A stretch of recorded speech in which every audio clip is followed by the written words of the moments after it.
परम धीमहि अब्रह्मंगरेतम अजरम यवनम सदा आनंदतीर्थमतरम भजेतापत्रयापम चित्रे परेश गंभीरे वाक्यमाणेर कंठे गुरुभावं विजयन्ति दातिष्ठे जयतीर्थव अर्थकल्पितकल्पोऽयं प्रत्यत्यगतिके श्रीवास्तीर्थगुरुभूय तस्मैष्टार्थयते विद्यायां विदाचारं विरध्यानां वेचनं गुणोदध्वान्तमार्तनं सत्यज्ञानं निम्बजे सत्याभितकराब्दोत्तामञ्चाशद्वर्षभोजकान् हस्तप्रमोदितारनामिन्याय सुधारता शास्त्रेशभारसद्वानं शास्त्रज्ञेषु वत्सं दीनभक्तोद्धारकं सत्यात्मानं विटिम्बते विद्यापीठदातानं विद्यावारे चन्द्रं विद्यार्थवत्सलं वन्दे महामहिम सद्गुरुं हरि ओಂ. ಇವತ್ತಿನ ದಿವಸ ಶ್ರೀಮದ್ಭಾಗವತದ 9ನೇ ಸ್ಕಂದದ ಪ್ರವಚನವನ್ನು ಹೇಳಲಿಕ್ಕೆ ನಾನು ಉಪಸ್ಥಿತನಾಗಿದ್ದೇನೆ.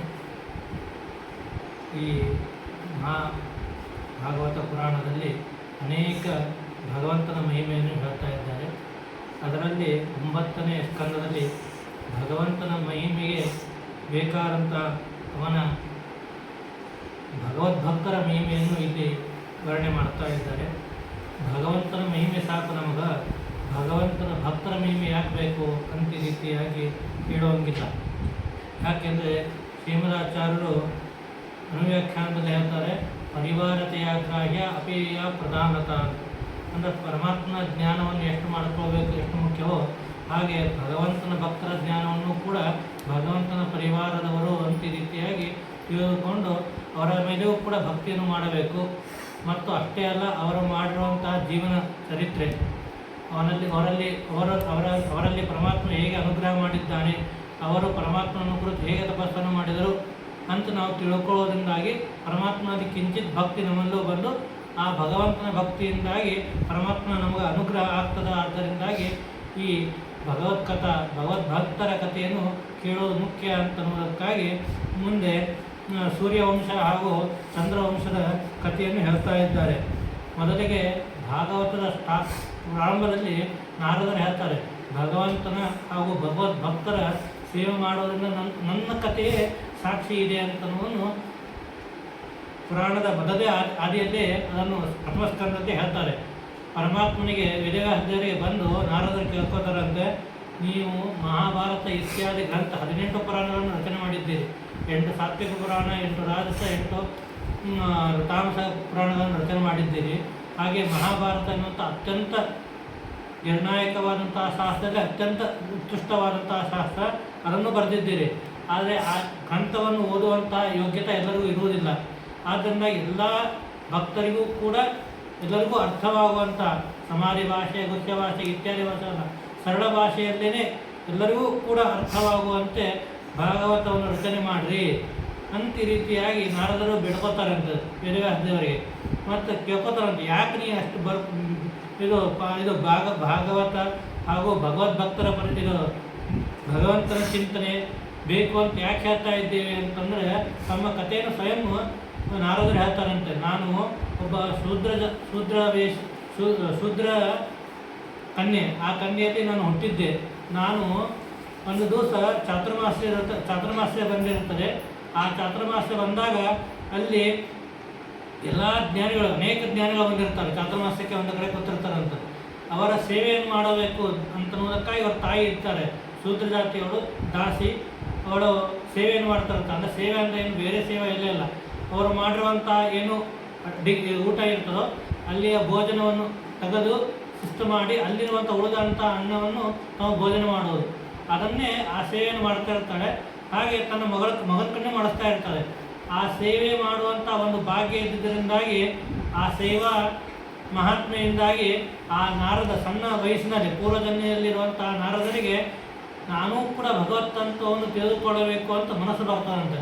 ಅಂದ್ರೆ ಒಬ್ಬ ಜ್ಞಾನಿಗಳ ಸೇವೆ ಮಾಡುವುದರಿಂದಾಗಿ ಭಗವಂತನ ಭಗವದ್ಭಕ್ತಿಯನ್ನು ಮಾಡಬೇಕು ಅಂತ ಈ ರೀತಿಯಾಗಿ ಮನಸ್ಸು ಬರೋದು ಮುಖ್ಯ. ಅದಕ್ಕಾಗಿ ಭಗವಂತನ ಭಕ್ತಿಯನ್ನು ಮಾಡಬೇಕು ಅಂತ ಈ ರೀತಿಯಾಗಿ ಮನಸ್ಸು ಬರ್ತಾರಂತೆ. ಅದಕ್ಕೆ ಭಗವದ್ಭಕ್ತಿಯನ್ನು ಮಾಡಬೇಕು ಅಂತಂತಂದ್ರೆ ತಾಯಿ ಬಿಡೋದಂತ. ಆಗ ಒಂದು ದಿವಸ ಅವರ ತಾಯಿಗೆ ಹಾವು ಕಚ್ಚಿ ಸತ್ತು ಹೋಗ್ತಾರಂತೆ. ಅನಂತ ಅವಾಗ ಒಂದು ದುಃಖ ಇರ್ತದೆ, ತಾಯಿ ಸತ್ರು. ಆದರೆ ಅವರು ವಿಚಾರ ಮಾಡ್ತಾರಂತ, ತಾಯಿ ಸತ್ರು ದುಃಖ ಇದೆ, ಆದರೆ ಅವಳು ನನಗೆ ತೊಂದರೆ ಮಾಡ್ತಿದ್ದು, ನಾನು ಭಗವಂತನ ಚಿಂತನೆ ಮಾಡಬೇಕು ಅಂದರೆ ಆಕೆ ಬಿಡ್ತಾ ಇರಲಿಲ್ಲ. ಮತ್ತು ಜ್ಞಾನಿಗಳ ಸೇವೆ ಮಾಡಲಿಕ್ಕೂ ಆಕೆ ಬಿಡ್ತಿದ್ದಿಲ್ಲ. ಅದಕ್ಕೆ ಈಕೆ ಸತ್ತಿದ್ದು ನಮಗೆ ಒಳ್ಳೆಯದೇ ಆಯಿತು. ಜ್ಞಾನಕ್ಕೆ ಮುಖ್ಯ ಕಾರ್ಯಕ್ಕೆ ಅದು ಉಪಯುಕ್ತವೇ ಆಗಿದೆ ಅಂತ ಈ ರೀತಿಯ ವಿಚಾರ ಮಾಡಿ ತಪಸ್ಸನ್ನು ಮಾಡಲಿಕ್ಕೆ ಹೋಗ್ತಾರಂತ. ತಪಸ್ಸು ಮಾಡಿದಾಗ ಭಗವಂತನ ಒಂದು ಅಪರೋಕ್ಷ ಜ್ಞಾನವಾಗ್ತದಂತ. ಆಗ ಪರಮಾತ್ಮ ಹೇಳ್ತಾನಂತ, ನನ್ನ ಜ್ಞಾನ ಇದೇನು ನೀನು ದರ್ಶನವನ್ನು ಕೊಟ್ಟಿದ್ದೇನೋ ಇದು ಇಷ್ಟೇ ಅಲ್ಲ, ನೀನು ಹೆಚ್ಚಿನ ಜ್ಞಾನವನ್ನು ಮಾಡಕ್ಕೋ. ಇನ್ನೂ ಇದನ್ನು ಯಾಕೆ ಮಾಡಿದ್ದೇನೆ, ದರ್ಶನ ಯಾಕೆ ಮಾಡಿದ್ದೇವೆ ಅಂದರೆ ಒಂದು ಅದರ ನಮ್ಮ ದರ್ಶನದಿಂದ ಏನು ಸುಖ ಆಗ್ತದೋ ಅದರ ಸುಖ ಅಲ್ಪ. ಈಗ ಕೊಟ್ಟಿದ್ದು ದರ್ಶನ ಇನ್ನೂ ಅನೇಕ ಈಗ ಅನಂತದ ಸುಖ ಬರ್ತದೋ ಅದರ ಜ್ಞಾನವನ್ನು ಮಾಡು ಅಂತ ಈ ರೀತಿ ಹೇಳ್ತಾರಂತ. ಹೀಗೆ ಧ್ಯಾನ ಮಾಡ್ಕೋತ ಇದ್ದುದರಿಂದ ಇಷ್ಟು ಜ್ಞಾನವನ್ನು ಬಳಸಿದ್ದಕ್ಕೆ ಎಂಥ ಪುಣ್ಯ ಗಳಿಸಿದ್ರು ಅಂತಂದ್ರೆ ಮುಂದಿನ ಜನ್ಮದಲ್ಲಿ ಬ್ರಹ್ಮದೇವರ ಮಕ್ಕಳಾಗಿ ಹುಟ್ಟುವಂತಹ ಅವರ ಅವಕಾಶವನ್ನು ಸಿಕ್ತು ಅಂತ. ಅಂದರೆ ಒಬ್ಬ ಜ್ಞಾನಿಗಳ ಸೇವೆ, ಒಬ್ಬ ಜ್ಞಾನಿಗಳ ಎಂಜಲನ್ನು ಬಳದಂತಹ ಸೇವೆಯ ಪುಣ್ಯದಿಂದಾಗಿ ಇಂಥ ನನಗೆ ಬ್ರಹ್ಮದೇವರ ಮಗನಾಗಿ ಹುಟ್ಟುವಂಥ ಭಾಗ್ಯ ಸಿಕ್ಕಿದೆ ಅಂತ ಈ ರೀತಿ ಹೇಳ್ಕೋತಾರೆ. ಹಾಗೆ ಈ 9ನೇ ಸ್ಕಂದದಲ್ಲಿ ಪೂರ್ತಿ ರಾಜರ ಕಥೆಗಳು, ಸೂರ್ಯ ಹಾಗೂ ಚಂದ್ರ ವಂಶದ ಕಥೆಯನ್ನು ಹೇಳ್ತಾ ಇದ್ದಾರೆ. ಮನ್ಮಂತರಾಣಿ ಸರ್ವಾಣಿ ತಯೋಕ್ತಾನಿ ಶತಾನಿಮೆ ವೀರ್ಯ ಅನಂತ ವೀರ್ಯಸ್ಯ ಹರೇ ತತ್ರ ಕೃತಾನಿ ಚ. ಹಿಂದಿನ 8ನೇ ಸ್ಕಂದದಲ್ಲಿ ಎಲ್ಲ ಮನ್ವಂತರ ಕಥೆಯನ್ನು ನಾವು ಹೇಳಿದ್ದೇವೆ. ಹಾಗೆ ಅನೇಕ ರಾಜರ ಕಥೆ ಮನ್ವಂತರ ಕಥೆಗಳನ್ನು ನಾವು ಹೇಳಿದ್ದೇವೆ. ಆದ್ದರಿಂದಾಗಿ ಮುಂದೆ ನೀವು ಮನುವಂಶದ ಶೃಣುತಾ ಮನುವಂಶ ಪ್ರಾಚುರ್ಯೇನ ಪರಂತಪ, ಮನುವಂಶ ಅಂದರೆ ಸೂರ್ಯವಂಶ, ಆ ಸೂರ್ಯವಂಶದ ಕಥೆಯನ್ನು ನಮಗೆ ವಿಸ್ತಾರವಾಗಿ ನಮಗೆ ಹೇಳ್ರಿ ಅಂತ ಈ ರೀತಿಯಾಗಿ ಹೇಳಿದಾಗ ಅದಕ್ಕೆ ಶುಕಾಚಾರ್ಯ ಹೇಳ್ತಾರೆ, ಶಕ್ಯತೆ ವಿಸ್ತರೋ ವಕ್ತು ವರ್ಷತತೇರಪಿ ಅಂತ ಈ ರೀತಿಯಾಗಿ ಅನೇಕ ವರ್ಷಗಳು ಕಳೆದರೂ ಕೂಡ ಆ ಸೂರ್ಯವಂಶ ಹಾಗೂ ಚಂದ್ರವಂಶದ ಕಥೆಯನ್ನು ಪೂರ್ಣವಾಗಿ ಹೇಳಲು ಸಾಧ್ಯವಿಲ್ಲ. ಅಂಥ ಮಹಾಭಗವದ್ಭಕ್ತರ ಒಂದೊಂದು ಕಥೆ ಒಬ್ಬೊಬ್ಬರ ಜ್ಞಾನಿಗಳ ಹೆಸರನ್ನು ಕೇಳ ಸಾಕು ನಮ್ಮ ಅನೇಕ ಪಾಪಗಳಿಂದಾಗಿ ನಾವು ಮುಕ್ತರಾಗ್ತೇವೆ ಅಂತ ಈ ರೀತಿಯಾಗಿ ಹೇಳ್ತಾರೆ. ಅಲ್ಲಿ ಈ ರೀತಿಯಾಗಿ ಹೇಳ್ತಾ ಇರಬೇಕಾದಾಗ ಇದು ಎಲ್ಲ ಸೂರ್ಯವಂಶ ಹಾಗೂ ಚಂದ್ರವಂಶವೂ ಕೂಡ ಎರಡೂ ಕೂಡ ಪರಮಾತ್ಮನಿಂದಲೇ ಬಂದಿದ್ದು. ಒಂದು ಸೂರ್ಯವಂಶಕ್ಕೆ ಮುಖ್ಯನಾದವನು ನಾರಾಯಣ, ಆ ನಾರಾಯಣದಿಂದಾಗಿ ಬ್ರಹ್ಮ, ಆ ಬ್ರಹ್ಮನಿಂದಾಗಿ ಮರೀಚಿ ಋಷಿಗಳು, ಆ ಮರೀಚಿ ಋಷಿಗಳಿಂದಾಗಿ ಕಶ್ಯಪ, ಆ ಕಶ್ಯಪನಿಂದಾಗಿ ಕಶ್ಯಪ ಹಾಗೂ ಅದಿತಿ ದೇವತೆಗಳು, ಆ ಅದಿತಿ ದೇವತೆಗಳಿಂದಾಗಿ ಅಂದರೆ ಕಶ್ಯಪರಿಗೆ ಅನೇಕ ಹೆಣ್ಣೆಂದರು, ಅದಿತಿ, ಕದ್ರು ಇತ್ಯಾದಿ, ವಿನಿತಾದೇವಿ ಇತ್ಯಾದಿ ಅನೇಕ ಹೆಣ್ಣಂದಿರಿದ್ದಾರೆ. ದಿತಿ, ಆ ದಿತಿಯಿಂದಾಗಿ ದೈತ್ಯರು ಹುಟ್ಟುತ್ತಾರಂತೆ. ಆಮೇಲೆ ಕದ್ರುವಿನಿಂದಾಗಿ ನಾಗಗಳು ಹುಟ್ಟುತ್ತಾವಂತೆ. ಹಾಗೆ ದಿತಿ ದೇವಿಯಲ್ಲಿ ಅದಿತಿಯಲ್ಲಿ ದೇವತೆಗಳು ಹುಟ್ಟುತ್ತಾ ಇದ್ದಾರೆ. ಅಲ್ಲಿ ವಿವಸ್ವಾನ್ ಎನ್ನುವಂತಹ ಸೂರ್ಯ, ಆ ಕಶ್ಯಪ ಹಾಗೂ ಅದಿತಿ ದೇವಿಯಿಂದಾಗಿ ವಿವಸ್ವಾನ್ ಎನ್ನುವಂತಹ ಸೂರ್ಯನು ಹುಟ್ಟಿದ್ದಾನೆ. ಆ ಸೂರ್ಯ ಹುಟ್ಟಿದ ನಂತರ ಅವನಲ್ಲಿ ವಿವಸ್ವಾನಿಂದ ವೈವಸ್ವತ ಎನ್ನುವಂತಹ ಮನು ಹುಟ್ಟಿದ್ದಾನೆ. ಅಂದರೆ ನಾವು ಯಾವ ಮನ್ವಂತದಲ್ಲಿ ಇದ್ದೀವೋ ಆ ಮನುವಿನ ಕಥೆಯನ್ನು ಹೇಳಲು ಪ್ರಾರಂಭ ಮಾಡ್ತಾ ಇದ್ದಾರೆ. ವೈವಸ್ವತ ಮನ್ವಂತರ. ಈ ವೈವಸ್ವತ ಮನುವು ವಿವಸ್ವಾನ್ ಎನ್ನುವಂತಹ ಸೂರ್ಯನಿಂದ ಹುಟ್ಟಿದ್ದಾನೆ. ಆ ವೈವಸ್ವತ ಮನುವಿಗೆ 10 ಮಂದಿ ಮಕ್ಕಳು, ಇಕ್ಷಾಕು, ನಾಭಾಗ, ಪೃಷದ್ವ ಇತ್ಯಾದಿ 10 ಮಂದಿ ಮಕ್ಕಳು. ಅದಕ್ಕಿಂತಲೂ ಪೂರ್ವದಲ್ಲಿ ಅವನಿಗೆ ಮಕ್ಕಳು ಆಗಿರೋದಿಲ್ಲ ಅಂತ. ಅಂದ್ರೆ ದೊಡ್ಡ ಇಡೀ ವೈವಸ್ವತ ಮನು ಅಂದರೆ ಇಡೀ ಜಗತ್ತಿಗೆ ಒಡೆಯ ರಾಜ, ಆದರೆ ಅವನಿಗೆ ಮಕ್ಕಳಿಲ್ಲ. ಅದರಿಂದ ಏನು ತಿಳಿಸ್ತಾರಂದ್ರೆ, ನೀನು ಒಂದು ಫಲವನ್ನು ಪಡೆಯಬೇಕು ಅಂತಂದರೆ ಒಂದು ಸೇವಾವನ್ನು ಮಾಡಬೇಕು, ಒಂದು ಯಾಗಾದಿಗಳನ್ನು ಮಾಡಿ ದೇವತೆಗಳಿಗೆ ತೃಪ್ತಿಯನ್ನು ಪಡಿಸಬೇಕು. ಅಂದ್ರೆ ಒಂದು ಪುಣ್ಯ ಇದ್ದರೆ ಒಂದು ನಿನಗೆ ಫಲ ಸಿಗ್ತದ ಅನ್ನೋದನ್ನು ನಮ್ಗೆ ಇಲ್ಲಿ ತೋರಿಸ್ತಾ ಇದ್ದಾರೆ. ಆಗ ವಶಿಷ್ಠಾದಿ ಋಷಿಗಳನ್ನು ಅಂದರೆ ಸೂರ್ಯವಂಶಕ್ಕೆ ಕುಲಗುರುಗಳು ವಶಿಷ್ಠರು, ಆ ವಶಿಷ್ಠರಿಗೆ ಕರೆದುಕೊಂಡು ಒಂದು ವೃತವನ್ನು ಮಾಡಿಸ್ತಾರಂತೆ. ಪಯೋವೃತಾರಿ ಪಯೋವೃತಾರಿ ವೃತವನ್ನು ಮಾಡಿ ಒಂದು ಪುತ್ರಕಾಮೇಷ್ಟಿ ಯಾಗವನ್ನು ಮಾಡ್ತಾ ಇದ್ದಾನೆ. ಆ ಪುತ್ರಕಾಮೇಷ್ಟಿ ಯಾಗವನ್ನು ಮಾಡ್ತಾ ಇರಬೇಕಾದಾಗ ಆ ಸಂದರ್ಭದಲ್ಲಿ ಒಂದು ಹೋತೃವಿನಿಂದಾಗಿ ಮಂತ್ರವನ್ನು ಹೇಳಿ ಅಲ್ಲಿ ಆಹುತಿಯನ್ನು ಹಾಕಿಸಬೇಕು.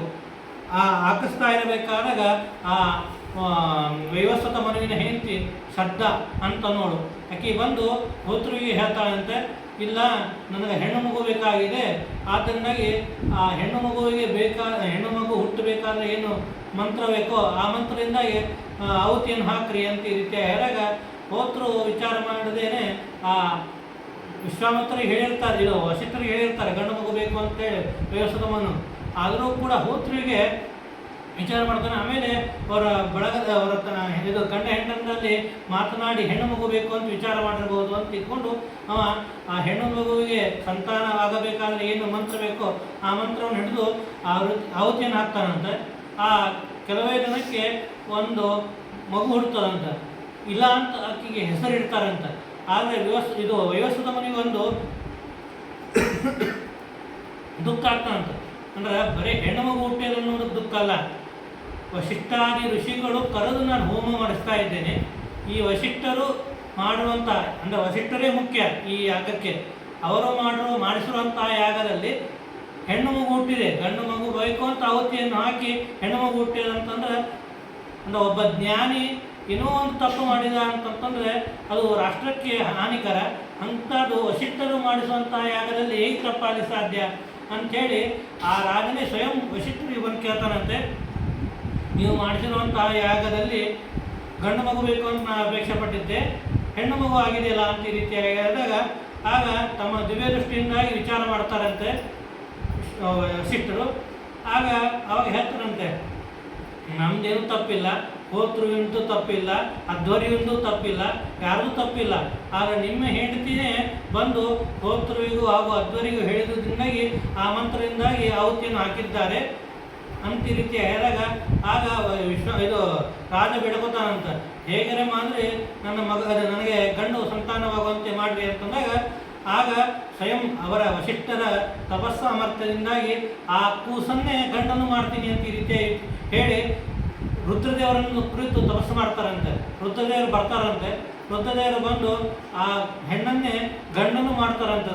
ತಥಾಸ್ತು ಅಂತ ಹೇಳಿ ಆ ಹೆಣ್ಣನ್ನು ಇಲ್ಲ ಅಂತಿದ್ದನ್ನು ಅವನಿಗೆ ಗಂಡನ್ನು ಮಾಡಿದ್ದರಿಂದಾಗಿ ಅವನಿಗೆ ಸುದ್ಯುಮ್ನ ಅಂತ ಈ ರೀತಿಯಾಗಿ ಅವನಿಗೆ ಹೆಸರನ್ನು ನಾಮಕರಣವನ್ನು ಮಾಡಿದ್ದಾರೆ. ಅವ ರಾಜ ಉತ್ತಮವಾಗಿ ರಾಜ್ಯವನ್ನು ಆಳ್ತಾ ಇರ್ತಾನೆ. ಒಂದು ಸಾರಿ ಬೇಟೆಯಾಡಬೇಕು ಅಂತ ಈ ರೀತಿಯಾಗಿ ವಿಚಾರವನ್ನು ಮಾಡಿಕೊಂಡು ಕಾಡಿನಲ್ಲಿ ಹೋಗ್ತಾ ಇರ್ತಾನೆ. ಅನೇಕ ಸೈನಿಕರ ಸಮೇತವಾಗಿ ಹೋಗ್ತಾ ಇದ್ದಾನೆ. ಆ ಸಂದರ್ಭದಲ್ಲಿ ಒಂದು ಸುಂದರವನ ಅಂತ ಒಂದು ವನಕ್ಕೆ ಪ್ರವೇಶವನ್ನು ಮಾಡಿದ್ದಾನೆ. ಕೇವಲ ಪ್ರವೇಶ ಮಾಡಿದ್ದೇ ತಡ ಎಲ್ಲರೂ ಕೂಡ ಅಲ್ಲಿದ್ದಂಥ ಯಾರ್ಯಾರು ಗಂಡಸರಿದ್ರು ಎಲ್ಲರೂ ಕೂಡ ಹೆಣ್ಣಾಗ್ಬಿಟ್ಟಿದ್ದಾರೆ ಅಂತ.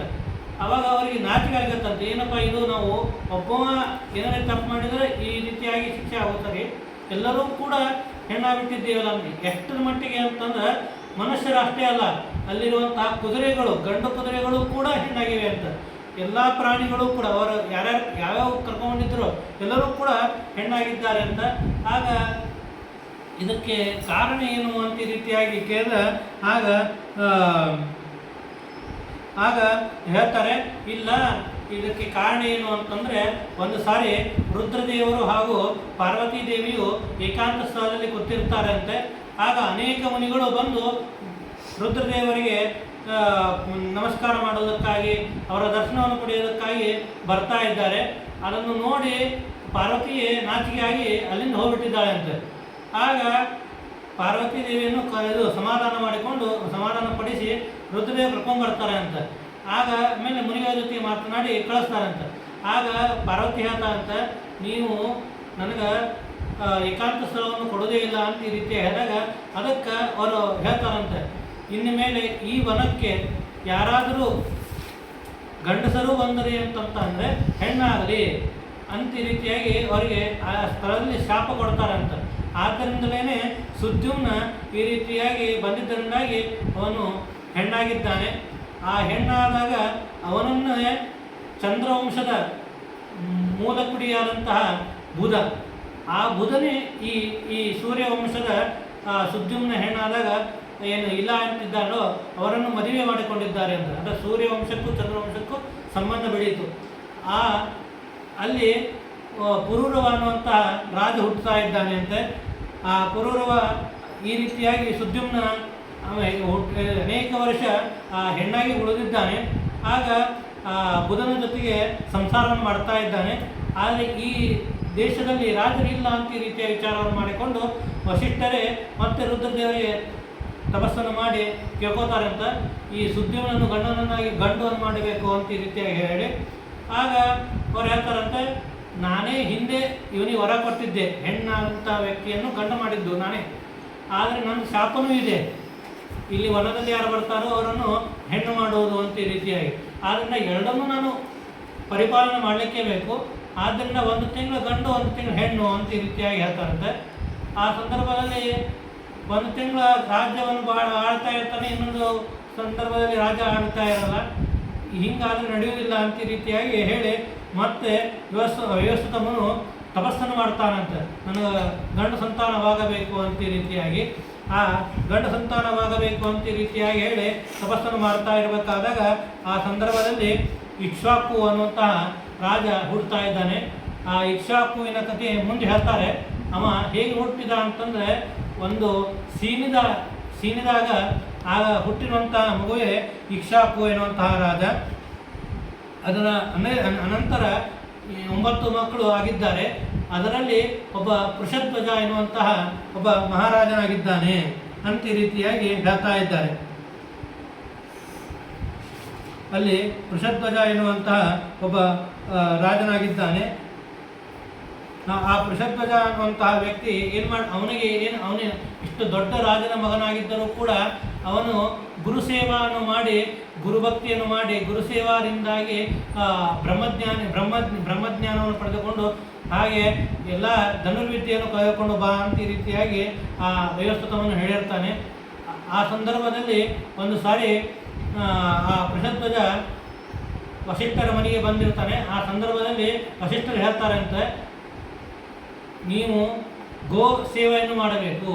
ಗೋವಿನ ಸೇವೆ ಗೋವರ್ಧನ ಸೇವೆ, ಗೋವಿಂದನ ಸೇವೆ ಇದ್ದಂತೆ. ಆದ್ದರಿಂದಾಗಿ ಗೋವಿನ ಸೇವೆಯನ್ನು ಮಾಡುವಂತ ಈ ರೀತಿಯಾಗಿ ಹೇಳ್ತಾರೆ. ಅನೇಕ ವರ್ಷ ಗೋವಿನ ಸೇವೆಯನ್ನು ಮಾಡ್ಕೊತಾ ಆ ಗುರು ಸೇವೆಯನ್ನು ಮಾಡ್ತಾ ಅಧ್ಯಯನ ಮಾಡ್ತಾ ಇರ್ತಾನೆ. ಅಂತಹ ಸಂದರ್ಭದಲ್ಲಿ ಒಂದು ಸಾರಿ ರಾತ್ರಿ ಆಗಿರ್ತದೆ, ಸಿಂಹ ಗರ್ಜನೆ ಕೇಳ್ತದೆ.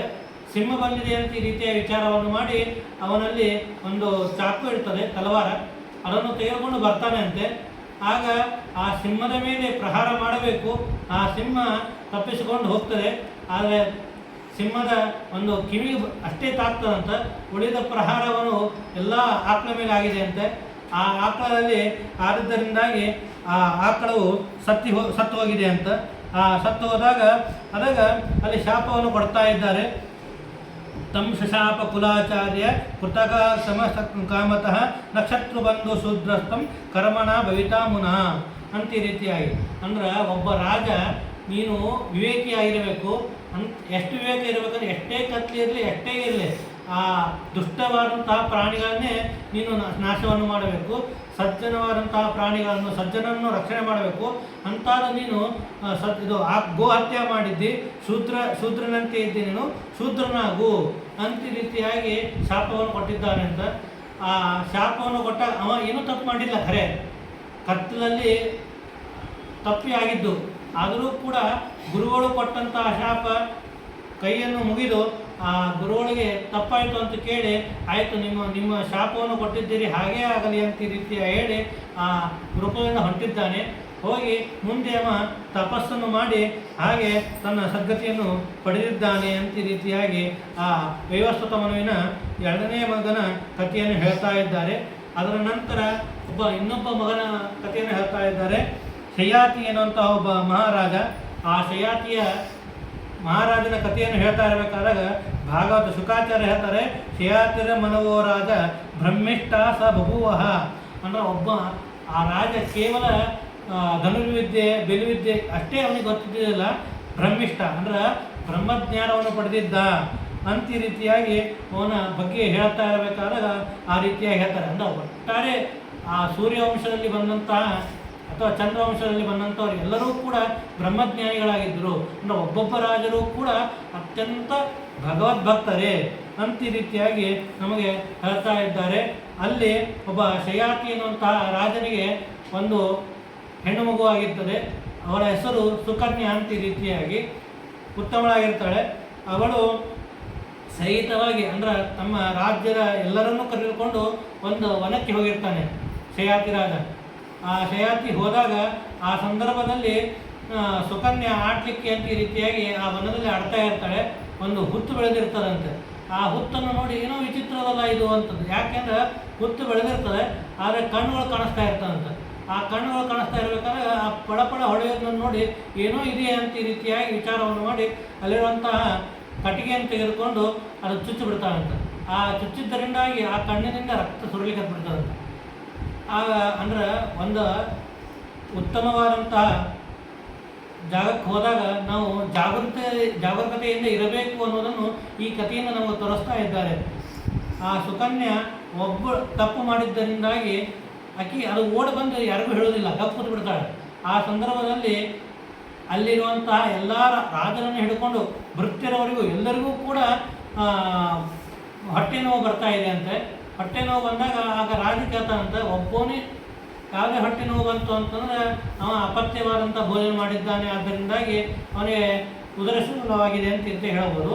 ಎಲ್ಲರಿಗೂ ಆಗಿದೆ ಅಂತಂದಮೇಲೆ ಇದು ಉತ್ತಮವಾದಂಥ ಮುನಿಯ ಜಾಗ ಇದು. ಅಂತಹ ಸಂದರ್ಭದಲ್ಲಿ ಯಾರೋ ಒಂದು ಅಪಚಾರ ಮಾಡಿದ್ದಾರೆ, ಆದ್ದರಿಂದಾಗಿ ಈ ನಮಗೆ ದುಸ್ಥಿತಿ ಬಂದಿದೆ.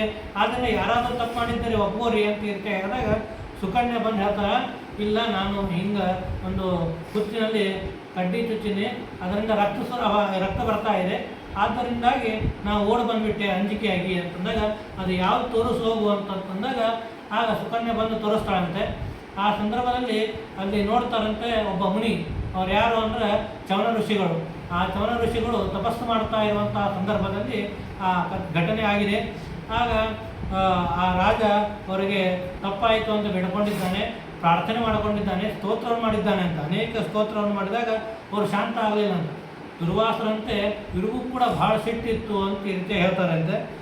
ಅನೇಕ ಸ್ತೋತ್ರವನ್ನು ಮಾಡಿದಾಗ ಆಗ ತಪ್ಪಾಯಿತು ಅಂತ ನಮ್ಮ ಎಲ್ಲ ರಾಜ್ಯದಲ್ಲಿ ಭಟರಿಗೂ ಕೂಡ ಎಲ್ಲರಿಗೂ ಕೂಡ ಉದರಶೂನ್ಯವಾಗಿದೆ, ಅದನ್ನು ಪರಿಹಾರವನ್ನು ಮಾಡಬೇಕು ಅಂತ ಈ ರೀತಿಯಾಗಿ ಹೇಳಿದಾಗ ಆಗ ಚಂದ್ರ ಹೇಳ್ತಾರಂತೆ, ಯಾರು ತಪ್ಪು ಮಾಡಿದ್ದಾರೋ ಅವರಿಗೆ ಒಂದು ಶಿಕ್ಷೆ ಇದೆ, ಆ ಶಿಕ್ಷೆಯನ್ನು ಅನುಭವಿಸೋದಾದರೆ ಈ ಎಲ್ಲರಿಗೂ ಕೂಡ ಪರಿಹಾರ ಆಗ್ತದ ಅಂತ ಹೇಳ್ತಾರೆ. ಏನಾಯಿತು ಹೇಳ್ರಿ ಅಂತಂದ್ರೆ ಅದಕ್ಕೆ ಆ ಸುಕನ್ಯೆಯನ್ನು ನನಗೆ ಮದುವೆ ಮಾಡಿಕೊಡು, ಅಂದರೆ ನಿನಗೆ ಎಲ್ಲ ಭಟರು ಆರೋಗ್ಯದಿಂದ ಇರ್ತಾರೆ ಅಂತ ಈ ರೀತಿಯಾಗಿ ಹೇಳ್ತಾರಂತೆ. ಆಗ ರಾಜ ಒಳ್ಳೆ ಸುಕನ್ಯಾ ತರುಣಿ, ಇವ್ರು ನೋಡಿದರೆ ಮುದಿಯಾದಂತಹ ವಯಸ್ಸುಳ್ಳಂಥವ್ರು, ಇವ್ರಿಗೆ ಹೆಂಗೆ ಕೊಡಬೇಕು ಅಂತೂ ಕೇಳಿಕ್ಕೆ ಬರಲ್ಲ. ಯಾಕಂದರೆ ಮುನಿಗಳು ಶಾಪ ಕೊಟ್ಟರೆ ಅಂತ ಒಂದು ದುಃಖ. ಆದರೂ ಕೂಡ ಆ ಮಗಳಿಗೆ ಹೇಳ್ತಾರಂತೆ, ರಾಜ ಸುರಕ್ಷಿತವಾಗಿರಬೇಕು ಅಂತಂದರೆ ಈ ತ್ಯಾಗವನ್ನು ನೀವು ಮಾಡಬೇಕು ಅಂತಂದಾಗ ಆಕೆ ಭಕ್ತಿಯಿಂದ ಒಪ್ಕೋತಾಳಂತೆ. ಆಯಿತು ಅಂತ ಈ ರೀತಿ ಒಪ್ಕೊಂಡು ಆ ಅಲ್ಲೇ ಚವನರನ್ನು ವಿವಾಹ ಮಾಡಿಕೊಂಡು ಶಯಾತಿ ರಾಜ ಮನೆಗೆ ಹೋಗ್ಬಿಟ್ಟಿದ್ದಾನೆ ಅಂತೆ ಆಸ್ಥಾನಕ್ಕೆ. ಈ ಸಂದರ್ಭದಲ್ಲಿ ಆ ಶಯಾತಿಯ ಮಗಳು ಸುಕನ್ಯೆ ನಮ್ಮಪ್ಪ ಯಾರೋ ಕೊಟ್ಟ ಅಂತೇಳಿ ಉದಾಸೀನ ಮಾಡಲಿಲ್ಲ. ಅವಳು ಉತ್ತಮ ಜ್ಞಾನಿಗಳು ಅಂತ ಈ ರೀತಿ ತಿಳ್ಕೊಂಡು ಅವರಿಗೆ ಏನೇನು ಬೇಕು, ಅನ್ನೀಕಕ್ಕೆ ಬೇಕಾದಂತಹದ್ದು ಮತ್ತು ಏನೇನು ಬೇಕು, ಅವರಿಗೆ ಏನೇನು ಬೇಕು ಎಲ್ಲ ವಸ್ತುಗಳನ್ನು ಕೂಡ ಸಕಾಲಕ್ಕೆ ಒದಗಿಸಿದ್ದಾಳೆ ಅಂತ. ಆಕೆ ಎಷ್ಟು ಸೇವೆ ಮಾಡಿದ್ದು ನೋಡಿ ಅವರಿಗೆ ಚವನ್ರಿಗೆ ಅನ್ನಿಸ್ತಂತ, ಇಂಥ ಒಳ್ಳೆಯ ಹುಡುಗಿಯನ್ನು ನಾನು ಹೀಗೆ ಬಿಡಬಾರ್ದು, ಒಂದೇನರೇ ಒಂದು ಆಕೆಗೆ ಸುಖವನ್ನು ಕೊಡಬೇಕು ಅಂತ ಈ ರೀತಿಯ ವಿಚಾರವನ್ನು ಮಾಡ್ತಾ ಇದ್ದಾರೆ. ಆ ಸಂದರ್ಭದಲ್ಲಿ ಇದು ನಸತ್ಯದಸ್ಥರು ವಿಶ್ವೇದೇವತೆಗಳು ಬಂದಿದ್ದಾರೆ ಅಂತ. ಈ ವಿಶ್ವೇದೇವತೆಗಳಂದ್ರೆ ಯಾರು ಅಂತಂದರೆ ದೇವತೆಗಳ ಗುರುಗಳು, ಅಂದರೆ ವೈದ್ಯರು, ದೇವತೆಗಳ ವೈದ್ಯರು. ಅಂದರೆ ದೇವತೆಗಳಿಗೆ ಏನಾದರೂ ರೋಗವಾಯಿತು ಅಂತಾದರೆ ಅವರಿಗೆ ಔಷಧವನ್ನು ಕೊಡುವಂತಹ ಉತ್ತಮವಾದಂತಹ ದೇವತೆಗಳು ಅವರು ಬಂದಿದ್ದಾರೆ ಅಂತ. ಆಗ ಚವನರು ಬೇಡ್ಕೋತಾರೆ ಅಂತ, ನನ್ನ ವಾರ್ಧಕ್ಯ ಇದೆ, ಆ ವಾರ್ಧಕ್ಯವನ್ನು ಕಳೆದು ನನಗೆ ಯೌವನತ್ವವನ್ನು ಕೊಡಬೇಕು, ಯಾಕಂದರೆ ನನ್ನ ಹೆಂಡತಿ ಈಕೆ ಯೌವನದಲ್ಲಿದ್ದಾಳೆ ಅಂತ ಈ ರೀತಿಯಾಗಿ ಹೇಳಿದಾಗ ಆಗ ಆಯಿತು ನಾವು ಕೊಡ್ತೀವಿ, ಪ್ರತ್ಯಾಮ್ನಾಯ ಏನು ಕೊಡ್ತೀರಿ ನೀವು ಅಂತ ಈ ರೀತಿಯಾಗಿ ಕೇಳ್ತಾರಂತ. ಆಗ ಚವನರು ಹೇಳ್ತಾರಂತೆ, ನೀವು ಪ್ರತ್ಯಾಮ್ನಾಯ ಏನು ಬೇಕು ಹೇಳಿದ್ರೆ ಎಲ್ಲ ಕೊಡ್ತೀನಿ, ಅಷ್ಟು ನನ್ನಲ್ಲಿ ಸಾಮರ್ಥ್ಯ ಇದೆ, ತಮ್ಮ ಸಾಮರ್ಥ್ಯ ಇದೆ ಅಂತ ಈ ರೀತಿ ಹೇಳಿದಾಗ ಆಗ ನಾಸತ್ಯದಸ್ಥರು ಅಶ್ವಿನಿ ದೇವತೆಗಳು ಹೇಳ್ತಾರಂತ, ಸೋಮಪಾನಾರರು ಅಂತ ಈ ರೀತಿಯಾಗಿ ದೇವತೆಗಳಿಗೆ ಕರೀತಾರೆ. ಆ ಸೋಮಪಾನಾರರು 100 ದೇವತೆಗಳು, ಅನೇಕ ಕೋಟ್ಯಾದಿ ದೇವತೆಗಳಲ್ಲಿ, ಅಂದರೆ ಪುಷ್ಕರವರೆಗೂ ಅನೇಕ ದೇವತೆಗಳಿದ್ದಾರೆ. ಅಲ್ಲಿ 100 ದೇವತೆಗಳಿಗೆ ಮಾತ್ರ ಸೋಮಪಾನಾರ, ಅಂದ್ರೆ ಸೋಮಲತೆಯನ್ನು ತೆಗೆದುಕೊಂಡು ಸೋಮಯಾಗವನ್ನು ಮಾಡಿದಾಗ ಆ ಸೋಮರಸೆಯಿಂದ ಆಹುತಿಯನ್ನು ಹಾಕ್ತಾರೆ. ಆ ಆಹುತಿ 100 ದೇವತೆಗಳಿಗೆ. ಅಶ್ವಿನಿ ದೇವತೆಗಳಿಗಿಲ್ಲ. ಆ ಸೋಮಪಾನವನ್ನು ನಮಗೆ ಮಾಡಿಸಿದ್ರಿ ಅಂತಂದರೆ ನಿಮಗೆ ಈ ಯೌವನತ್ವವನ್ನು ಕೊಡ್ತೀವಿ ಅಂತ ಈ ರೀತಿ ಹೇಳ್ತಾರಂತೆ. ಆಯಿತು, ಸಂದರ್ಭ ಬಂದಾಗ ಅದು ಯಾಗವನ್ನು ಮಾಡಬೇಕು, ಯಾಗವನ್ನು ಮಾಡಿದಾಗ ನಿಮಗೆ ಸೋಮಪಾನವನ್ನು ಮಾಡಿಸ್ತೀನಿ ಅಂತ ಈ ರೀತಿಯಾಗಿ ಆಶ್ವಾಸನೆಯನ್ನು ಕೊಡ್ತಾರಂತೆ. ಆ ಸಂದರ್ಭದಲ್ಲಿ ಆಗ ಅಲ್ಲಿ ಒಂದು ಸರೋವರ, ಆ ಸರೋವರಕ್ಕೆ ಕರೆದುಕೊಂಡು ಆ ನಾಸತ್ಯದಾಸರು ಹಾಗೂ ಚವನರು ಒಮ್ಮಲಿಗೆ ಮುಳುಗ್ತಾರೆ ಅಂತ. ಮುಳುಗಿದಾಗ ಆ ನಾಸತ್ಯದಾಸರು ಯದ್ಯಪಿ ಅವರು ಅವಳಿಗೆ ಒಂದೇ ಮುಖ ಒಂದೇ ಇದ್ದರು, ಆದರೆ ಚವನರು ಕೂಡ ಆ ಅಶ್ವಿನಿ ದೇವತೆಗಳು ಹೇಗಿದ್ದರು ಹಾಗೇ ಎದ್ದು ಬಂದ್ರಂತ. ಅಂದ್ರೆ ಅದು ವಾರ್ಧಕ್ಯ ಕಳೆದುಕೊಂಡು ಯವನಾವಸ್ಥೆಯಲ್ಲಿ ಬಂದಿದ್ದಾರೆ ಅಂತೆ. ಆಗ ಸುಕನ್ಯೆ ಕೇಳ್ತಾರಂತೆ, ಸುಕನ್ಯೆ ಇಲ್ಲಿ 3 ಮಂದಿ ಇದ್ದೀವಿ, ನಿನ್ನ ಗಂಡನ ಯಾರು ಅಂತ ಆರಿಸುಗೋ ಅಂತ ಈ ರೀತಿ ಹೇಳಿದಾಗ ಆಕಿ ಕೈ ಮುಗಿದು ಬಿಡ್ಕೋತಾರಂತ. ನಾವು ಒಂದು ವೇಳೆ ತಪ್ಪು ಯಾರಿಗರೇ ಕೈ ಮಾಡಿ ತೋರಿಸಿದೆ ಅಂತಂದ್ರೆ ನನ್ನ ಪತಿವ್ರತತ್ವ ಹಾಳಾಗ್ಬಿಡ್ತದೆ. ಅಂದ್ರೆ ನನ್ನ ಗಂಡನಲ್ಲದೇ ಇದ್ದಂಥ ಗಂಡ ಅಂತ ಈ ರೀತಿ ತಿಳಿದುಕೊಳ್ಳುವುದು ಕೂಡ ಒಂದು ಪತಿವ್ರತಕ್ಕೆ ಹಾನಿಕರ. ಆದ್ದರಿಂದಾಗಿ ಮಾಡಬೇಡ್ರಿ, ನೀವೇ ನಮ್ಮ ಗಂಡನನ್ನು ಇದು ಮುಂದೆ ತರಿಸ್ರಿ ಅಂತ ಈ ರೀತಿ ಹೇಳಿದಾಗ ಆಗ ನಾಸತ್ಯದಾಸರು ಅಶ್ವಿನಿ ದೇವತೆಗಳು ಆ ಚವನರನ್ನು ಮುಂದಕ್ಕೆ ಕಳಿಸಿದ್ದಾರೆ ಅಂತ. ಆಗ ಸಂತೋಷದಿಂದಾಗಿ ಆ ಸುಕನ್ಯೆ ಜೊತೆಯಲ್ಲಿ ವಿಹಾರವನ್ನು ಮಾಡ್ತಾ ಇದ್ದಾರೆ. ಆ ಸಂದರ್ಭದಲ್ಲಿ ಶಯಾತಿ ಒಂದು ಯಾಗವನ್ನು ಮಾಡಬೇಕು ಅಂತ ಈ ರೀತಿಯ ವಿಚಾರವನ್ನು ಮಾಡಿದ್ದಾನೆ. ವಿಚಾರವನ್ನು ಮಾಡಿದಾಗ ಬೇರೆ ಯಾರ ಪುರೋಹಿತರನ್ನು ಕರೆಸಬೇಕು ಅಂತ ವಿಚಾರ ಮಾಡಿ ನಮ್ಮ ಅಡೆಯಂದ್ರೆ ಇದ್ದಾರೆ ಅವರನ್ನು ಕರೆದುಕೊಂಡು ನಾವು ಯಾಗವನ್ನು ಮಾಡಿಸಿದ್ರೆ ಆಯಿತು ಅಂತ ಈ ರೀತಿಯಾಗಿ ಹೇಳಿ ಆ ಚವನ ಋಷಿಗಳ ಆಶ್ರಮಕ್ಕೆ ಬಂದಿದ್ದಾರೆ ಅಂತೆ. ಆ ಚವನ ಋಷಿಗಳ ಆಶ್ರಮಕ್ಕೆ ಬಂದಾಗ ಆ ಸುಕನ್ಯೆ ಆ ಚವನರ ಜೊತೆಗೆ ಇರುವುದನ್ನು ನೋಡಿ ಬಹಳ ದುಃಖ ಆಗಿದೆ ಅಂತ. ನಾನು ಯಾವ ಕುಲದಲ್ಲಿ ಹುಟ್ಟಿದ್ದೇನೆ, ವೈವಸ್ವತಮನು ಸೂರ್ಯನ ವಂಶ, ಅಂತಹ ಕುಲದಲ್ಲಿ ಹುಟ್ಟಂತಹ ನನ್ನ ಮಗಳು ಯಾರೋ ಗಂಡನನ್ನು ಬಿಟ್ಟು ಬೇರೆ ಪುರುಷನ ಜೊತೆಯಲ್ಲಿ ಇದ್ದಾಳಲ್ಲ ಅಂತೇಳಿ ಭಾಳ ದುಃಖ ಬಂದು ಬೈಲಿಕ್ಕೆ ಸ್ಟಾರ್ಟ್ ಮಾಡಿಬಿಡ್ತಾನಂತೆ. ಆ ಸಂದರ್ಭದಲ್ಲಿ ಸುಕನ್ಯೆನ ಕೇಳ್ತಾಳಂತ, ಇಲ್ಲ ನೀ ಯಾರನ್ನು ನನಗೆ ಮದುವೆ ಮಾಡಿ ಕೊಟ್ಟಿದ್ದೀಯೋ ಆ ಪುರುಷನೇ ಇವ, ಆದರೆ ಅಶ್ವಿನಿ ದೇವತೆಗಳ ಅನುಗ್ರಹದಿಂದಾಗಿ ಅವರಿಗೆ ಈ ದೇಹ ಬಂದಿದೆ ಅಂತ ಈ ರೀತಿ ಹೇಳಿದಾಗ ಭಾಳ ಸಂತೋಷ ಪಡ್ತಾರಂತ. ಆಯಿತು, ನಾನು ಮಾಡಿದ್ದು ಒಂದು ಒಳ್ಳೆಯದಾಯಿತು ಅಂತ ಈ ರೀತಿಯ ವಿಚಾರವನ್ನು ಮಾಡಿ ಆ ಚವನರಿಗೆ ಬಂದು ಕೇಳ್ಕೊತಾರಂತ. ಒಂದು ಯಾಗವನ್ನು ಮಾಡಿಸ್ಬೇಕು ಅಂತ ಈ ರೀತಿ ಹೇಳಿದಾಗ ಆ ಯಾಗವನ್ನು ಆಗ ಚವನರು ವಿಚಾರ ಮಾಡ್ತಾರಂತ. ಇದೇ ಸಂದರ್ಭದಲ್ಲಿ ನಾವು ಅಶ್ವಿನಿ ದೇವತೆಗಳಿಗೆ ಸೋಮಪಾನವನ್ನು ಮಾಡಿಸಬೇಕು ಅಂತ ಈ ರೀತಿಯ ವಿಚಾರ ಮಾಡ್ತಾರಂತೆ. ಆಗ ಯಾಗವನ್ನು ಮಾಡ್ತಾ ಇರ್ತಾರೆ. ಆಗ ಎಲ್ಲ ದೇವತೆಗಳನ್ನು ಆ ಸೋಮಪಾನಕ್ಕೆ ಯಾರ್ಯಾರು ಅರ್ಹತ ಇದ್ದಾರೋ ಅವರೆಲ್ಲರನ್ನು ಕರೆದು ಆಹುತಿಯನ್ನು ಕೊಡ್ತಾ ಇರ್ತಾರೆ. ಸಾಕ್ಷಾತ್ ದೇವತೆಗಳೇ ಬಂದು ಆ ಆಹುತಿಯನ್ನು ಸ್ವೀಕಾರ ಮಾಡ್ತಾ ಇರ್ತಾರಂತೆ. ಆಗ ಅಶ್ವಿನಿ ದೇವತೆಗಳನ್ನು ಕರೀತಾರಂತ. ಆಗ ಅಶ್ವಿನಿ ದೇವತೆಗಳು ಬರ್ತಾ ಇರಬೇಕು. ಆಗ ಇಂದ್ರ ಬಂದು ತಡೆದಿಡ್ತಾರಂತ. ಈ ದೇವತೆಗಳಿಗೆ ಒಡೆಯ ಇಂದ್ರ ಯಾರ್ಯಾರು ಜಾಗಕ್ಕೆ ಯಾರ್ಯಾರು ಸ್ಥಾನಕ್ಕೆ ಏನೇನು ಕೊಡಬೇಕು ಅನ್ನೋದನ್ನು ಆ ನಿರ್ಣಯ ಮಾಡುವಂಥವನು ಇಂದ್ರ. ಆದ್ದರಿಂದಾಗಿ ಇಂದ್ರ ಬಂದು ತಡೆದಿಡ್ತಾನಂತ. ಇವರು ಸೋಮಪಾನರಕ್ಕೆ ಅರ್ಹರಲ್ಲ, ಇವರಿಗೆ ಆಹುತಿಯನ್ನು ಕೊಡಬೇಡ್ರಿ ಅಂತಂದಾಗ ಇಲ್ಲ ನಾನು ಕೊಡ್ತೀನಿ ಅಂತ ಇರುತ್ತೆ ಹೇಳ್ತಾರಂತ. ಆಗ ತಾನು ಇಂದ್ರಾಯುಧವನ್ನು ತೆಗೆದುಕೊಂಡು ಪ್ರಹಾರ ಮಾಡಿ ಹೋಗ್ತಾನಂತ. ಸ್ತಬ್ಧಂ ಅಂತ ಈ ರೀತಿಯಾಗಿ ಇಷ್ಟೇ ಹೇಳ್ತಾರಂತ. ಅಲ್ಲೇ ನಿಂತು ಬಿಡ್ತಾನಂತ. ಅಂದ್ರೆ ಇಂದ್ರದೇವರ ಇದು ವಜ್ರಾಯುಧವನ್ನು ಕೂಡ ತಡೆಹಿಡುವಷ್ಟು ಅವರ ತಪಸ್ಸಾಮರ್ಥ್ಯ ಇತ್ತು ಅಂತ ಈ ರೀತಿಯಾಗಿ ನಾವು ತಿಳಿದುಕೊಳ್ಳುತ್ತೇವೆ. ಆಗ ಇಂದ್ರದೇವರು ವಿಚಾರ ಮಾಡ್ತಾರಂತ. ಏನೋ ಪ್ರಾರಬ್ಧ ಕರ್ಮದಿಂದ ಅಶ್ವಿನಿ ದೇವತೆಗಳಿಗೆ ಸೋಮಪಾನ ಇರಲಿಲ್ಲ, ಅವರ ಯೋಗ್ಯತಾವನ್ನು ನೋಡಿ ಜ್ಞಾನಿಗಳು ಕೊಡ್ತಾ ಇದ್ದಾರೆ ಅಂತ ಈ ರೀತಿಯ ವಿಚಾರವನ್ನು ಮಾಡಿ ಇದು ಭಗವಂತನ ಸಂಕಲ್ಪವೂ ಇರಬಹುದು ಅಂತ ಈ ರೀತಿಯ ವಿಚಾರವನ್ನು ಮಾಡಿ ಮುಂದೆ ಹೋಗ್ತಾರಂತೆ. ಆಗ ಸೋಮಪಾನವನ್ನು ಮಾಡಿದ್ದಕ್ಕೆ ಅಶ್ವಿನಿ ದೇವತೆಗಳು ಸಂತೋಷ ಪಡ್ತಾರಂತ. ನೀವು ಮಾಡಿರುವಂತಹ ಪ್ರತಿಜ್ಞೆಯನ್ನು ಪೂರ್ಣ ಮಾಡಿದ್ದೀರಿ ಅಂತ ಈ ರೀತಿಯಾಗಿ ಆಶೀರ್ವಾದವನ್ನು ಮಾಡಿದ್ದಾರೆ ಅಂತೆ. ಹಾಗೆ ಮುಂದೆ ಅವರ ಸಂಸಾರವು ಮುಂದೆ ಬೆಳೆದಿದೆ ಅಂತ ಈ ರೀತಿಯಾಗಿ ನಾವು ಕೇಳ್ತೀವಿ. ಇದು ಆದ ಮೇಲೆ ನಾಗಪತ್ಯಂ ಚ ಅರ್ಥೋ ಭಾತರಕಂ ಕವಿಂ ಯವಿಷ್ಟಂ ಯವಜಂದಾಯಂ ಬ್ರಹ್ಮಚಾರೀಮಮಾಗತಃ. ಒಂದು ಸಾರಿ ಅಂದ್ರೆ ವೈವಸ್ವತ ಮನುವಿನ ಇನ್ನೊಬ್ಬ ಮಗ ನಾಭಾಗ ಅಂತ. ಆ ನಾಭಾಗನಿಗೆ ಗುರುಗಳ ಕಡೆಗೆ ಅವನಿಗೆ ವಿದ್ಯೆಯನ್ನು ಕಲಿಯೋದಕ್ಕೆ ಕಳಿಸಿರ್ತಾರೆ ಅಂತ. ಆ ವ್ಯಕ್ತಿಯನ್ನು ನೋಡಿ ಅಲ್ಲಿರುವಂತಹ ಅಣ್ಣ ತಮ್ಮಂದ್ರೆ ವಿಚಾರ ಮಾಡ್ತಾರಂತ. ಇವನು ಮಾಡುವಂತಹ ಕೃತ್ಯವನ್ನು ನೋಡಿದರೆ ಇವನಿಗೇನು ರಾಜ್ಯದಲ್ಲಿ ಆಸಕ್ತಿ ಇಲ್ಲ, ಯಾಕಂದ್ರೆ ಅಖಂಡ ದೇವರ ಧ್ಯಾನ, ಗುರುಗಳ ಸೇವೆ ಇದನ್ನೇ ಮಾಡ್ತಾ ಇರ್ತಾನಂತ. ಇವನನ್ನು ನೋಡಿದರೆ ನಮ್ಗೆ ರಾಜ್ಯ ಬೇಕು ಅಪೇಕ್ಷಿಸುತ್ತಾನೆ ಅಂತ ಈ ರೀತಿಯ ವಿಚಾರವನ್ನು ಮಾಡಿದೇನೆ ಆ 9 ಮಂದಿ ತಮ್ಮಷ್ಟೇ ತಾವೇ ಆ ಭಾಗವನ್ನು ಮಾಡ್ಕೊಂಡ್ಬಿಡ್ತಾರಂತ. ಆ ನಾಭಾಗಗೆ ಇದನ್ನೇ ಕೊಡೋಲ್ಲಂತ, ಆಸ್ತಿನೇ ಪಾಲು ಮಾಡೋದಿಲ್ಲ ಅಂತ. ಆಗ ಗುರುಗಳ ಕಡೆ ಅಧ್ಯಯನ ಮುಗಿಸ್ಕೊಂಡು ಬರ್ತಾನಂತ.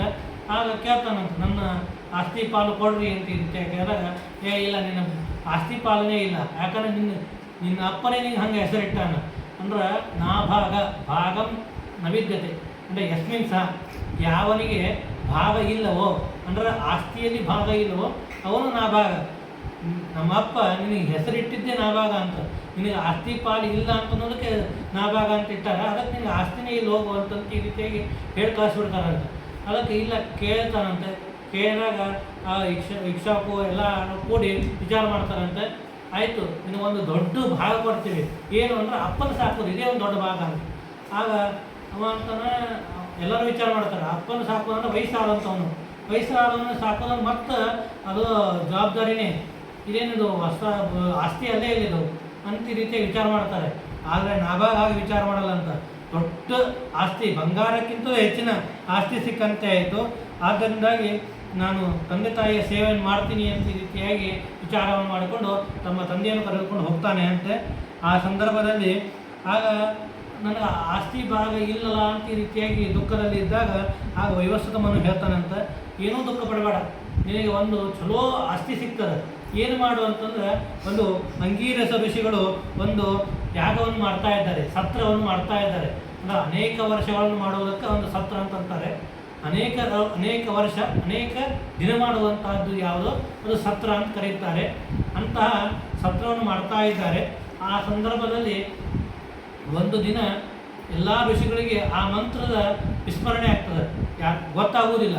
ಆ ಮಂತ್ರವನ್ನು ನೀನು ನೆನಪು ಮಾಡಿಕೊಡು. ಆ ಸಂದರ್ಭದಲ್ಲಿ ಸಂತೋಷದಿಂದಾಗಿ ಅವರು ನಿಮಗೆ ಧನ ಕೊಡ್ತಾರೆ ಅಂತ ಈ ರೀತಿಯಾಗಿ ಆ ನಾಭಾಗನ ತಂದೆ ಹೇಳ್ತಾ ಇದ್ದಾನೆ. ಆಗ ಆ ಸತ್ರಕ್ಕೆ ಹೋಗಿದ್ದಾರೆ ಅಂತ ಅಂಗೀರಸರು, ಅಂದರೆ ಮಹಾತಪಸ್ವಿಗಳು ಅಂಗೀರಸಗಳು. ಅಂತಹ ಯಾಗದಲ್ಲೂ ಕೂಡ ಅಂದರೆ ಪರಮಾತ್ಮನ ಒಂದು ಎಷ್ಟು ಕಾರುಣ್ಯ ಆ ನಾಭಾಗನ ಮೇಲೆ ಅಂತಂದರೆ, ಅಂಥ ಜ್ಞಾನಿಗಳಿದ್ದರೂ ಕೂಡ ಆ ಸತ್ರವನ್ನು ಮಾಡ್ತಾ ಇರಬೇಕಾದಾಗ ಆ ಒಂದು ದಿನ ಮಂತ್ರದ ವಿಸ್ಮರಣೆ ಆಗುತ್ತಂತೆ. ಅನೇಕ ಜ್ಞಾನಿಗಳು ಇದ್ದರೂ ಕೂಡ ಆ ಮಂತ್ರ ಸ್ಮರಣೆ ಬರುವುದಿಲ್ಲ ಅಂತ. ಆಗ ನಾಭಾಗನೇ ಆ ಮಂತ್ರದ ಸ್ಮರಣೆಯನ್ನು ತಂದುಕೊಟ್ಟು ಆ ಯಾಗವನ್ನು ಪೂರ್ಣ ಮಾಡ್ತಾ ಇದ್ದಾರೆ. ಆಗ ಆ ಮುನಿಗಳಿಗೆ ಸಂತೋಷ ಆಯ್ತಂತ. ನೀ ಇದ್ದಿದ್ದಿಲ್ಲ ಅಂತಂದ್ರೆ ಯಾಗ ಅರ್ಧಕ್ಕೆ ನಿಂತು ಹೋಗ್ಬಿಡ್ತಿತ್ತು. ಆದ್ದರಿಂದ ಯಾಗ ಪೂರ್ಣವಾಗಿದೆ, ನಿನ್ನಿಂದಲೇ ಆಗಿದೆ. ಆದ್ದರಿಂದಾಗಿ ಈ ಯಾಗದ ಉಚ್ಚಿಷ್ಟ ಭಾಗ ಏನಿದೆಯೋ ಆ ಎಲ್ಲವೂ ಕೂಡ ತೆಗೆದುಕೊಂಡು ಹೋಗು ಅಂತ ಇರ್ತಾ ಹೇಳ್ತಾರೆ. ಈಗಿನ ಕಾಲದಲ್ಲಿ ಹೋಮವನ್ನು ಮಾಡಿದಾಗ ಯಾಗದ ಉಚ್ಚಿಷ್ಟ ಭಾಗ ದರ್ಭ ಆಮೇಲೆ ತುಪ್ಪ ಇಷ್ಟೇ ಇರ್ತದೆ. ಆಗಿನ ಭಾಗ ಹಂಗಲ್ಲ, ಎಲ್ಲ ದರ್ಭದ ಒಂದೊಂದು ಕಡ್ಡಿಯೂ ಕೂಡ ಬಂಗಾರದಿತ್ತಂತ. ಅಂತಹ ಸಮೃದ್ಧವಾದಂತಹ ಆ ಅಂಗೀರಸರು ಮಾಡುವಂತಹ ಯಾಗ ಅನೇಕ ಬಂಗಾರ ಬೆಳ್ಳಿ ಇತ್ತಂತ. ಅದನ್ನು ತೆಗೆದುಕೊಂಡು ತಾನು ಮನೆಗೆ ಹೋಗ್ತಾ ಇದ್ದಾನೆ. ಆ ಸಂದರ್ಭದಲ್ಲಿ ಒಬ್ಬ ಕಪ್ಪು ವೇಷಧಾರಿ ಮಾಡಿಕೊಂಡಂತಹ ಒಬ್ಬ ಬ್ರಾಹ್ಮಣ ಬಂದಿದ್ದಾನೆ ಅಂತೆ. ಆ ಬ್ರಾಹ್ಮಣ ಬಂದು ಅವನಿಗೆ ಹೇಳ್ತಾನಂತ, ಎಲ್ಲಿ ತೆಗೆದುಕೊಂಡು ಹೊಂಟಿ ಅಂತ ಕೇಳ್ತಾನಂತ. ಇಲ್ಲ, ಹಿಂಗೆ ಋಷಿಗಳು ಕೊಟ್ಟಿದ್ದಾರೆ, ನಾನು ತೊಗೊಂಡು ಹೋಗಂತ, ನಾನು ತೊಗೊಂಡು ಹೊಂಟೀನಿ ನನ್ನ ಮನೆಗೆ. ಇದು ಋಷಿಗಳು ಅಧಿಕಾರಿಗಳಲ್ಲ, ನೀನೂ ಅಧಿಕಾರಿ ಅಲ್ಲ, ಈ ಅಧಿಕಾರಿ ನಾನು ಅಂತ ಇರ್ತಾ ಹೇಳ್ತಾನಂತ. ಹಂಗೆ ನಾನು ವಿಸ್ಮರಣೆವಾದಾಗ ಮಂತ್ರವನ್ನು ನಾನು ಸ್ಮರಣೆ ಮಾಡ್ತಾ ಕೊಟ್ಟೀನಿ, ಸಂತೋಷದಿಂದ ಕೊಟ್ಟಾರೆ, ನೀನು ಅಂತಂದಕ್ಕೆ ನೀ ಏನು ಅಂತಂದ್ರೆ ಅವಾಗ ಹೇಳ್ತಾರಂತ, ಹೋಗು ನಿಮ್ಮ ಅಪ್ಪಗೆ ಕೇಳು, ಈ ಹಿಂದೆ ನಾನು ಬಂದಿದ್ದೆ, ಈ ಉಚ್ಚಿಷ್ಟ ಭಾಗ ನಂದು ಅಂತ ಕೇಳಿಗತ್ತಾನ, ಯಾರ್ದು ನಿಂದು ನಂದು ಅಂತ ಕೇಳು, ನಿಮ್ಮಪ್ಪ ಹೆಂಗೆ ಅಂತ ಹಂಗೆ ಮಾಡು ಅಂತಂತಾರೆ. ಆಗ ವೈವಸ್ವತ ಮನೆಗೆ ಬಂದು ಕೇಳ್ತಾನಂತ, ಹಿಂಗೆ ಹೇಳ್ತಾ ಇದ್ದಾರೆ ಮತ್ತು ಯಾರ್ದು ಅಂತ ಕೇಳಿದಾಗ ಆಗ ಕೇಳ್ತಾನಂತಪ್ಪ ಹೆಂಗಿದ್ದ ಹೇಳು ಅಂತ. ಆಗ ಆ ಬ್ರಾಹ್ಮಣ ವ್ಯಕ್ತಿಯ ವರ್ಣನೆ ಮಾಡ್ತಾನಂತ. ಆಗ ವಿಚಾರ ಮಾಡ್ತಾನಂತ, ಇವರು ಬೇರೆ ಯಾರು ಅಲ್ಲ, ರುದ್ರದೇವರು. ಅಂದ್ರೆ ಉಚ್ಚಿಷ್ಟ ಅಂದ್ರೆ ಯಾಗದ ಉಚ್ಚಿಷ್ಟ ಭಾಗಕ್ಕೆ ಅಧಿಕಾರಿ ಯಾರು ಅಂತಂದ್ರೆ ರುದ್ರದೇವರು. ಅವಾಗ ಹೇಳ್ತಾನಂತ, ನೀನು ಬಿಟ್ಟು ಬಂದ್ಬಿಡು, ಆ ಧಾನ್ಯ ಸಿಗಲಿಲ್ಲ ಅನ್ನೋ ಚಿಂತಿಲ್ಲ, ಧನ ಸಿಗಲಿಲ್ಲ ಅನ್ನೋ ಚಿಂತಿಲ್ಲ, ಅವರ ಶಾಪಕ್ಕೆ ಗುರಿ ಆಗಬೇಡ, ಅವ್ರದ್ದೇ ಅಂತಂತ ಹೇಳ್ತಾನಂತ. ಆಗ ಸತ್ಯವತ್ತನಂತಹ ಆ ನಾಭಾಗ ಬಂದು ಹೇಳ್ತಾನಂತ, ನಮ್ಮ ತಂದೆ ಹೇಳಿದ್ದಾರೆ ಈ ಭಾಗ ನಿಂದೆ, ಆದ್ದರಿಂದ ಇದನ್ನು ನೀವೇ ತೆಗೆದುಕೊಳ್ಬೇಕು ಅಂದಾಗ ರುದ್ರದೇವರು ಸಂತೋಷ ಆಯ್ತಂತ. ಎರಡೆರಡು ಕಾರಣ. ಒಂದನೇದ್ದು ನಿಮ್ಮಪ್ಪ ಸತ್ಯವಾಗಿ ಹೇಳಿದ್ದಾನೆ, ಅದು ಅಲ್ಲದೆ ನಿಮ್ಮಪ್ಪ ಹೇಳುವಂಥ ಸತ್ಯವನ್ನು ನೀನು ನನ್ನ ಮುಂದೆ ಬಂದು ಸುಳ್ಳು ಹೇಳಿಲ್ಲ, ಸತ್ಯವಾಗಿ ಮಾತನಾಡಿದ್ದೆ. ಇಲ್ಲ ನಮ್ಮಪ್ಪ ಹೇಳ್ಯಾರ ನಂದೇ ಅಂತ ಹೇಳಿಲ್ಲ. ಆದ್ದರಿಂದ ಭಾಳ ಸಂತೋಷರಾಗಿ ಈ ಭಾಗವನ್ನು ನೀನೇ ತೆಗೆದುಕೋ ಅಂತ ಈ ರೀತಿಯ ಹೇಳಿ ಆ ಧನಧಾನ್ಯವನ್ನು ಕೊಟ್ಟು ಕಳಿಸಿದ್ದಾನೆ ಅಂತ. ಹಾಗೆ ಆ ನಾಭಾಗನ ಮುಂದೆ ವಂಶ ಬೆಳೆದಿದೆ ಅಂತ. ಆ ನಾಭಾಗನ ವಂಶದಲ್ಲಿ ಒಬ್ಬ ಅವಿಕ್ಷಿತ್ ಅನ್ನುವಂತಹ ರಾಜನಾಗಿದ್ದಾನಂತ. ಆ ಅವಿಕ್ಷಿತ್ ಅನ್ನುವಂತಹ ರಾಜನ ಕಥೆಯನ್ನು ವೇದ ಮಂತ್ರವು ಅವನ ವರ್ಣನೆ ಮಾಡ್ತಾರಂತ. ಅವಿಕ್ಷಿತಸ್ಥ ಕಾಮಕ್ರಿಯೆ ಸಭಾಸದ ಇತಿ ಅಂತ ಈ ರೀತಿಯಾಗಿ. ಅಂದ್ರೆ ಆ ಅವಿಕ್ಷಿತ್ ಅನ್ನುವಂತಹ ರಾಜ ಅವನು ಯಾಗವನ್ನು ಮಾಡಿದ ಅಂತಂದರೆ ಆ ಯಾಗಕ್ಕೆ ವಿಶ್ವೇದೇವತೆಗಳು ಬಂದಂತ. ಯಾಗಕ್ಕೆ ಅಂತಂದ್ರೆ ಆ ಯಾಗದಲ್ಲಿ ಬಂದಂತಹ ದೇವತೆಗಳಿಗೆ ಬಡಿಸ್ಲಿಕ್ಕೆ, ಅಂದರೆ ಬೇರೆ ಬಡಿಸೋರು ಯಾರಂದ್ರೆ ವಿಶ್ವೇದೇವತೆಗಳು ಬಂದು ಅವರ ಯಾಗದಲ್ಲಿ ಬಡಿಸ್ತಾ ಇದ್ರು ಅಂತಂದು ಅಂಥ ಶುದ್ಧವಾದಂಥ ಯಾಗವನ್ನು ಮಾಡಿದ ಅಂಥೇಳಿ ಈ ನಾಭಾಗನ ವಂಶದ ಕಥೆಯನ್ನು ಹೇಳ್ತಾರೆ. ಆ ಸಂದರ್ಭ ಆಮೇಲೆ ಮುಂದೆ ನಾಭಾಗನ ಮಗ ಅಂಬರೀಷ ಅನ್ನುವಂಥ ಮಹಾ ಉತ್ತಮನಾದಂಥ ರಾಜನು ಬರ್ತಾ ಇದ್ದಾನೆ. ಅಂಬರೀಷೋ ಮಹಾಭಾಗ ಸಪ್ತದ್ವೀಪಾವತಿ ಮಹಿ ಅವ್ಯಯಂ ಚ ಶ್ರಿಯಂ ಲಬ್ಧಂ ವಿಭಂ ಚಾತಲಾಂ ಭುವಿ ಅಂತ ರೀತಿಯಾಗಿ ಆ ಅಂಬರೀಷನ ಕಥೆಯನ್ನು ಹೇಳ್ತಾ ಇದ್ದಾರೆ. ಆ ಅಂಬರೀಷ ಏನು ಮಾಡ್ತಾ ಇದ್ದ ಅಂತಂದರೆ ಉತ್ತಮವಾದಂತಹ ಯಾಗ, ಪರಮಾತ್ಮನಲ್ಲಿ ಭಕ್ತಿ ಇತ್ಯಾದಿಗಳನ್ನು ಅನೇಕ ವಿಧವಾದಂತಹ ವ್ರತಗಳನ್ನು ಮಾಡ್ತಾ ಇದ್ದ ಅಂತ. ವಿಶೇಷವಾಗಿ ಏಕಾದಶಿ ವ್ರತವನ್ನು ಮಾಡ್ತಾ ಇದ್ದಂತ. ಅಂದರೆ ಏಕಾದಶಿ ವ್ರತ ಅಂದರೆ ಏನು ಅಂತಂದ್ರೆ ದಿನತ್ರಯ ಪಾಲನೆ. ಅಂದರೆ ದಶಮಿಯ ದಿನ ಒಪ್ಪತ್ತು ಊಟ ಮಾಡೋದು, ರಾತ್ರಿ ಊಟ ಮಾಡದೇ ಇರೋದು. ಏಕಾದಶಿ ಪೂರ್ತಿ ಉಪವಾಸ, ದಶಮಿಯ ದಿನ ಮತ್ತೆ ಒಪ್ಪತ್ತು ಊಟ ಮಾಡೋದು, ಆಮೇಲೆ ಹಾಸಿಗೆಯಲ್ಲಿ ಮಲಗೋದಿಲ್ಲ. ಅನೇಕ ಈ ಏಕಾದಶಿಯ ವಿಧವಾದಂಥ ವ್ರತವನ್ನು ಹೇಳಿದ್ದಾರೆ. ಅದನ್ನೆಲ್ಲವನ್ನೂ ಕೂಡ ಮಾಡ್ತಾ ಇದ್ದ ಅಂತ. ಏಕಾದಶಿ ವ್ರತವನ್ನು ಮಾಡೋದು ವರ್ಷ ಕಾರ್ತಿಕ ಮಾಸದಲ್ಲಿ ಅದರ ಉದ್ಯಾಪನವನ್ನು ಮಾಡೋದು ಅಂತ ಇಟ್ಕೊಂಡಿದ್ದಾನೆ.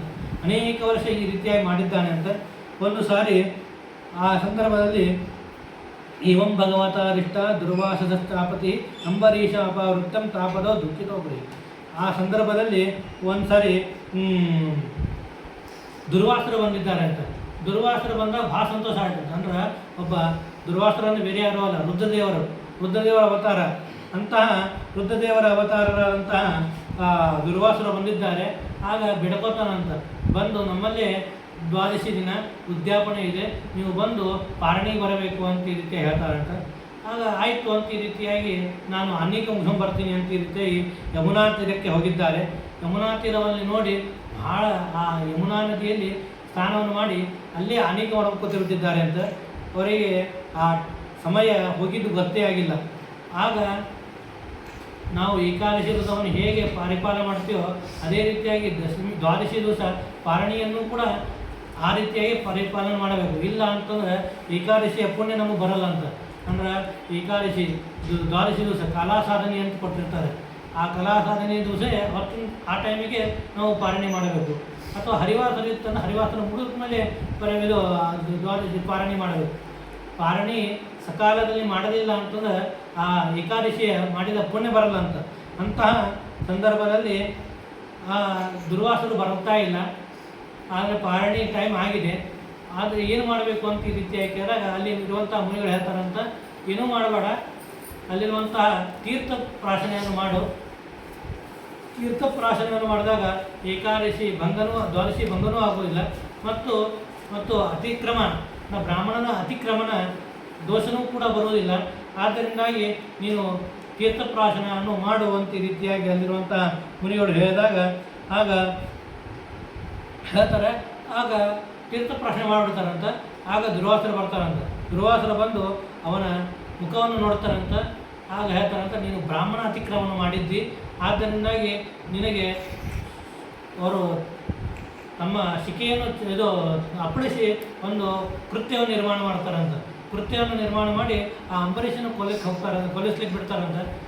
ಆಗ ಅಂಬರೀಷನ ಮಹಾತ್ಮೆ ಎಷ್ಟಿತ್ತು ಅಂತಂದರೆ, ಅಂಬರೀಷನ ಆ ಭಗವದ್ಭಕ್ತಿಯಿಂದಾಗಿ ಪರಮಾತ್ಮನೇ ಅವನ ಚಕ್ರವನ್ನು ಅಂಬರೀಷನಿಗೆ ಕೊಟ್ಟಿದ್ನಂತ. ಅಂದ್ರೆ ಪರಮಾತ್ಮ ಅಂಬರೀಷನಿಗೆ ಚಕ್ರ ಕೊಟ್ಟ ಅವನ ಕಡೆ ಇರಲಿಲ್ಲೇನು ಅಂತಂತಂದ್ರೆ ಅದಕ್ಕೆ ಹೇಳ್ತಾನಂತ. ಹಂಗಲ್ಲ, ಪರಮಾತ್ಮನ ಕೈಯಲ್ಲೂ ಒಂದು ಚಕ್ರ ಇತ್ತು, ಅಂಬರೀಷನ ರಕ್ಷಣೆಗಾಗಿ ಒಂದು ಚಕ್ರ ಇತ್ತು ಅಂತ. ಯಾಕಂದ್ರೆ ಪರಮಾತ್ಮನ ರೂಪಗಳು ಹೇಗೆ ಅನಂತವೋ ಹಾಗೆ ಅವನ ಆಯುಧಗಳು ಕೂಡ ಅನಂತವಾಗಿವೆ ಮತ್ತು ಭಗವಂತನಿಂದ ಅಭಿನ್ನವಾಗಿವೆ. ಆದ್ದರಿಂದಾಗಿ ಅವು ಚೇತನಾತ್ಮಕವಾದಂತಹದ್ದು. ಆ ಚಕ್ರಕ್ಕೆ ಅಭಿಮಾನಿಯಾದಂಥವನು ಪ್ರದ್ಯುಮ್ನ. ಆ ಪ್ರದ್ಯುಮ್ನ ಅಲ್ಲಿ ಆ ಕೃತ್ಯವನ್ನು ನಾಶವನ್ನು ಮಾಡಿದ್ದಾನೆ ಅಂತೆ.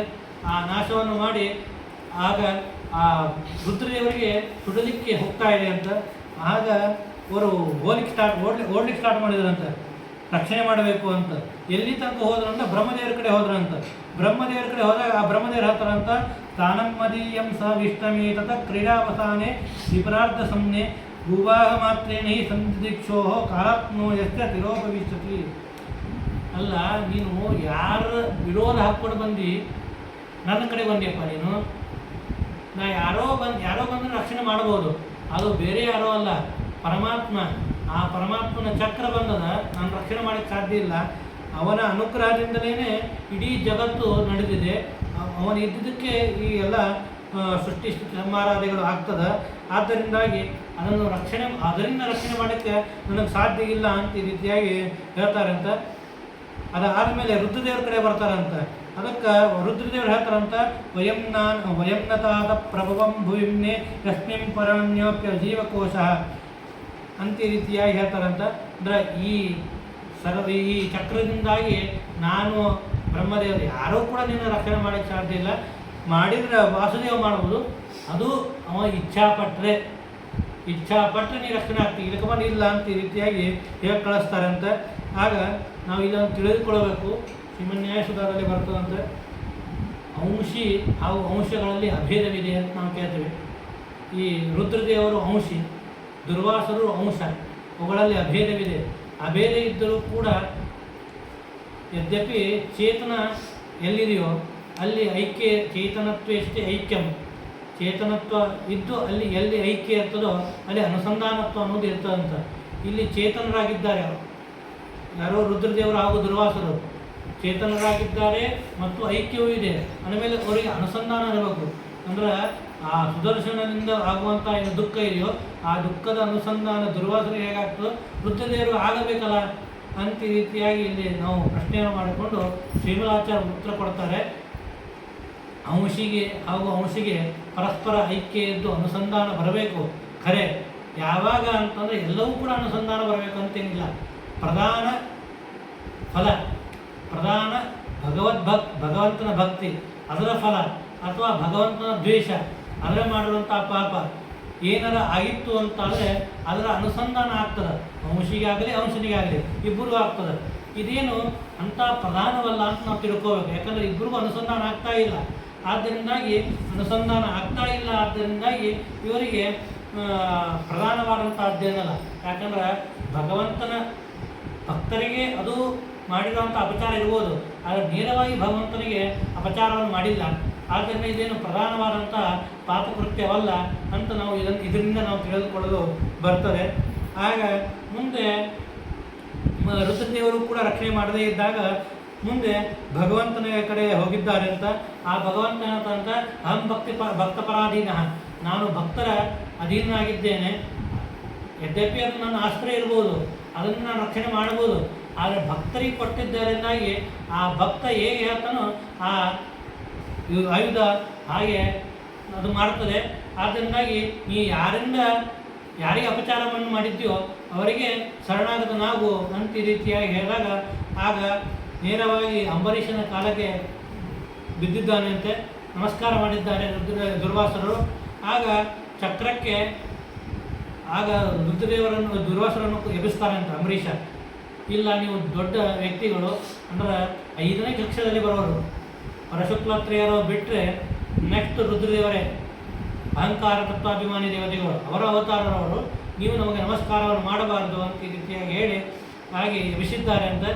ಆಗ ರುದ್ರದೇವರು ದುರ್ವಾಸರು ಎದ್ದು ಆ ಚಕ್ರಕ್ಕೆ ಆ ಅಂಬರೀಷ ನಮಸ್ಕಾರವನ್ನು ಮಾಡಿ ಈ ಭಕ್ತರನ್ನು ರಕ್ಷಣೆ ಮಾಡುವಂಥ ಈ ರೀತಿಯಾಗಿ ಹೇಳಿದಾಗ ಚಕ್ರ ಮಾಯವಾಗಿದೆ ಅಂತ. ಆಗ ಆಮೇಲೆ ದುರ್ವಾಸರು ಹೇಳ್ತಾರಂತ, ಇಲ್ಲ ಈಗ ನೀವು ಹೋಗಿ ಅನೇಕವನ್ನು ಮುಗಿಸ್ಕೊಂಡು ಬರ್ರಿ, ಇನ್ನೂ ನಾನು ಪಾರಣಿ ಮಾಡಿಲ್ಲ ಅಂತ ಈ ರೀತಿ ಹೇಳ್ತಂತ. ಇಷ್ಟೆಲ್ಲ ಮುಗಿಸ್ಕೊಂಡು ಬರೋದಕ್ಕೆ 1 ವರ್ಷವಾಗಿತ್ತು ಅಂತ. ಆಗ ಹೋಗಿ ಈ ಸಾರಿ ಅದು ತಡ ಮಾಡಬಾರದು ಅಂತ ಈ ರೀತಿಯ ವಿಚಾರವನ್ನು ಮಾಡಿ ಅನೇಕವನ್ನು ಮುಗಿಸ್ಕೊಂಡು ಪಾರಣೆಯನ್ನು ಮಾಡಿದ್ದಾರೆ ಅಂತ. ಆಗ ಸಂತೋಷದಿಂದಾಗಿ ಅದು ಅಂಬರೀಷನು ಕೂಡ ಪಾರಣೆಯನ್ನು ಮಾಡಿ ದೇವರ ಪಾತ್ರಕ್ಕೆ ಪ್ರೀತಿ ಪಾತ್ರಕ್ಕೆ ಪಾತ್ರನಾಗಿದ್ದಾನೆ ಅಂತ ಈ ರೀತಿಯಾಗಿ ಹೇಳ್ತಾರೆ. ಇಲ್ಲಿ ಮಹಾಭಾರತದ ಭಾಗವತ ತಾತ್ಪರ್ಯದಲ್ಲಿ ಶ್ರೀಮದಾಚಾರ್ಯ ಇದರ ಬಗ್ಗೆ ನಿರ್ಣಯವನ್ನು ಕೊಡ್ತಾರೆ. ಶ್ರೀಮದಾಚಾರ್ಯರು ಹಂಗಂದ್ರೆ ಆ ಅಂಬರೀಷ ದುರ್ವಾಸನಕ್ಕಿಂತಲೂ ಉತ್ತಮನಾದ ಅಂತ ಈ ರೀತಿಯಾಗಿ ಪ್ರಶ್ನೆಯನ್ನು ಮಾಡ್ಕೋತಾರೆ.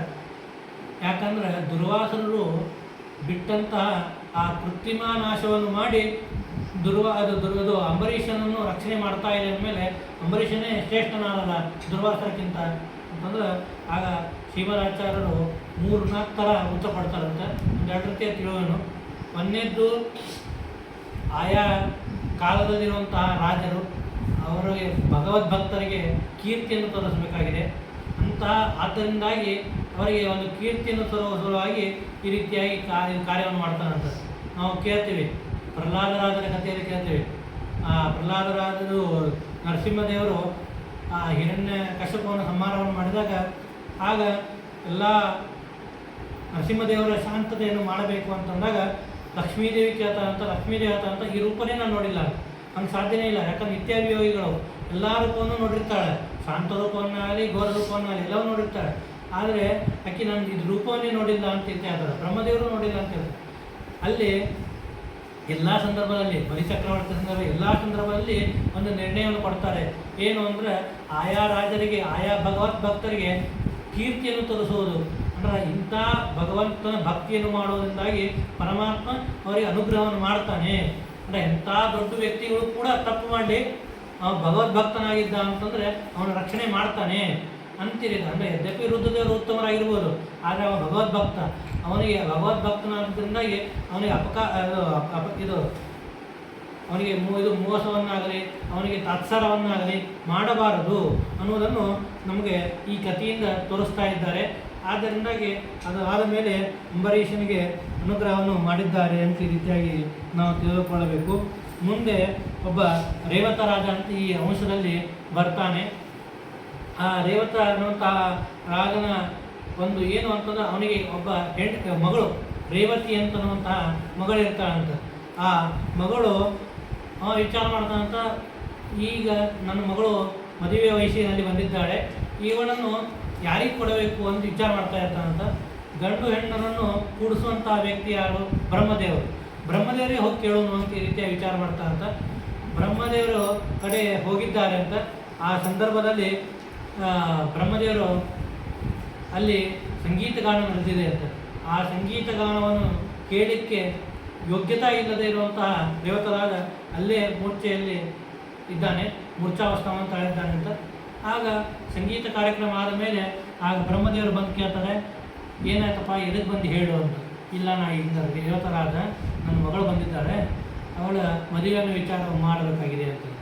ಆಯಿತು, ಯಾರ್ಯಾರು ರಾಜರಿದ್ದಾರೆ ಹೇಳು, ಅವ್ರ ಮೇಲೆ ನಾನು ಹೇಳ್ತೀನಿ ಅಂತ.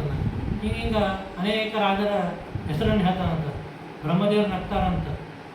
ಈಗ ರಾಜರಲ್ಲ, ಆ ರಾಜರ ಒಂದೊಂದು ಹೆಸರು ಅವ್ರ ಮೊಮ್ಮಕ್ಕಳು ಯಾರೂ ಉಳಿದೇ ಇಲ್ಲ, ಏನು ಹೇಳ್ತೀವಿ ಅಂತ ಕೇಳಿದಾಗ ಅಂದ್ರೆ ಬ್ರಹ್ಮದೇವರ ಮಾನದಿಂದಾಗಿ 17 ನಿಮಿಷ ಮಲ್ಕೊಂಡಿದ್ದಂತೆ. 17 ನಿಮಿಷ ಅಲ್ಲಿ ಸಂಗೀತ ಕಾರ್ಯಕ್ರಮ ಆಗಿದೆ, ಅಲ್ಲಿ ಮೂರ್ಛಾವಸ್ಥನಾಗಿದ್ದಾನೆ. ಅಂದ್ರೆ 17 ನಿಮಿಷ ಅಂದ್ರೆ 24 ಮಹಾಯುಗಗಳು ಅಂತ. ಆ 24 ಮಹಾಯುಗ ನಿದ್ರೆಯಲ್ಲಿ ಕಳೆದಿದ್ದಾನೆ ಅಂತೆ. ಆಗ ಆಯಿತು, ನನ್ನ ಮಗಳ ವಿವಾಹವನ್ನು ಮಾಡಬೇಕು, ಏನು ಮಾಡಿರಿ ಅಂತಂದ್ರೆ ಆಗ ಹೇಳ್ತಾನಂತ, ಏನೂ ಮಾಡಲಿಕ್ಕೆ ಹೋಗಬೇಡ, ಈಗಿಂದಿಗೆ ಹೋಗು. ಕೃಷ್ಣನ ಅಣ್ಣನಾದಂತಹ ಶುಕ್ಲಕೇಶ ರೂಪನಾದಂತಹ ಪರಮಾತ್ಮನ ಶುಕ್ಲಕೇಶ ಅವ ಬಲರಾಮ ಅಂತಿದ್ದಾನೆ, ಅವನನ್ನು ಮದುವೆಯಾಗು ಅಂತ ಈ ರೀತಿಯಾಗಿ ಹೇಳ್ತಾರೆ. ಬಂದು ಮದುವೆಯನ್ನು ಮಾಡಿಕೊಂಡಿದ್ದಾನೆ ಅಂತ. ಆದರೆ ಯುಗದ ಪ್ರಭಾವದಿಂದಾಗಿ ನಾವು ಕೇಳ್ತೀವಿ, ಪಂಚಾಂಗ ಶ್ರವಣದಲ್ಲೂ ಕೇಳಿರ್ತೀವಿ, ಎಷ್ಟೆಷ್ಟು ಹೈಟು ಕಡಿಮೆ ಆಗ್ತದೆ ಕಲಿಯುಗ ಬಂದಾಗ ಅಂತ. ಆಗ ಈಕಿ ಕೃತಯುಗದ ರೇವತಿ, ಇವ ದ್ವಾಪರಯುಗದವ ಬಲರಾಮದೇವರು, ಬಹಳ ಗಿಡ್ಡ. ಆದರೆ ತಮ್ಮ ನೇಗಲಿಂದಾಗಿ ತಮ್ಮ ಸಮಾನದಿಂದಾಗಿ ಮಾಡಿಕೊಂಡಿದ್ದಾರಂತೆ. ಆ ನೇಗಿಲಲ್ಲಿ ಅಷ್ಟು ಸಾಮರ್ಥ್ಯ, ಆ ಸಾಮರ್ಥ್ಯದಿಂದಾಗಿ ಆ ತಮ್ಮ ಭುಜಕ್ಕೆ ಬರುವಂತೆ ಮಾಡಿಕೊಂಡು ಆ ರೇವತಿಯನ್ನು ಮದುವೆ ಮಾಡಿಕೊಂಡಿದ್ದಾರೆ ಅಂತ. ಆ ಮದುವೆ ಆದ ಮೇಲೆ ಮುಂದೆ ಸಂಸಾರವನ್ನು ಮಾಡಿದ್ದಾರೆ. ಅದೇ ವಂಶದಲ್ಲಿ ಒಬ್ಬ ಕುಕುತ್ಸ ಎನ್ನುವಂತಹ ಒಬ್ಬ ರಾಜ ಬಂದಿದ್ದಾನಂತೆ. ಅವನಿಗೆ ಕುಕುತ್ಸ ಅಂತಂದ್ರೆ ಎತ್ತು ಅಂತ ಅರ್ಥ. ಎತ್ತಿನಲ್ಲಿ ಇರುವವನು, ಎತ್ತಿನ ಮೇಲೆ ಇರುವಂಥ ವ್ಯಕ್ತಿಗೆ ಕುಕುತ್ಸ ಅಂತ ಕರೀತಾರೆ. ಅವನಿಗೆ ಯಾಕೆ ಹೆಂಗೆ ಹೆಸರು ಬಂತು ಅಂತಂದ್ರೆ, ದೇವತೆಗಳು ಯುದ್ಧವನ್ನು ಮಾಡ್ತಾ ಇರ್ತಾರಂತ ಅಸುರ ಜೊತೆಗೆ. ದೇವತೆಗಳು ಸೋಲ್ತಾ ಇರ್ತಾರಂತ. ದೇವತೆಗಳು ಸೋಲ್ತಾ ಇರಬೇಕಾದಾಗ ಇಂದ್ರದೇವರು ಬ್ರಹ್ಮದೇವರು ಕೇಳ್ತಾರಂತ, ಏನಪ್ಪ ಅಸುರರ ಕಡೆ ನಾವು ಸೋಲ್ತಾ ಇದ್ದೇವೆ, ನಮ್ಮ ರಕ್ಷಣೆ ಮಾಡಬೇಕು ಅಂತಂದಾಗ ಆಗ ಈ ರಾಜನ ಹೆಸರನ್ನು ಹೇಳ್ತಾರಂತ. ಇವನಿಗೆ ಹೋಗಿ ಕೇಳ್ರಿ, ಅವನಿಂದ ಜಯವಾಗ್ತದೆ ನಿಮಗೆ ಅಂತ. ಅಂದ್ರೆ ಒಬ್ಬ ರಾಜನಿಂದಾಗಿ ದೇವತೆಗಳಿಗೆ ಜಯವಾಗುವುದು ಅಂದ್ರೆ ಆ ವ್ಯಕ್ತಿಯ ಮಹಾತ್ಮೆಯನ್ನು ತಿಳ್ಕೊಳ್ಬೇಕು. ಅಂತಹ ಪರಾಕ್ರಮಿಯಾಗಿದ್ದ ಅಂತ ನಾವು ತಿಳ್ಕೊಳ್ಬೇಕು. ಆ ರಾಜ ಇಂದ್ರದೇವರು ಬಂದು ಕೇಳ್ಕೊತಾರಂತೆ, ನಮ್ಮ ಜೊತೆ ನಮ್ಮ ಪರವಾಗಿ ನೀನು ಅಸುರ ಜೊತೆಗೆ ಯುದ್ಧವನ್ನು ಮಾಡಬೇಕು ಅಂತ ಈ ರೀತಿಯಾಗಿ. ಆಗ ಯುದ್ಧವನ್ನು ಮಾಡ್ತೀನಿ, ನನಗೆ ಒಂದು ಇದು ವಾಹನ ಬೇಕು ಅಂತ ಈ ರೀತಿಯಾಗಿ ಹೇಳ್ತಾರಂತ. ಆಗ ಸ್ವಯಂ ಇಂದ್ರದೇವರೇ ಎತ್ತಾಗಿ ಬಂದಿದ್ದಾರಂತೆ. ಆಗ ಅವನಿಗೆ ಇಂದ್ರವಾಹ ಅಂತ ಅವನಿಗೆ ಹೆಸರು ಕೊಡ್ತಾರೆ. ಆಮೇಲೆ ಕಕುತ್ಸ ಅಂತ ಈ ರೀತಿಯಾಗಿ ಅವನಿಗೆ ಹೆಸರು ಬೀಳ್ತದಂತ. ಹಾಗೆ ಯುದ್ಧವನ್ನು ಮಾಡಿ ಆ ದೇವತೆಗಳಿಗೆ ಜಯವನ್ನು ಕೊಟ್ಟಿದ್ದಾನೆ ಅಂತ. ಇಂಥ ರಾಜ ಎಂಥ ಉತ್ತಮ ಅಂತಂದ್ರೆ ಇವನ ವಂಶದಲ್ಲೇ ಮುಂದೆ ರಾಮದೇವರು ಹುಡ್ತಾರೆ ಅಂತ. ಅದಕ್ಕಾಗಿ ರಾಮನಿಗೆ ಕಾಕುತ್ಸ ಅಂತ ಕರೀತಾರೆ. ಅಂದ್ರೆ ಒಬ್ಬ ದೊಡ್ಡ ಉತ್ತಮ ಜ್ಞಾನಿ ಹುಟ್ಟಿದ್ರೆ ಆ ವಂಶಕ್ಕೆ ಉತ್ತಮ, ಆ ವ್ಯಕ್ತಿ ಅತ್ಯುತ್ತಮವಾಗಿ ಹೋಗ್ತಾನೆ ಅಂತಂತೆ. ಮೋಕ್ಷದಲ್ಲಿ ಹಾಗೂ ಸ್ವರ್ಗಾದಿಗಳಲ್ಲಿ ಆನಂದವನ್ನು ಪಡೆಯುತ್ತಾನೆ ಅಂತ ಇತ್ಯಾದಿ ಕೇಳ್ತೀವಿ. ಸ್ವಯಂ ಭಗವಂತನೇ ಇವನ ವಂಶದಲ್ಲಿ ಹುಟ್ಟುತ್ತಾ ಇದ್ದಾನೆ. ಅಷ್ಟೇ ಅಲ್ಲ, ವಂಶದಲ್ಲಿ ಹುಟ್ಟುವುದಲ್ಲ, ಆ ರಾಮಚಂದ್ರ ದೇವರಿಗೆ ಕಾಕುತ್ಸ ಅಂತ ಕರೀತಾರೆ. ಅಂದರೆ ಇವ ಎಂಥ ಜ್ಞಾನಿಯಾಗಿದ್ದ ಅನ್ನೋದನ್ನು ನಾವು ತಿಳಿದುಕೊಳ್ಳಬೇಕು. ಅಂತಹ ಕಕುತ್ಸ ರಾಜ ಮುಂದೆ ಅವನ ವಂಶದಲ್ಲಿ ಮುಂದೆ ಯುವನಾಶ್ವ ಎನ್ನುವಂತಹ ರಾಜ ಆಗ್ತಾನಂತೆ. ಆ ಯುವನಾಶ್ವ ಅನ್ನುವಂಥ ರಾಜ ಮಕ್ಕಳಾಗಿರುವುದಿಲ್ಲ. ಆ ಮಕ್ಕಳಾಗದೇ ಇದ್ದಾಗ ಒಂದು ವಶಿಷ್ಠರನ್ನು ಕರೆದು ಆ ಯಾಗವನ್ನು ಮಾಡಿಸ್ತಾನೆ ಅಂತೆ. ಯಾಗವನ್ನು ಮಾಡಿಸ್ತಾ ಇರಬೇಕಾದಾಗ ಮರುದಿನ ಆ ಅಭಿಮಂತ್ರಿತವಾದಂಥ ನೀರನ್ನು ಹೆಂಡತಿ ಕುಡಿಯಬೇಕು ಅಂತ ಹೇಳಿರ್ತಾರೆ ಅಂತೆ. ಆ ಸಂದರ್ಭದಲ್ಲಿ ಹಿಂದಿನ ದಿನ ಮಲ್ಕೊಂಡಿರ್ತಾರೆ ಎಲ್ಲರೂ. ಆಗ ಯುವನಾಶ್ವನಿಗೆ ಈರಡಿಕೆ ಆಗ್ತದಂತೆ. ಅಂದರೆ ತಿಳ್ಕೊಳ್ಳಿ, ಪ್ರಾರಬ್ಧ ಕರ್ಮ ಹೇಗಿರ್ತದೆ ಅಂತಂದರೆ, ಇಷ್ಟು ದೊಡ್ಡ ರಾಜ, ಎಲ್ಲ ವ್ಯಕ್ತಿಗಳು ಇದ್ದಾರೆ, ಎಷ್ಟೋ ನೀರಿರ್ತದೆ ರಾಜ್ಯ ಅಂತಂದ್ರೆ. ಆದರೆ ಅವತ್ತಿನ ದಿವಸ ಅವನಿಗೆ ಯಾವ ನೀರು ಸಿಗೋದಿಲ್ಲ ಅಂತ, ಯಾರೂ ಎಚ್ಚರ ಇರೋದಿಲ್ಲ ಅಂತ, ಎಲ್ಲರೂ ಕೂಡ ನಿದ್ರಾವಸ್ಥೆಯಲ್ಲಿದ್ದಾರೆ. ಅವನಿಗೆ ನೀರಡಿಕೆ ಆಗಿದೆ. ಹಾಗೆ ಏನು ಮಾಡಬೇಕು ಅಂತ ವಿಚಾರ ಮಾಡಿ ಅಲ್ಲಿರುವಂಥ ನೀರನ್ನು ಕುಡಿದ್ಬಿಟ್ಟಿದ್ದಾನೆ. ನೀರು ಕುಡಿದು ಮರುದಿವಸ ಹೋತೃಗಳು ಮತ್ತು ಅಲ್ಲಿರುವಂಥ ಜ್ಞಾನಿಗಳು ಮುನಿಗಳು ಇಲ್ಲಿರುವಂಥ ನೀರು ಎಲ್ಲಿ ಅಂತಂತ ಈ ರೀತಿಯಾಗಿ ಕೇಳಿದಾಗ ಯುವನಾಶ್ವ ಹೇಳ್ತಾನೆ, ಇಲ್ಲ ನಾನು ನೀರಡಿಕೆ ಆಗಿತ್ತು, ನಾನು ಕುಡಿದಿದ್ದೇನೆ ಅಂತ. ಅದಕ್ಕೆ ಅವ್ರು ಅಂತಾರೆ, ಏನಪ್ಪ ಆ ನೀರು ನಿನ್ನ ಹೆಂಡತಿ ಕುಡಿದ್ರೆ ಗರ್ಭಿಣಿಯಾಗಿ ಪುತ್ರ ಸಂತಾನ ಆಗ್ತಿತ್ತು, ನೀರೇ ಕುಡ್ದಿಲ್ಲ ಹೆಂಗೆ ಅಂತ ಈ ರೀತಿಯಾಗಿ ಹೇಳಿದಾಗ ದೇವತೆಗಳ ತಪಸ್ಸಾಮರ್ಥ್ಯದಿಂದಾಗಿ ಆ ಊತಿ ಆ ನೀರಿನ ಅಭಿಮಂತ್ರಣ ಮಾಡಿದ್ದರಿಂದಾಗಿ ಸ್ವಯಂ ಯುವನಾಶನೇ ಗರ್ಭವನ್ನು ಧಾರಣ ಮಾಡಿದ್ದಾನೆ ಅಂತ. ಆ ಗರ್ಭದಿಂದಾಗಿ ಹೊರಗೆ ಕೂಸು ಬಂದಿದೆ ಅಂತ. ಕೂಸು ಬಂದು ಅಳಿಕತ್ತಂತ. ಅಳಿಕತ್ತಾಗ ಆಗ ಅವ ಇಂದ್ರದೇವರು ಸ್ವಯಂ ಬಂದು ತಮ್ಮ ಅಮೃತಮಯವಾದಂಥ ಅಷ್ಟನ್ನು ಆ ಕೂಸಿಗೆ ಕೊಟ್ಟು ಇದನ್ನು ಕುಡಿ ಅಂತಿರ್ತಾರೆ. ಧಾತ ಅಂದ್ರೆ ಅಳು, ಧಾತ ಅಳಬೇಡ, ಇದನ್ನು ತೆಗೆದುಕೊಂಡು ನೀವು ಜೀವಿಸು ಅಂತ ಈ ರೀತಿಯಾಗಿ ಸ್ವಯಂ ಇಂದ್ರದೇವರು ಅವನಿಗೆ ಇದನ್ನು ಕೊಟ್ಟಿದ್ದಾರೆ ಅಂತೆ. ಅದಾದ ಮೇಲೆ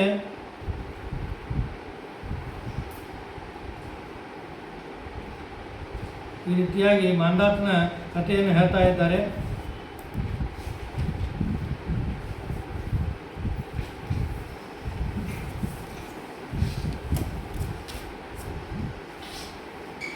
ಆ ಮಾಂಧಾತ ಬದುಕಿದ್ದಾನೆ ಅಂತ. ಬದುಕುವುದು ಅಷ್ಟೇ ಅಲ್ಲ, ಎಷ್ಟು ಚೆಂದ ಬದುಕಿದ ಅಂತ ಅನ್ನೋದನ್ನು ಭಾಗವತ ಹೇಳ್ತದ, ಯಾವತ್ ಸೂರ್ಯ ಉದಯತಿ ಸ್ಮ ಯಾವಚ್ಚ ಪ್ರತಿಷ್ಠತಿ ಸರ್ವಂ ತದ್ಯೌವನಾಶ್ವಸ್ಯ ಮಾಂದಾತು ಕ್ಷೇತ್ರ ಮುಚ್ಚತೆ. ಇದು ಅವನ ರಾಜ್ಯ ಎಷ್ಟಿತ್ತು ಅಂತ ಈ ರೀತಿಯಾಗಿ ಕೇಳಿದ್ರೆ ಹೇಳ್ತಾರಂತ, ಸೂರ್ಯ ಹುಟ್ಟಿದ ಎಲ್ಲಿಂದ ಹುಡ್ತಾನೋ ಪೂರ್ವದಲ್ಲಿ ಹುಡ್ತಾನೆ, ಪೂರ್ವದಿಂದ ಹುಟ್ಟಿ ಪಶ್ಚಿಮದವರೆಗೂ ಉದಯ ಇದು ಅಸ್ತಂಗತನಾಗ್ತಾನೆ. ಎಷ್ಟು ಜಾಗ ಇದೆಯೋ ಅಷ್ಟೂ ಪೂರ್ತಿ ಇವನ ರಾಜ್ಯವಾಗಿತ್ತು. ಅಂದರೆ ಇಡೀ ಸಮಗ್ರ ದೇಶವೇ ಇವೊಂದು ಆಗಿತ್ತು ಅಂತ ಅನ್ನೋದನ್ನು ಶುಕಾಚಾರ್ಯರು ಹೇಳ್ತಾರೆ. ಅಂತಹ ದೊಡ್ಡ ರಾಜ ಅಂದರೆ ಯದ್ಯಪಿ ಅವನಿಗೆ ಹುಟ್ಟಿದಾಗ ಹಾಲು ಸಿಗದೇ ಇರುವಂತಹ ವ್ಯಕ್ತಿ, ಮುಂದೆ ಅಂತಹ ಇಂದ್ರದೇವರ ಆ ಅಮೃತಮಯವಾದಂತಹ ಆ ಹಾಲನ್ನು ಕುಡಿದ್ದರಿಂದಾಗಿ, ಅಮೃತವನ್ನೇ ಪಾನವನ್ನು ಮಾಡಿದ್ದರಿಂದಾಗಿ ಇಂಥ ದೊಡ್ಡ ರಾಜ ಆಗುವಂತಹ ಪರಿಸ್ಥಿತಿ ಇಲ್ಲಿ ಒದಗಿದೆ. ಅಷ್ಟೇ ಅಲ್ಲ, ಆ ಹೋಮದ ಅಭಿಮಂತ್ರದ ಸಾಮರ್ಥ್ಯವನ್ನು ನಾವು ಇಲ್ಲಿ ತಿಳಿದುಕೊಳ್ಳಬೇಕು. ಅದಾದ ಮೇಲೆ ಆ ಮಾಂಧಾತರಾಜನಿಗೆ 50 ಮಂದಿ ಹೆಣ್ಮಕ್ಳಂತ, 50 ಮಂದಿ ಹೆಣ್ಮಕ್ಳಿದ್ದಾಗ ಯಾರಿಗೆ ಮದುವೆ ಮಾಡಿಕೊಳ್ಳಬೇಕು ಅಂತ ಅವನಿಗೆ ಒಂದು ಚಿಂತೆ ಇರ್ತದೆ. ಆದರೆ ಅಲ್ಲಿ ಒಂದು ಸಾರಿ ಸೌಭರಿ ಋಷಿಗಳು ಅಂತ ಅವರು ಬ್ರಹ್ಮಚರ್ಯದಲ್ಲಿ ತಪಸ್ಸು ಮಾಡ್ತಾ ಇರ್ತಾರೆ. ಅನೇಕ ವರ್ಷ ತಪಸ್ಸು ಮಾಡ್ತಾ ಇರ್ತಾರೆ ಅಂತ. ಅನೇಕ ವರ್ಷ ಅಂದ್ರೆ ಅವರ ಎಲ್ಲ ಚರ್ಮಗಳು ಕೂಡ ಮುದಿತನ ಬಂದುಬಿಟ್ಟಿದ್ದಂತ, ಜೋತು ಬಿದ್ದಿದ್ದಂತ. ಅಷ್ಟರವರೆಗೂ ತಪಸ್ಸು ಮಾಡ್ತಾ ಇದ್ದಾರೆ, ಅನೇಕ ವರ್ಷ ತಪಸ್ಸನ್ನು ಮಾಡಿದ್ದಾರೆ. ಆದರೆ ಅವರ ಪ್ರಾರಬ್ಧ ಕರ್ಮ ಎಂದೂ ಕೂಡ ವಿಚಲಿತವಾಗದಿರುವಂತಹ ಮನಸ್ಸು ಒಂದು ಸಾರಿ ವಿಚಲಿತವಾಗಿದೆ. ಅಂದ್ರೆ ದೇವರು ನಮಗೆ ಯಾವ ಸಂದರ್ಭದಲ್ಲೂ ಕೂಡ ನಮ್ಮನ್ನು ವಿಚಲನ ಮಾಡಬಹುದು. ಅಂತಹ ಸಂದರ್ಭದಲ್ಲಿ ಅಂದರೆ ಯಾವ ಪರಿಸ್ಥಿತಿಯಿಂದಾಗಿ ಸೌಭರಿಷಿಗಳಿಗೆ ಮದುವೆ ಮಾಡಿಕೊಳ್ಳಬೇಕು ಅಂತ ವಿಚಾರ ಬಂದಿದೆ ಅಂತಂದರೆ, ತಪಸ್ಸು ಮಾಡ್ತಾ ಇದ್ದಾರೆ, ಅಲ್ಲಿ ನದಿಯಲ್ಲಿ ಕೂತು ತಪಸ್ಸು ಮಾಡ್ತಾ ಇರಬೇಕಾದಾಗ ಒಂದು ಗಂಡು ಮೀನ ಹಾಗೂ ಹೆಣ್ಣು ಮೀನವು ಅಡ್ಡಾಡ್ತಾ ಇದೆ. ಅಂದರೆ ಮೀನವೇ ಸಂಸಾರವನ್ನು ಮಾಡ್ತಾ ಇರಬೇಕಾದ್ರೆ ನ್ಯಾಯ ಸಂಸಾರ ಮಾಡಬಾರ್ದು ಅಂತ ವಿಚಾರ ಬಂದಿದೆ ಅಂತ. ಆಗ ನಾನು ಮದುವೆ ಮಾಡಿಕೊಳ್ಳಬೇಕು ಅಂತ ವಿಚಾರ ಮಾಡಿದ್ದಾರೆ. ಯಾರನ್ನು ಮದುವೆ ಮಾಡಿಕೊಳ್ಬೇಕು ಅಂತಂದ್ರೆ ಆಗ ಈ ಜಗತ್ತಿಗೆ ರಕ್ಷಣೆ ಮಾಡುವಂಥವ್ರು ಕ್ಷತ್ರಿಯರು, ರಾಜ. ಆ ರಾಜನಿಗೆ ಕೇಳೋನು ಅಂತ ಈ ರೀತಿಯಾಗಿ ಬಂದಿದ್ದಾರೆ ಅಂತ. ಆ ಮಾಂಧಾತನ ಮಕ್ಕಳು 50 ಮಂದಿ ಇದ್ದಾರೆ ಅಂತ ಹೇಳೋದು ಬಂದಿದ್ದಾರೆ ಅಂತ. ಆಗ ಮಾಂಧಾತನ ಕೇಳ್ತಾರಂತ, ನಾನು ಮದುವೆ ಮಾಡ್ಕೋಬೇಕು. ಆ ಮಾಂಧಾತ ವಿಚಾರ ಮಾಡ್ತಾನಂತ, ಅಂದರೆ ಇವನ ಮೊಮ್ಮಕ್ಕಳು ಮೊಮ್ಮಕ್ಕಳಿಗೆ ಮದುವೆ ಇರಬೇಕು ಅಂತ ವಿಚಾರ ಮಾಡಿ ಅವಶ್ಯ ಸಂತೋಷ ಅಂತ ಇದ್ದೇ ಹೇಳ್ತಾನೆ. ನನ್ನ ಮದುವೆ ಅಂತ ಹೇಳ್ತಾನಂತ. ನನ್ನ ಮದುವೆ ಅಂತಂದಾಗ ಅವಾಗ ಅಂಜಿಕೆ ಆಗ್ತಾನೆ, ಯಪ್ಪ ಇಷ್ಟು ವಯಸ್ಸಾದರೂ ಮದುವೆ ಮಾಡ್ಕೋಬೇಕು ಅಂತ ತಂದಾಗ ಅವಾಗ ಅಲ್ಲಿ ವಿಚಾರ ಮಾಡ್ತಾನಂತ. ನಾವಲ್ಲಿ ಅಂತಂದರೆ ಶಾಪ್ ಕೊಡ್ತಾರೆ. ಅದಕ್ಕೆ ಅಂತಃಪುರದಲ್ಲಿ ನನ್ನ ಮಕ್ಕಳಿದ್ದಾರೆ, ಯಾರು ಮದುವೆ ಆಗ್ತಾರೆ ಅವ್ರನ್ನು ನಾನು ಮದುವೆ ಮಾಡಿಕೊಡ್ತೀನಿ ಅಂತ ಹೇಳಿದಾಗ ಆಗ ಸೊಬರಿ ವಿಚಾರ ಮಾಡ್ತಾನಂತ. ನನ್ನ ಈ ರೂಪವನ್ನು ನೋಡಿ ಈ ರೀತಿ ಹೇಳ್ತಾ ಇದ್ದಾನೆ ಅಂಥೇಳಿ ತಮ್ಮ ತಪಸ್ಸಾಮರ್ಥ್ಯದಿಂದಾಗಿ ಯೌವನವನ್ನು ಪಡೆದಿದ್ದಾರೆ ಅಂತ. ಆಗ ಅಲ್ಲಿ ಅಂತಃಪುರದಲ್ಲಿ ಹೋಗಿ ನನ್ನನ್ನು ಯಾರು ಮದುವೆ ಆಗ್ತೀರಿ ಅಂತ ಹೇಳ ಎಲ್ಲರೂ ಕೂಡ ಒಪ್ಪಿದ್ದಾರೆ ಅಂತ. ಅವರೆಲ್ಲರನ್ನೂ ಕರೆದುಕೊಂಡು ಬಂದು ಮದುವೆ ಮಾಡಿಸುವಂತ ಹೇಳಿದ್ದಾರೆ ಅಂತ. ಎಲ್ಲರನ್ನೂ ಕೂಡ ಮದುವೆಯಾಗಿ ಒಬ್ಬೊಬ್ಬರಲ್ಲಿ ಅನೇಕ ಮಕ್ಕಳನ್ನು ಪಡೆದಿದ್ದಾರೆ ಅಂತ ಈ ರೀತಿಯಾಗಿ ಹೇಳ್ತಾರೆ. ಅಂದ್ರೆ ಈ ಕಥೆಯನ್ನು ಹೇಳೋದಲ್ಲದೆ ಶ್ರೀಮದಾಚಾರ್ಯರು ಇದನ್ನು ಉಪಾಧಿಖಂಡನ ಅನ್ನುವಂತಹ ದಶ ಪ್ರಕರಣದಲ್ಲಿ ಬರುವಂತಹದ್ದು ಆ ಭಾಗವನ್ನು ತೆಗೆದುಕೊಂಡು ಹೇಳ್ತಾರೆ. ಅಂದ್ರೆ ಒಂದೊಂದು ಉಪಾಧಿಯಿಂದಾಗಿಯೂ ಕೂಡ ಅನೇಕ ಕಾರ್ಯವು ಆಗ್ತದೆ ಅಂತ ರೀತಿಯಾಗಿ ಸಮರ್ಥನೆಯನ್ನು ಶ್ರೀಮದಾಚಾರ್ಯರು ಮಾಡ್ತಾರೆ. ಅಂದರೆ ಒಂದೇ ಒಂದು ದೇಹ ಇತ್ತು ಅಂತಾದರೆ ಅನೇಕ ಕಾರ್ಯವಾಗಬೇಕು ಅಂತೇನಿಲ್ಲ. ಆ ಒಂದು ದೇಹದಿಂದ ಅನೇಕ ದೇಹವನ್ನು ಸೃಷ್ಟಿ ಮಾಡಿ ಅನೇಕ ಕಾರ್ಯಗಳನ್ನು ಮಾಡಬಹುದು ಅನ್ನೋದು ಸೌಭರಿಷಿಗಳೇ ಸಾಕ್ಷಿ ಅಂತ ರೀತಿಯ ಹೇಳ್ತಾರೆ. ಅನೇಕ ವರ್ಷವೂ ಕೂಡ ಇದು ಸಂಸಾರವನ್ನು ಮಾಡಿದ್ದಾರೆ. ಆಗ ಅವರು ವಿಚಾರ ಮಾಡ್ತಾರೆ, ಇಷ್ಟು ಸಂಸಾರದಲ್ಲಿ ನಾನು ಮಗ್ನಾದೆ ಅಂತಂದರೆ ಮುಂದೆ ನಡೆಯುವುದಿಲ್ಲ. ಈ ಸಂಸಾರ ಒಂದು ವೈಷಯಿಕವಾದಂತಹ ಸುಖ ಎಷ್ಟೇ ಮಾಡಿದರೂ ಕೂಡ ಅದು ಬೇಕು ಅಂತ ಅಪೇಕ್ಷಿಸುತ್ತದೆ ಹೊರತು ಇಲ್ಲಿಗೆ ಮುಗೀತು ಅಂತ ಆಗೋದಿಲ್ಲ. ಆದ್ದರಿಂದಾಗಿ ನಾನು ತಪಸ್ಸಿಗೆ ಹೋಗ್ತೀನಿ ಅಂತ ಈ ರೀತಿಯಾಗಿ ಹೇಳಿದಾಗ ಆ ಎಲ್ಲ ಹೆಣ್ಣಂದರು ಕೂಡ ನಾವು ಬರ್ತೀವಿ ಅಂತೇಳಿ ಅವರ ಮಕ್ಕಳನ್ನು ಬಿಟ್ಟು ತಾವೇ ಸ್ವಯಂ ತಪಸ್ಸಿಗೆ ಬಂದಿದ್ದಾರೆ. ತಪಸ್ಸನ್ನು ಮಾಡಿ ಉತ್ತಮವಾದಂತಹ ಗತಿಯನ್ನು ಹೊಂದಿದ್ದಾರೆ ಅಂತ ಈ ರೀತಿಯಾಗಿ ಹೇಳ್ತಾರೆ. ಅದು ಆದಮೇಲೆ ಈ ವಂಶದಲ್ಲೇನೆ ತ್ರಿಶಂಕು ಅನ್ನುವಂಥ ಒಬ್ಬ ರಾಜ ಬರ್ತಾನೆ. ಅವ ಏನು ವಿಚಾರ ಮಾಡ್ತಾನೆ ಅಂದರೆ, ನಾನು ಸದೇಹವಾಗಿಯೇ ಸ್ವರ್ಗಕ್ಕೆ ಹೋಗಬೇಕು ಅಂತ ಇರುತ್ತೆ. ಅಂದ್ರೆ ದೇಹ ತ್ಯಾಗವಾದರೇನೆ ಇನ್ನೊಂದು ದೇಹ ಬರ್ತದೆ, ಆ ದೇಹದಿಂದಾಗಿ ಸ್ವರ್ಗದ ಸುಖವನ್ನು ಅನುಭವಿಸಬೇಕು ಅಂತ ಲೋಕದಲ್ಲಿ ಕಂಡಿದ್ದು. ಆದರೆ ತಾನು ಸದೇಹವಾಗಿ ಸ್ವರ್ಗಕ್ಕೆ ಹೋಗಬೇಕು ಅಂತಂದಾಗ ಅದು ದೇವತೆಗಳಿಗೆ ವಿರುದ್ಧವಾದದ್ದು. ಆಗ ವಶಿಷ್ಠರ ಕಡೆ ಬಂದು ಕೇಳ್ತಾರಂತೆ, ಅದು ಸಾಧ್ಯವಿಲ್ಲ ಅಂತ ಹೇಳ್ತಾರಂತೆ. ವಶಿಷ್ಠರ ಮಕ್ಕಳ ಕಡೆಗೆ ಬಂದು ಕೇಳ್ತಾರಂತ. ಆಗ ನಮ್ಮ ತಂದೆ, ನಿಮ್ಮ ಕುಲಗುರುಗಳು ಅವ್ರು ಹೇಳಿದರೂ ಕೂಡ ನನ್ನ ಕಡೆ ಬಂದಿ ಅಂತೇಳಿ ಶಾಪ್ ಕೊಡ್ತಾರಂತ, ಶೂದ್ರರಾಗ ನೀವು ಅಂತಂತಂದು. ಆಗ ಇದಾದರೆ ಸರಿಯಾಗಲ್ಲ, ಇವರ ಅಪೋಸಿಟ್ ಪಾರ್ಟಿ ಇದ್ದವ್ರ ಕಡೆ ಹೋದ್ರೆ ನಮ್ಗೆ ಈ ಫಲ ಸಿಗ್ತದ ಅಂತ ವಿಚಾರ ಮಾಡಿ ವಿಶ್ವಾಮಿತ್ರ ಕಡೆ ಹೋದ್ರಂತೆ. ವಿಶ್ವಾಮಿತ್ರ ಅಂತ ಇಲ್ಲ, ಸದೇಹವಾಗಿ ಹೋಗಲಿಕ್ಕೆ ಸಾಧ್ಯ ಇಲ್ಲಪ್ಪ ಅಂತ. ಇಲ್ಲ, ನಾವು ವಶಿಷ್ಠರ ಕಡೆ ಹೋಗಿದ್ದೆ, ವಶಿಷ್ಠರು ಆಗಂಗಿಲ್ಲ ಅಂತಂದಿದ್ದಾರೆ. ಆಗ ಅವ್ರಿಗೆ ಸಂತೋಷ ಬರ್ತದೆ. ವಶಿಷ್ಠರ ಕಡೆ ಆಗಂಗಿಲ್ಲ ಅಂದ್ರೆ ನಾನು ಮಾಡಿಸಿದ್ರೆ ನಾವು ಅವ್ರಿಗಿಂತ ಉತ್ತಮ ಆಗ್ತೀನಿ, ನಾನು ಹಿಂಗೆ ಸದೇಹವಾಗಿ ಮೋಕ್ಷಕ್ಕೆ ಕಳಿಸ್ತೀನಿ ಅಂತಂದು ನಮ್ಮ ತಪಸ್ಸಾಮರ್ಥ್ಯದಿಂದಾಗಿ ಸ್ವರ್ಗಕ್ಕೆ ಹೋಗ್ತಾರಂತ. ಆಗ ಅಲ್ಲಿರುವಂತಹ ದೇವತೆಗಳು ಇಂದ್ರಾದಿಗಳು ನೋಡ್ತಾರಂತ, ಒಂದನೇದ್ದು ಸದೇಹವಾಗಿ ಬಂದಿ, ಎರಡನೇದ್ದು ಗುರುದ್ರೋಹ ಮಾಡಿ, ಈ ಎರಡೂ ಕಾರಣದಿಂದಾಗಿ ನೀನು ಇದಕ್ಕೆ ಬೀಳು, ಭೂಮಿಗೆ ಬೀಳು, ಉಲ್ಟಾ ಬೀಳು ಅಂತಂತ ಈ ರೀತಿಯಾಗಿ ಶಾಪ್ ಕೊಡ್ತಾರಂತ. ಹಾಗೆ ಕಾಲು ಮೇಲೆ ಮಾಡಿ ತಲೆಗೆ ತಾನು ಮಾಡಿ ಬೀಳ್ತಾ ಇರ್ತಾನಂತ. ಆಗ ವಶಿಷ್ಠರು ಹೇಳ್ತಾನಂತ, ಹಿಂಗೆ ದೇವತೆಗಳು ಶಾಪ್ ಕೊಟ್ಟಿದ್ದಾರೆ, ನೀವೇ ರಕ್ಷಣೆ ಮಾಡಿರಿ ಅಂತಂದಾಗ ಆಗ ಅಲ್ಲೇ ಒಂದು ಕೃತ್ರಿಮವಾದಂತಹ ಸ್ವರ್ಗವ ನಿರ್ಮಾಣವನ್ನು ಮಾಡಿ ಅಲ್ಲೇ ಅವನಿಗೆ ಇಟ್ಟಿದ್ದಾರೆ. ಅದಕ್ಕೆ ಅವನಿಗೆ ಅಲ್ಲೇ ಅವನೇ ಅಧಿಪತಿಯಾಗಿ ತ್ರಿಶಂಕು ಎನ್ನುವಂತಹ ಮುಂದಾಗಿ ಅವ ಬೆಳೆದಿದ್ದಾನೆ ಅಂತ ಈ ರೀತಿಯಾಗಿ ಅವನ ಕಥೆಯನ್ನು ಕೇಳ್ತೇವೆ. ಮುಂದೆ ಹರಿಶ್ಚಂದ್ರ ಎನ್ನುವಂತಹ ಒಬ್ಬ ರಾಜ ಬರ್ತಾನೆ. ಅವನಿಗೆ ಸತ್ಯ ಹರಿಶ್ಚಂದ್ರ ಅಂತ ಖರೆ ಹೆಸರು, ಆದರೆ ಅವನ ಪೂರ್ವದಲ್ಲಿ ಅವನು ಎಷ್ಟು ಸುಳ್ಳು ಹೇಳ್ತಿದ್ದ ಅನ್ನೋದನ್ನು ನಾವು ಕೇಳ್ತೀವಿ. ಅದರ ಪರಪ್ರಾಪದಿಂದಲೇನೋ ಮುಂದೆ ಅವ ಸತ್ಯ ಹರಿಶ್ಚಂದ್ರ ಅಂತ ಆಗ್ತಾನೆ. ಅವನಿಗೆ ಮಕ್ಕಳಾಗಿರುವುದಿಲ್ಲ. ಮಕ್ಕಳಾಗದೇ ಇರುವಾಗ ನಾವು ವರವನ್ನು ಪಡೆಯಬೇಕಾದರೂ ಕೂಡ ಜಾಗೃತಿಯಿಂದ ಕೇಳಬೇಕು ಅಂತ ಈ ಕಥೆಯನ್ನು ನಾವು ತೆಗೆದುಕೊಳ್ಳಬೇಕು. ಏನು ಅಂತಂದ್ರೆ ಅವ ವರವನ್ನು ಕೇಳ್ತಾನಂತ, ನನಗೆ ವರವನ್ನು ಕುರಿತು ತಪಸ್ಸು ಮಾಡಿ ನನಗೆ ಮಗ ಬೇಕು, ಒಂದು ಸಂತಾನ ಬೇಕು, ಆ ಸಂತಾನವಾಗೋದು ಇಷ್ಟೇ ಕೇಳಿಬಿಟ್ಟು ಸಾಕು, ಸಂತಾನ ಆಗ್ಬಿಡ್ತಿತ್ತು, ಅಷ್ಟೇ ಕೇಳೋದಿಲ್ಲ. ಆ ಸಂತಾನವನ್ನು ಪಡೆದ ಮೇಲೆ ನಿನ್ನ ಯಾಗವನ್ನು ಮಾಡಿ, ನಿನ್ನ ಉದ್ದೇಶಕವಾಗಿ ಯಾಗವನ್ನು ಮಾಡಿ ಅದರ ಆಹುತಿಯನ್ನು ಕೊಡ್ತೀನಿ ಆ ಮಗನನ್ನು ಅಂತ ಹೇಳ್ತಾರೆ. ಆಗ ವರುಣ ತಥಾಸ್ತು ಅಂತ ಈ ರೀತಿಯ ಹೇಳಿ ಮಗನನ್ನು ಕೊಟ್ಟಿದ್ದಾನೆ. ಅವನಿಗೆ ರೋಹಿತ ಎನ್ನುವಂತಹ ನಾಮಕರಣವನ್ನು ಮಾಡಿದ್ದಾರೆ. ನಾಮಕರಣವನ್ನು ಮಾಡಿ ಅದು ಆದಮೇಲೆ ಅನೇಕ ಆಗ ಈ ವರುಣ ಬಂದಿದ್ದಾನೆ ಅಂತ, ಮಗ ಹುಟ್ಟಿದ ಮೇಲೆ ಬಲಿ ಕೊಡುವಂಥ ರೀತಿಯಾಗಿ. ಆಗ ಅಂತ ಮಗನ ಮೇಲೆ ಪ್ರೀತಿ, ಹೆಂಗೆ ಕೊಡೋದಂತ ವಿಚಾರ ಮಾಡಿ, ಇಲ್ಲ ಅವನಿಗೆ ಹಲ್ಲು ಬರಲಿ ಆಮೇಲೆ ಕೊಡ್ತೀನಿ ಅಂತ.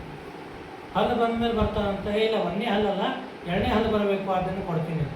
ಹಿಂಗೆ ಅನೇಕ ಬಾರಿ ವಿಚಾರ ಮಾಡ್ಕೋತ ಹೋಗ್ತಾ ಇರ್ತಾನಂತೆ. ಆಗ ಇದನ್ನು ತಿಳಿದಂತಹ ರೋಹಿತ ಮನೆ ಬಿಟ್ಟು ಹೋಗ್ಬಿಡ್ತಾನಂತ. ಆಗ ವರುಣನಿಗೆ ಗೊತ್ತಾಗ್ತಂತ, ಒಂದು ಬಲಿ ತಪ್ಪಿಸ್ಕೊಂಡದ ಅಂತ ರೀತಿ ಹೇಳಿ ಉದರಕ್ಕೆ ಅಭಿಮಾನಿ ದೇವತೆ ವರುಣ, ಅದಕ್ಕೆ ಶಾಪ್ ಕೊಡ್ತಾನಂತೆ, ನಿನ್ನ ಉದರ ರೋಗ ಬರಲಿ ಅಂತೇಳಿ.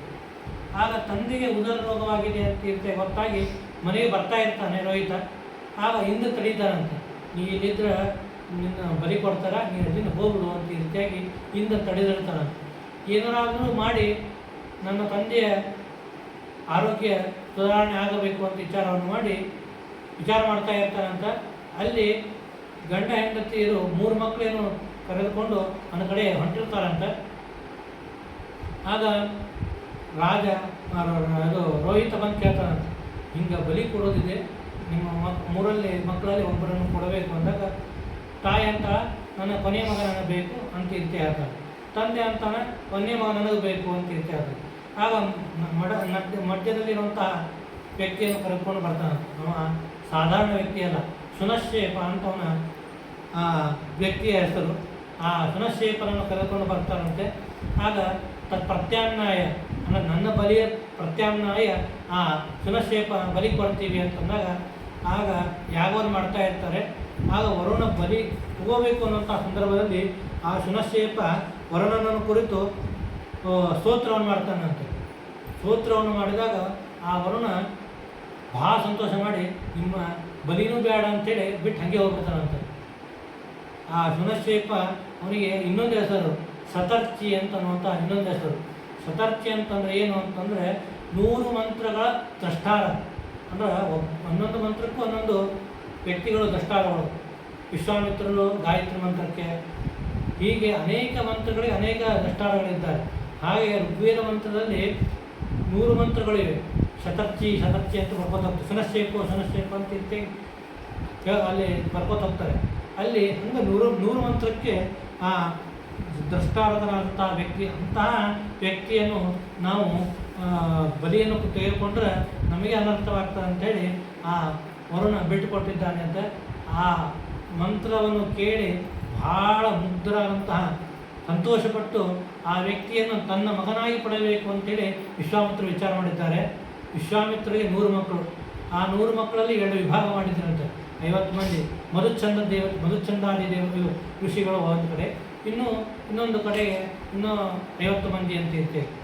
ಆ ಬದಲಿಕ 50 ಮಂದಿ ಕೇಳ್ತಾರಂತ, ಇಲ್ಲ ಇವನನ್ನು ಅಣ್ಣನನ್ನಾಗಿ ಸ್ವೀಕಾರ ಮಾಡಬೇಕು ಅಂತ ಇರ್ತೇವೆ ವಿಚಾರ ಮಾಡಿದ್ರೆ, ಯಾರ್ಯಾರೋ ಮಕ್ಕಳನ್ನು ಕರ್ಕೊಂಡ್ಬಂದು ನಮ್ಮ ಅಣ್ಣ ಅಂತಂತ ಹೇಳಿದ್ರೆ ನಾವು ನಡೆಯಲ್ಲ, ನಾವು ಅಣ್ಣನಂತ ಸ್ವೀಕಾರ ಮಾಡೋದಂದಾಗ ಅಲ್ಲಿ ಅವರಿಗೆ ಶಾಪ್ ಕೊಟ್ಟಿರ್ತಾರೆ ಅಂತ, ನೀವು ಶೂದ್ರರಾಗಿರಿ ಅಂತ ಈ ರೀತಿಯಾಗಿ ಶಾಪ್ ಕೊಟ್ಟಿದ್ದಾರೆ ಅಂತ.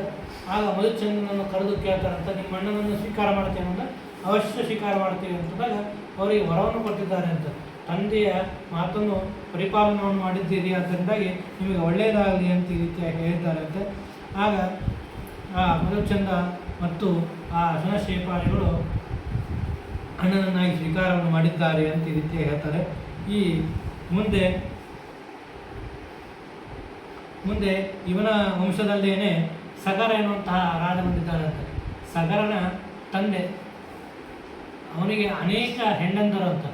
ಆ ಅನೇಕ ಹೆಣ್ಣಂದರಲ್ಲಿ ಯಾರೂ ಕೂಡ ಮಕ್ಕಳಾಗಿರೋದಿಲ್ಲ. ಅನೇಕ ಹೆಣ್ಣರಲ್ಲಿ ಮಕ್ಕಳಾಗದೇ ಇದ್ದರಿಂದಾಗಿ ಒಂದು ಸರಿ ಒಬ್ಬ ಹೆಂಡತಿಗೆ ಗರ್ಭಿಣಿ ಆಗ್ತಾನಂತ. ಉಳುಕಿದ ಎಲ್ಲ ಹೆಣ್ಣಂದರು ವಿಚಾರ ಮಾಡ್ತಾನಂತ, ಇಕ್ಕಿಲಲ್ಲಿ ಏನು ಸಂತಾನ ಆಯಿತು ಅಂದರೆ ಆ ರಾಜ ಅಕ್ಕಿನನ್ನೇ ಸಂತೋಷಪಡಿಸ್ತಾನೆ, ಅಕ್ಕಿನಲ್ಲೇ ಇರ್ತಾನೆ, ನಮ್ಮನ್ನು ಬಿಟ್ಟು ಬಿಡ್ತಾನೆ, ದೂರ ಕಳಿಸ್ಬಿಡ್ತಾನೆ. ಅದಕ್ಕೆ ಈಕಿಯೂ ಕೂಡ ಮಕ್ಕಳು ಆಗಬಾರ್ದು ಅನ್ನೋದಕ್ಕಾಗಿ ಒಂದು ವಿಷಯವನ್ನು ತಂದು ಆ ಅಕ್ಕಿಗೆ ಕೊಡ್ತಾರಂತೆ. ಆ ಕೂಸು ಹುಡ್ತಾ ಇರಬೇಕಾದಾಗ ವಿಷಸಹಿತವಾಗಿ ಹುಡ್ತದಂತ. ಅದಕ್ಕಾಗಿಯೇ ಸಗರ ಅಂತನ್ನುವಂಥ, ಅಂದರೆ ಗರ ಅಂದರೆ ವಿಷ, ಆ ಗರೇನ ಸಹಿತ, ಗರದಿಂದ ಸಹಿತವಾಗಿ ವಿಷದಿಂದ ಸಹಿತವಾಗಿ ಹುಟ್ಟಿದ್ದಾನೆ. ಆದ್ದರಿಂದಾಗಿ ಇವನಿಗೆ ಸಗರ ಅಂತ ಈ ರೀತಿಯಾಗಿ ಹೆಸರು ಕೊಟ್ಟಿದ್ದಾರೆ. ಅವನಿಗೆ ಮುಂದೆ 2 ಮದುವೆ ಆಗ್ತಾನೆ. ಒಂದು ಕನ್ಯೆಯಲ್ಲಿ 50,000 ಮಕ್ಕಳಾಗ್ತದಂತೆ. ಇನ್ನೊಂದು ಕನ್ಯೆಯಲ್ಲಿ ಒಬ್ಬನೇ ಅವನಿಗೆ ಅಸಮಂಜಸ ಎನ್ನುವಂಥ ಮಗ. ಅವನ ಹೆಸರು ಅಸಮಂಜಸ ಅಂದರೆ ಯಾವ ಕೆಲಸ ಆದರೂ ಕೂಡ ಅವನಿಗೆ ಮಾಡಲಿಕ್ಕೆ ಸಾಧ್ಯ ಇಲ್ಲ. ಅವನಿಗೆ ಅಸಮಂಜಸ ಅಂತ ಅಂದ್ರೆ ಏನೇ ಕೆಲಸ ಇದ್ದರೂ ಎಡವತ್ತು ಮಾಡುವಂಥ ವ್ಯಕ್ತಿ. ಅದಕ್ಕೆ ಅದನ್ನು ನೋಡಿ ಅವನಿಗೆ ಅಸಮಂಜಸ ಅಂತ ಈ ರೀತಿಯಾಗಿ ಇಟ್ಟಿದ್ದಾರೆ ಹೆಸರು. ಮುಂದೆ ಸಗರ ರಾಜ ಅಶ್ವಮೇಧ ಯಾಗವನ್ನು ಮಾಡ್ತಾ ಇರ್ತಾನೆ. ಅನೇಕ ಬಾರಿ ಅಶ್ವಮೇಧ ಯಾಗ ಮಾಡ್ತಾ ಇದ್ದಾನೆ. ಆಗ ಅಶ್ವಮೇಧ ಯಾಗವನ್ನು ನೋಡಿ ಇಂದ್ರದೇವರು ಆ ಅಶ್ವಮೇಧ ಯಾಗದ ಕುದುರೆಯನ್ನು ತೆಗೆದುಕೊಂಡು ಹೋಗ್ತಾರಂತೆ. ಅನೇಕ ಸಾರಿ ಮಕ್ಕಳು ಹೋಗಿ ಬರ್ತಿರ್ತಾರಂತೆ. ಆ ಸಂದರ್ಭದಲ್ಲೇ ಅವನು ವಿಚಾರ ಮಾಡ್ತಾನೆ, ಇಂದ್ರ ಹೀಗಾದರೆ ಉಪಯೋಗ ಇಲ್ಲ ಅಂಥೇಳಿ ಆ ಕುದುರೆಯನ್ನು ತೆಗೆದುಕೊಂಡು ಪಾತಾಳಕ್ಕೆ ಹೋಗ್ತಾನೆ. ಪಾತಾಳಕ್ಕೆ ಹೋಗಿ ಅಲ್ಲಿರುವಂತಹ ಕಪಿಲರ ಮುಂದೆ ಬಿಟ್ಟು ಹೋಗ್ಬಿಡ್ತಾನಂತ. ಆಗ ಆ ಎಲ್ಲ 50,000 ಮಂದಿ ಬಂದು ಆ ಕುದುರೆಯನ್ನು ನೋಡಿ ವಿಚಾರ ಮಾಡ್ತಾರಂತ. ವಿಚಾರ ಮಾಡೋದೇ ಇವನೇ ಕಪಿಲನೇ ಈ ಕುದುರೆ ಕಳತನ ಮಾಡಿದ್ದಾನೆ, ಅವನನ್ನು ಹೊಡೆಯುವನು ಅಂತ ಈ ರೀತಿ ಹೋಗ್ತಾ ಇರ್ತಾರಂತ. ಅವರು ಕಪಿಲ ಪರಮಾತ್ಮ ವಿಷ್ಣುವಿನ ಅವತಾರ, ತನ್ನ ಕಣ್ಣು ನೋಟಿನಿಂದಾಗಿ ಇಡೀ 50,000 ಮಂದಿ ಬೂದಿ ಎಲ್ಲರೂ ಕೂಡ ನಾಶವಾಗಿದ್ದಾರೆ ಅಂತೆ. ಆಗ ಆಮೇಲೆ ಅಸಮಂಜಸ ಹುಡ್ಕೊಂಡು ಬಂದಿದ್ದಾನಂತೆ. ಅಂದರೆ ಯದ್ಯಪಿ ಅವನು ಅಸಮಂಜಸನಾಗಿದ್ದರೂ ಕೂಡ ಈ ಒಳ್ಳೆಯ ಕೆಲಸ ಮಾಡಿದ್ದಾನಂತೆ. ಆಗ ಬಂದು ಕಪಿಲ ಋಷಿಗಳಿಗೆ ನಮಸ್ಕಾರವನ್ನು ಮಾಡಿ, ಈ ಅಶ್ವವನ್ನು ಕೊಡಬೇಕು, ನಮ್ಮ ತಂದೆ ಅಶ್ವಮೇಧ ಯಾಗವನ್ನು ಮಾಡ್ತಾ ಇದ್ದಾರೆ, ಅದು ಪೂರ್ಣ ಆಗಬೇಕು ಅಂದಾಗ ತೆಗೆದುಕೊಂಡು ಹೋಗುವಂತ ರೀತಿ ಹೇಳ್ತಾರೆ. ಆಗ ಕೇಳ್ತಾನಂತ, ನನ್ನ ಅಣ್ಣಂದರ ಉದ್ಧಾರ ಹೇಗೆ ಅಂತ ಈ ರೀತಿಯಾಗಿ ಕೇಳಿದಾಗ ಯಾವಾಗ ಗಂಗಾದೇವಿ ಅವರ ಮೇಲೆ ಹರಿದು ಹೋಗ್ತಾಳೋ ಆಗ ಅವರ ಉದ್ಧಾರವಾಗ್ತದೆ ಅಂತ ಈ ರೀತಿಯಾಗಿ ಅವರು ಹೇಳ್ತಾರೆ. ಆಗ ಸಗರ ರಾಜ ಆಗ ಅಶ್ವಮಂಜಸ ಬಂದಿದ್ದಾನೆ. ಅಶ್ವಮಂಜಸ ಬಂದು ಇದು ಯಾಗ ಮುಗೀತು. ಯಾಗ ಮುಗಿದ ಮೇಲೆ ತಪಸ್ಸನ್ನು ಮಾಡ್ತಾನೆ. ಯಾಕಂದ್ರೆ ಗಂಗಾದೇವಿ ಬರಬೇಕು, ಗಂಗಾದೇವಿಯನ್ನು ಕುರಿತು ತಪಸ್ಸು ಮಾಡ್ತಾನಂತ. ಆಗ ಅವನ ಕೈಗೆ ಸಾಧ್ಯ ಇಲ್ಲ. ಅಂಶುಮಾನ ಅನ್ನುವಂಥ ರಾಜ ಬರ್ತಾನಂತ. ಆ ಅಂಶುಮಾನ ಅನ್ನುವಂಥ ರಾಜನಿಂದಲೂ ಕೂಡ ಆಗುವುದಿಲ್ಲ. ಅವನ ಮಗ ದಿಲೀಪ, ಆ ದಿಲೀಪನಿಂದಲೂ ಕೂಡ ಆಗುವುದಿಲ್ಲ. ಮುಂದೆ ಭಗೀರಥ ಎನ್ನುವಂತಹ ರಾಜ ಬರ್ತಾನ. ಅದಕ್ಕಾಗಿಯೇ ಎಷ್ಟೇ ಕಷ್ಟಪಟ್ಟು ಯಾವುದರೇ ಒಂದು ಫಲ ಸಿಕ್ತು ಅಂದ್ರೆ ಭಗೀರಥ ತಪಸ್ಸು ಮಾಡಿದ್ದೇವೆ, ಭಗೀರಥನ ದೇವ ಅಂತ ಹೇಳ್ತಾರೆ. ಅಂದರೆ ಎಷ್ಟೇ ಕಷ್ಟ ಇದ್ದರೂ ಕೂಡ ಫಲ ಅದನ್ನು ಮೆಟ್ಟು ನಿಂತು ಅದನ್ನು ಫಲವನ್ನು ಅನುಭವಿಸಿದ ಅಂತಂದರೆ ಆಗ ಭಗೀರಥ ಅಂತ ಕರೀತಾರೆ. ಅಂತಹ ಅನೇಕ ವರ್ಷ ತಪಸ್ಸನ್ನು ಮಾಡಿದ್ದಾನೆ. ತಪಸ್ಸನ್ನು ಮಾಡಿ ಆ ಭಗೀರಥ ಇದು ಗಂಗಾದೇವಿ ಒಲಿದಿದ್ದಾಳೆ ಅಂತ. ಆಗ ಗಂಗಾದೇವಿ ಹೇಳ್ತಾ ಅಂತ, ನಾನು ಪಾತಾಳಕ್ಕೆ ಬರಬೇಕು ಅಂದ್ರೆ ಭೂಮಿ ಮೇಲೆ ಬರಬೇಕು, ಭೂಮಿ ಮೇಲೆ ಬಂದು ಆಮೇಲೆ ಅತಲ ಸುತ್ತಲಕ್ಕೆ ಬಂದು ಪಾತಾಳಕ್ಕೆ ಹೋಗ್ಬೇಕು. ನಾನು ಭೂಮಿಗೆ ಅಷ್ಟು ಶಕ್ತಿ ಇಲ್ಲ. ಅದಕ್ಕಾಗಿ ನೀನು ನನ್ನ ಆ ನವಸವನ್ನು ತಡೆಯಿಡುವುದು ಶಕ್ತಿ ಇದ್ದುದು ರುದ್ರದೇವರಿಗೆ ಮಾತ್ರ. ಆದ್ದರಿಂದಾಗಿ ರುದ್ರದೇವರನ್ನು ಕುರಿತು ಹೊಲಿಸಿ ನಾನು ಬರ್ತೀನಿ ಅಂತ ಹೇಳುವ. ಆಯಿತು, ರುದ್ರದೇವರನ್ನು ಕುರಿತು ತಪಸ್ಸು ಮಾಡ್ತಾ ಅಂತ ರುದ್ರದೇವರು ಆಯಿತು ಅವಶ್ಯ ನಾನು ಗಂಗಾದೇವಿಯ ಆ ರಭಸವನ್ನು ತಡೆದು ಹಿಡಿತೀನಿ ಅಂತ ಹೇಳಿದಾಗ ಗಂಗಾದೇವಿ ಬರ್ತಾ ಇರ್ತಾನೆ. ಆಕೆಗೆ ಅಹಂಕಾರ ಬರ್ತಾನೆ, ನಾನೇ ದೊಡ್ಡಕ್ಕಿ ಅಂತ ಈ ರೀತಿಯ ವಿಚಾರ ಮಾಡಿ ನನ್ನ ರಭಸವನ್ನು ಭೂದೇವಿ ಅಲ್ಲ ರುದ್ರದೇವರು ತಡೆಯೋಕ್ಕೆ ಸಾಧ್ಯವಿಲ್ಲ ಅಂತ ಈ ರೀತಿಯಾಗಿ ಜೋರು ಶಕ್ತಿಯಿಂದ ಬರ್ತಾ ಇರ್ಬೇಕಾದ್ರೆ ರುದ್ರದೇವರು ಗೊತ್ತಾಗ್ತಂತ ಈಗಿನ ಅಹಂಕಾರವನ್ನು ತಡೆಯಿಡಬೇಕು ಅಂತಂತ ಹೇಳಿ ಆಗ ಒಂದು ನೀರು ತಳಗಡೆ ಬಿಡಿಯದೆ ಅಂತೆ ತಮ್ಮ ಜಟೆಯಲ್ಲಿ ಸಂಗ್ರಹ ಮಾಡಿದ್ದಾರೆ ಅಂತ.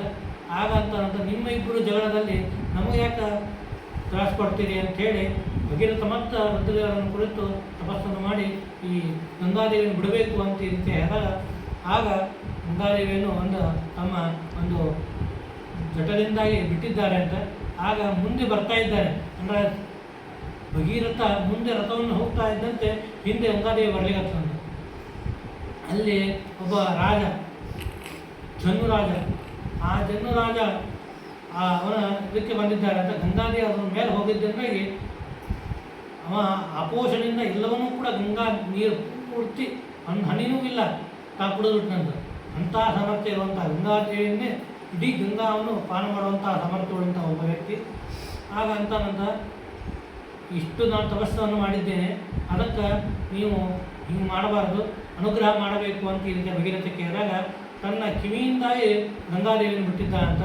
ಅದಕ್ಕಾಗಿಯೇ ಆಕೆ ಜನ್ನುವಿನಿಂದ ಹುಟ್ಟಿದ್ದಾಳೆ, ಜನ್ನುವಿನ ಕಿವಿಯಿಂದ ಹುಟ್ಟಿದ್ದಾಳೆ. ಅದರಿಂದಾಗಿ ಆಕೆಗೆ ಮುಂದೆ ಜಾಹ್ನವಿ ಎನ್ನುವಂತಹ ಹೆಸರನ್ನು ಕೊಟ್ಟಿದ್ದಾರೆ. ಆಗ ಮುಂದೆ ಅತಳ ಹೋಗಿ ಆಮೇಲೆ ಮುಂದೆ ಪಾತಾಳಕ್ಕೆ ಹೋಗಿದ್ದಾರೆ. ಆಮೇಲೆ ಇಲ್ಲಿರುವಂತಹ 50,000 ಮಂದಿಯ ಬೂದಿ ಮೇಲೆ ಗಂಗಾದೇವಿ ಹೋಗಿದ್ದಾರೆ ಅಂತ. ಆಗ ಗಂಗಾದೇವಿ ಹೋಗಿದ್ದರಿಂದಾಗಿ ಅವರ ಪೂರ್ವಿಕರ ಉದ್ಧಾರವಾಗಿದೆ ಅಂತ ಈ ರೀತಿಯಾಗಿ ಹೇಳಿರ್ತಾನೆ ಅಂತೆ. ಅದಾದ ಮೇಲೆ ಮುಂದೆ ಸುದಾನ ಎನ್ನುವಂತಹ ಒಬ್ಬ ರಾಜ, ಸುದಾನ ಎನ್ನುವಂತಹ ರಾಜ ಒಬ್ಬ ರಾಜ ಬರ್ತಾನೆ ಅಂತೆ. ಆಗ ಅವ ಏನು ವಿಚಾರ ಮಾಡ್ತಾನೆ ಅಂತಂದರೆ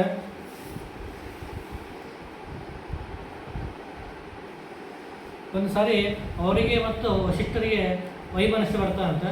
ವೈಮನಸ್ಸು ಬಂದಾಗ ವಶಿಷ್ಠರು ಏನು ಮಾಡ್ತಾನಂತಂದರೆ ಮಾಂಸವನ್ನು ತಂದು ಕೊಡ್ತಾನೆ. ಇನ್ನೂ ಒಂದು ವೈಮನಸ್ಸು ಬರ್ತದೆ. ಆ ಸಂದರ್ಭದಲ್ಲಿ ಶಾಪ ಕೊಡ್ತಾರಂತ, ನೀನು ರಾಕ್ಷಸನಾಗು ಅಂತಿರುತ್ತೆ, ಆ ರಾಕ್ಷಸನಾಗು ನಿನ್ನ ರಾಜ್ಯದಲ್ಲೇ ಇರು ಅಂತಿರುತ್ತೆ ಹೇಳಿದಾಗ ಆಗ ಅವ ಬೆಡ್ಕೊತಾನಂತ. ಇಲ್ಲ, ನನಗೆ ಉದ್ಧಾರ ಮಾಡಬೇಕು ಅಂತಂದಾಗ 12 ವರ್ಷ ನೀನು ರಾಕ್ಷಸನಾಗ್ತೀಯ ಅಂತ ಹೇಳ್ತಾನೆ. ಅದೇ ಸಂದರ್ಭದಲ್ಲಿ ಆ ಸುಧರ್ಮ ಅನ್ನುವಂಥ ವ್ಯಕ್ತಿ, ನೀವು ನಾ ಏನೂ ತಪ್ಪು ಮಾಡಿಲ್ಲ ಅಂದರೂ ಶಾಪ್ ಕೊಟ್ಟಿರಿ ಅಂತ ರೀತಿ ಹೇಳಿ ತಾನು ತನ್ನ ಕೈಯಿಂದಾಗಿ ನೀರನ್ನು ತೆಗೆದುಕೊಂಡು ಶಾಪ್ ಕೊಡಕ್ಕೆ ಹೋಗ್ತಾನಂತ. ಆಗ ತನ್ನ ಹೆಂಡತಿ ಕೈ ಹಿಡಿತಾನಂತ. ಅವರು ನಿಮ್ಮ ವಶಿಷ್ಠರು, ನಿಮ್ಮ ಕುಲಗುರುಗಳು ಶಾಪ್ ಕೊಡಬಾರ್ದು, ಇನ್ನೂ ಅನರ್ಥಕ್ಕೆ ಕಾರಣವಾಗ್ತದೆ ಅಂತ ಹೇಳಿದಾಗ ಆಗ ಏನು ಮಾಡಿದ್ರು ಅಂತಂದಾಗ ಏನು ಮಾಡಬೇಡ್ರಿ, ನಿಮ್ಮ ಕಾಲ ಮೇಲೆ ಹಾಕ್ಕೊಂಡ್ಬಿಡ್ರಿ ಅಂತ. ಕಾಲ ಮೇಲೆ ಹಾಕ್ಕೊಂಡಿದ್ದಕ್ಕೆ ಆ ಕಾಲು ಅಪಸಾಮರ್ಥ್ಯದಿಂದಾಗಿ ಆ ಉಗುರು ಪೂರ್ತಿ ಕರಿ ಆಗ್ತದಂತ. ಅದಕ್ಕೆ ಅವನಿಗೆ ಕಲ್ಮಾಶ ಪಾದ ಅಂದರೆ ಕರಿಯಾದಂತಹ ಪಾದ ಉಳ್ಳವನು ಅಂತ ಈ ರೀತಿಯಾಗಿ ಅವನಿಗೆ ಹೆಸರು ಬರ್ತದಂತ. ಆಗ ಅವ ವಶಿಷ್ಠರ ಶಾಪದಿಂದಾಗಿ ಅವ ರಾಕ್ಷಸನಾಗಿದ್ದಾನೆ. ಅನೇಕ ವರ್ಷ 12 ವರ್ಷ ಅಲ್ಲಿ ರಾಕ್ಷಸನಾಗಿದ್ದಾಗ ಒಂದು ಸಾರಿ ಮುನಿ ಹಾಗೂ ಮುನಿ ಹೆಂಡತಿ ಅಲ್ಲಿ ಸಂಚಾರ ಮಾಡ್ತಾ ಇದ್ದಾರಂತೆ. ಆಗ ಅವನು ಆ ಮುನಿಯನ್ನು ಹಿಡಿದು ತಿನ್ನಬೇಕು ಅಂತ ಬರ್ತಾನಂತ. ಆಗ ಮುನಿ ಹೆಂಡತಿ ಹೇಳ್ತಾನಂತ, ನೀನು ರಾಕ್ಷಸನಲ್ಲ, ರಾಜನಾಗಿದ್ದಿ, ನೀನು ಸೂರ್ಯವಂಶದವ, ನೀನು ಮಾಡಬೇಡ ಅಂತ ಹೇಳಿದ್ರೆ ಎಷ್ಟೇ ಆದರೂ ಅವ ಕೇಳೋದಿಲ್ಲ. ಆಗ ಅದನ್ನು ತಿಂದು ಬಿಡ್ತಾನಂತ. ತಿಂದು ಬಿಟ್ಟಾಗ ಹಾಗೆ ಆಕಿ ಶಾಪ್ ಕೊಡ್ತಾನಂತ, ನೀ ಹೆಂಗೆ ನನ್ನ ಗಂಡನ ವಿಯೋಗವನ್ನು ಮಾಡಿಕೊಂಡಿಯೋ ಹಂಗೆ ನಿನಗೂ ಕೂಡ ನಿನ್ನ ಹೆಂಡತಿ ವಿಯೋಗವಾಗಲಿ ಅಂತ ಈ ರೀತಿಯಾಗಿ ಶಾಪ್ ಕೊಟ್ಟಿದ್ದಾಳೆ ಅಂತ. ಅಂದರೆ ನಿನ್ನ ಹೆಂಡತಿ ಸಂಘವನ್ನು ಮಾಡಿದ ನೀನು ಮೃತನಾಗ್ತಿ ಅಂತ ಈ ರೀತಿ ಹೇಳಿದಾಗ ಆಗ ರಾಕ್ಷಸನಾದ ಮೇಲೆ ಮುಂದೆ 12 ವರ್ಷ ಆದ ಮೇಲೆ ರಾಜನಾಗ್ತಾನೆ. ಆದರೆ ಹೆಂಡತಿಯು ಮುನಿಯ ಹೆಂಡತಿ ಶಾಪ ಇದ್ದಿದ್ದರಿಂದಾಗಿ ಮುಂದೆ ಮಕ್ಕಳನ್ನು ಪಡೆಯಬೇಕು ಅನ್ನೋದಕ್ಕಾಗಿ ನಿಯೋಗ ಪದ್ಧತಿಯಿಂದಾಗಿ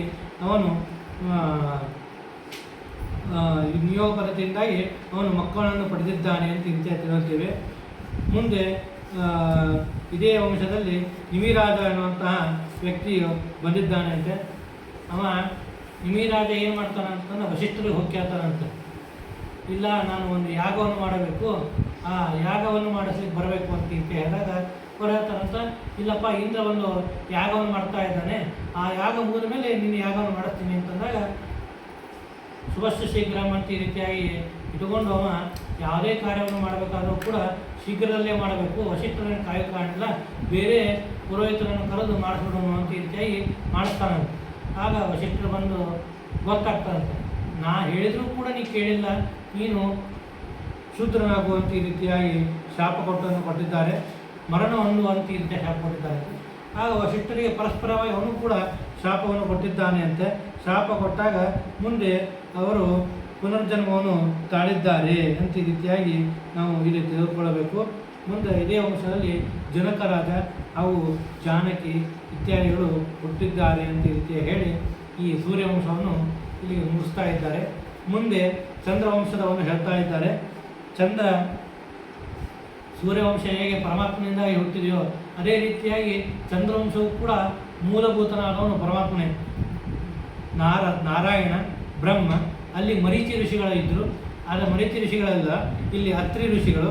ಆ ಅತ್ರಿ ಋಷಿಯಿಂದಾಗಿ ಚಂದ್ರ ಹುಟ್ಟಿದ್ದಾನೆ, ಆ ಚಂದ್ರನಿಂದ ಬುಧ ಹುಟ್ಟಿದ್ದಾನೆ.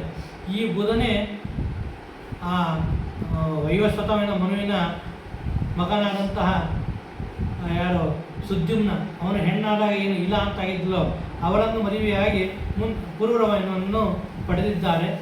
ಆ ಪುರೂರವ ಅತ್ಯಂತ ಬಲಿಶಾಲಿ ಉತ್ತಮರಾದಂತಹ ರಾಜ್ಯವನ್ನು ನಡೆಸ್ಕೊಂಡು ಹೋಗ್ತಾ ಇದ್ದಾನೆ. ಮುಂದೆ ಇದೇ ವಂಶದಲ್ಲಿ ಗಾದಿ ಎನ್ನುವಂತಹ ಮಗ ಬಂದಿದ್ದಾನೆ. ಗಾದಿ ಎನ್ನುವಂಥವನು ಗಾದಿಸುತ ಅಂದರೆ ಯಾರು ಬೇರೆ ಅಲ್ಲ, ಇಂದ್ರನೇ ಸ್ವಯಂ ಗಾದಿಯಾಗಿ ಬಂದಿದ್ದಾನೆ ಅಂತೆ. ಆ ವ್ಯಕ್ತಿ ಅವ ಮಕ್ಕಳು ಇರ್ತಾರೆ, ಹೆಣ್ಣು ಮಗು.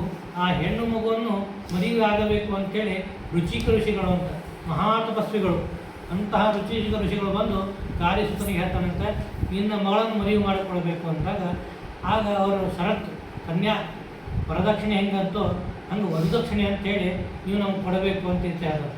ಏನು ಅಂತಂದ್ರೆ ಭಾರೀ ಆದಂಥ ಕುದುರೆಗಳು. ಎಂಥ ಕುದುರೆ ಅಂದರೆ ಒಂದು ಜಾತಿ, ಅನೇಕ ಜಾತೀಯವಾದಂಥ ಕುದುರೆಗಳಿವೆ. ಎಲ್ಲ ಇಡೀ ದೇಹ ಬೆಳ್ಳಗಿರಬೇಕು, ಬಲಗಿವಿ ಮಾತ್ರ ಕಪ್ಪಿರಬೇಕು. ಅಂತಹ ಕುದುರೆಗಳು 1000 ಕುದುರೆಗಳು ನಮಗೆ ಬೇಕು, ಇದನ್ನು ಕೊಟ್ಟರೆ ನನ್ನ ಮಗಳನ್ನು ನಿಮಗೆ ಕೊಡ್ತೀವಿ ಅಂತ ಈ ರೀತಿಯಾಗಿ ಹೇಳ್ತಾರಂತ. ಆಗ ರುಚಿಕ ಋಷಿಗಳು ವಿಚಾರ ಮಾಡ್ತಾರಂತ, ಎಲ್ಲ ಪ್ರಾಣಿಗಳಿಗೂ ಕೂಡ ಸಂಪತ್ತು ಯಾರ್ದು ಅಂದರೆ ವರುಣಂದು. ಆ ವರುಣನಿಗೆ ಕೇಳಿದ್ರೆ ನನ್ನ ಮದುವೆ ಆಗ್ತದೆ ಅಂಥೇಳಿ ವರುಣನಿಗೆ ಬಂದು ಕೇಳಿದ್ದಾರೆ. ಆ ವರುಣನು ಕೊಟ್ಟಿದ್ದಾನೆ ಅಂತ ಅದನ್ನು ತಂದು ಗಾದಿರಾಜನಿಗೆ ಕೊಟ್ಟು ತನ್ನ ಮಗಳನ್ನು ಮದುವೆಯಾಗಿದ್ದಾರೆ. ಅದಾದ ಮೇಲೆ ಗಾದಿರಾಜನಿಗೆ ಮಕ್ಕಳು ಗಂಡು ಸಂತಾನ ಇಲ್ಲ. ರುಚಿಕ ಋಷಿಗಳಿಗೂ ಕೂಡ ಸಂತಾನವಾಗಬೇಕಾಗಿದೆ. ರುಚಿಕ ಋಷಿಗಳು ಹೇಳ್ತಾರಂತೆ ಹೆಂಡತಿಗೆ, ಒಂದು ಅಭಿಮಂತ್ರಣವನ್ನು ಮಾಡ್ತೀನಿ ತಪಸ್ಸಿನಿಂದ, ನಿನಗೆ ಮಕ್ಕಳಾಗ್ತದ ಅಂತ. ಅಕ್ಕಿ ಏನು ವಿಚಾರ ಮಾಡ್ತಾನೆ, ತನ್ನ ತಾಯಿಗೆ ಹೇಳ್ತಾನಂತ, ಹಿಂಗೆ ನನ್ನ ಗಂಡ ಹೇಳಿದ್ದಾನೆ ಅಂತ.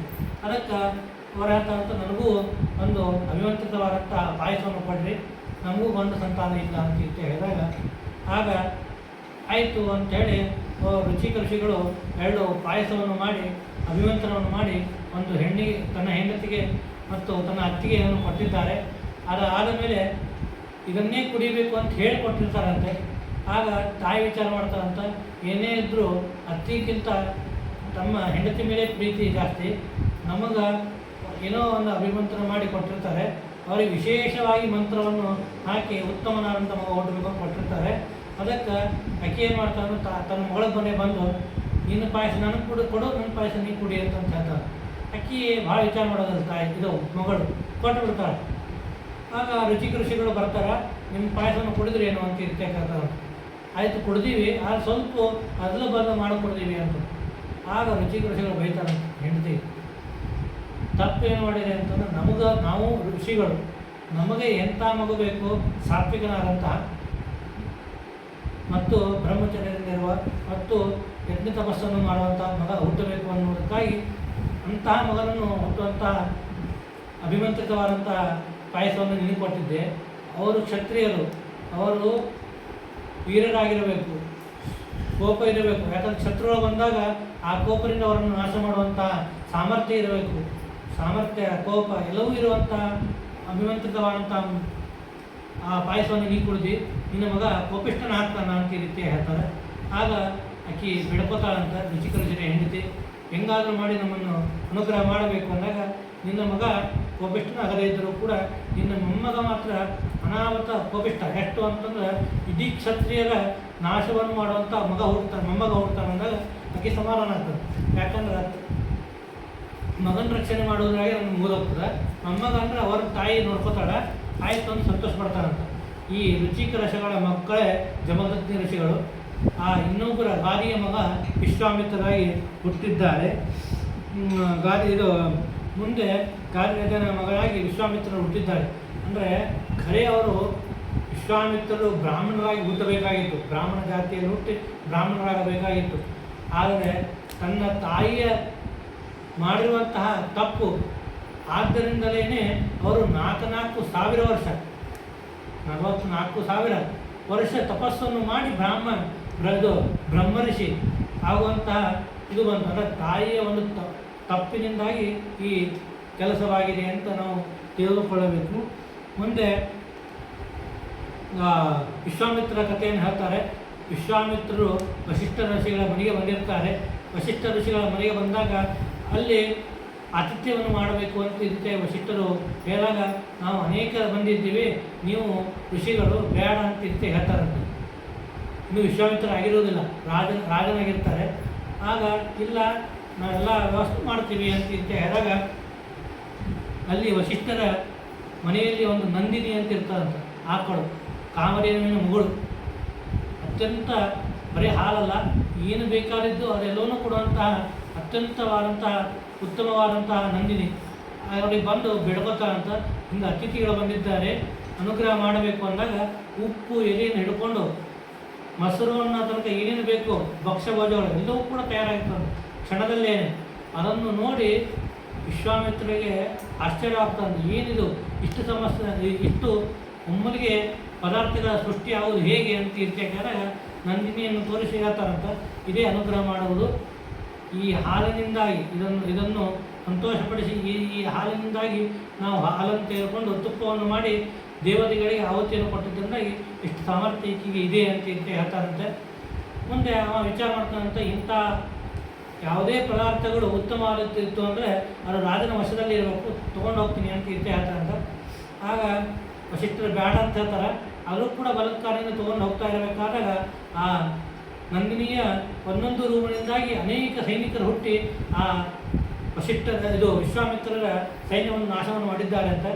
ಆಗ ವಿಶ್ವಾಮಿತ್ರರಿಗೂ ಹಾಗೂ ವಸಿಷ್ಠರಿಗೆ ಯುದ್ಧವಾಗಿದೆ ಅಂತ ಅನೇಕ ಅಸ್ತ್ರಗಳನ್ನು ಬಿಟ್ಟಿದ್ದಾರೆ ಅಂತ.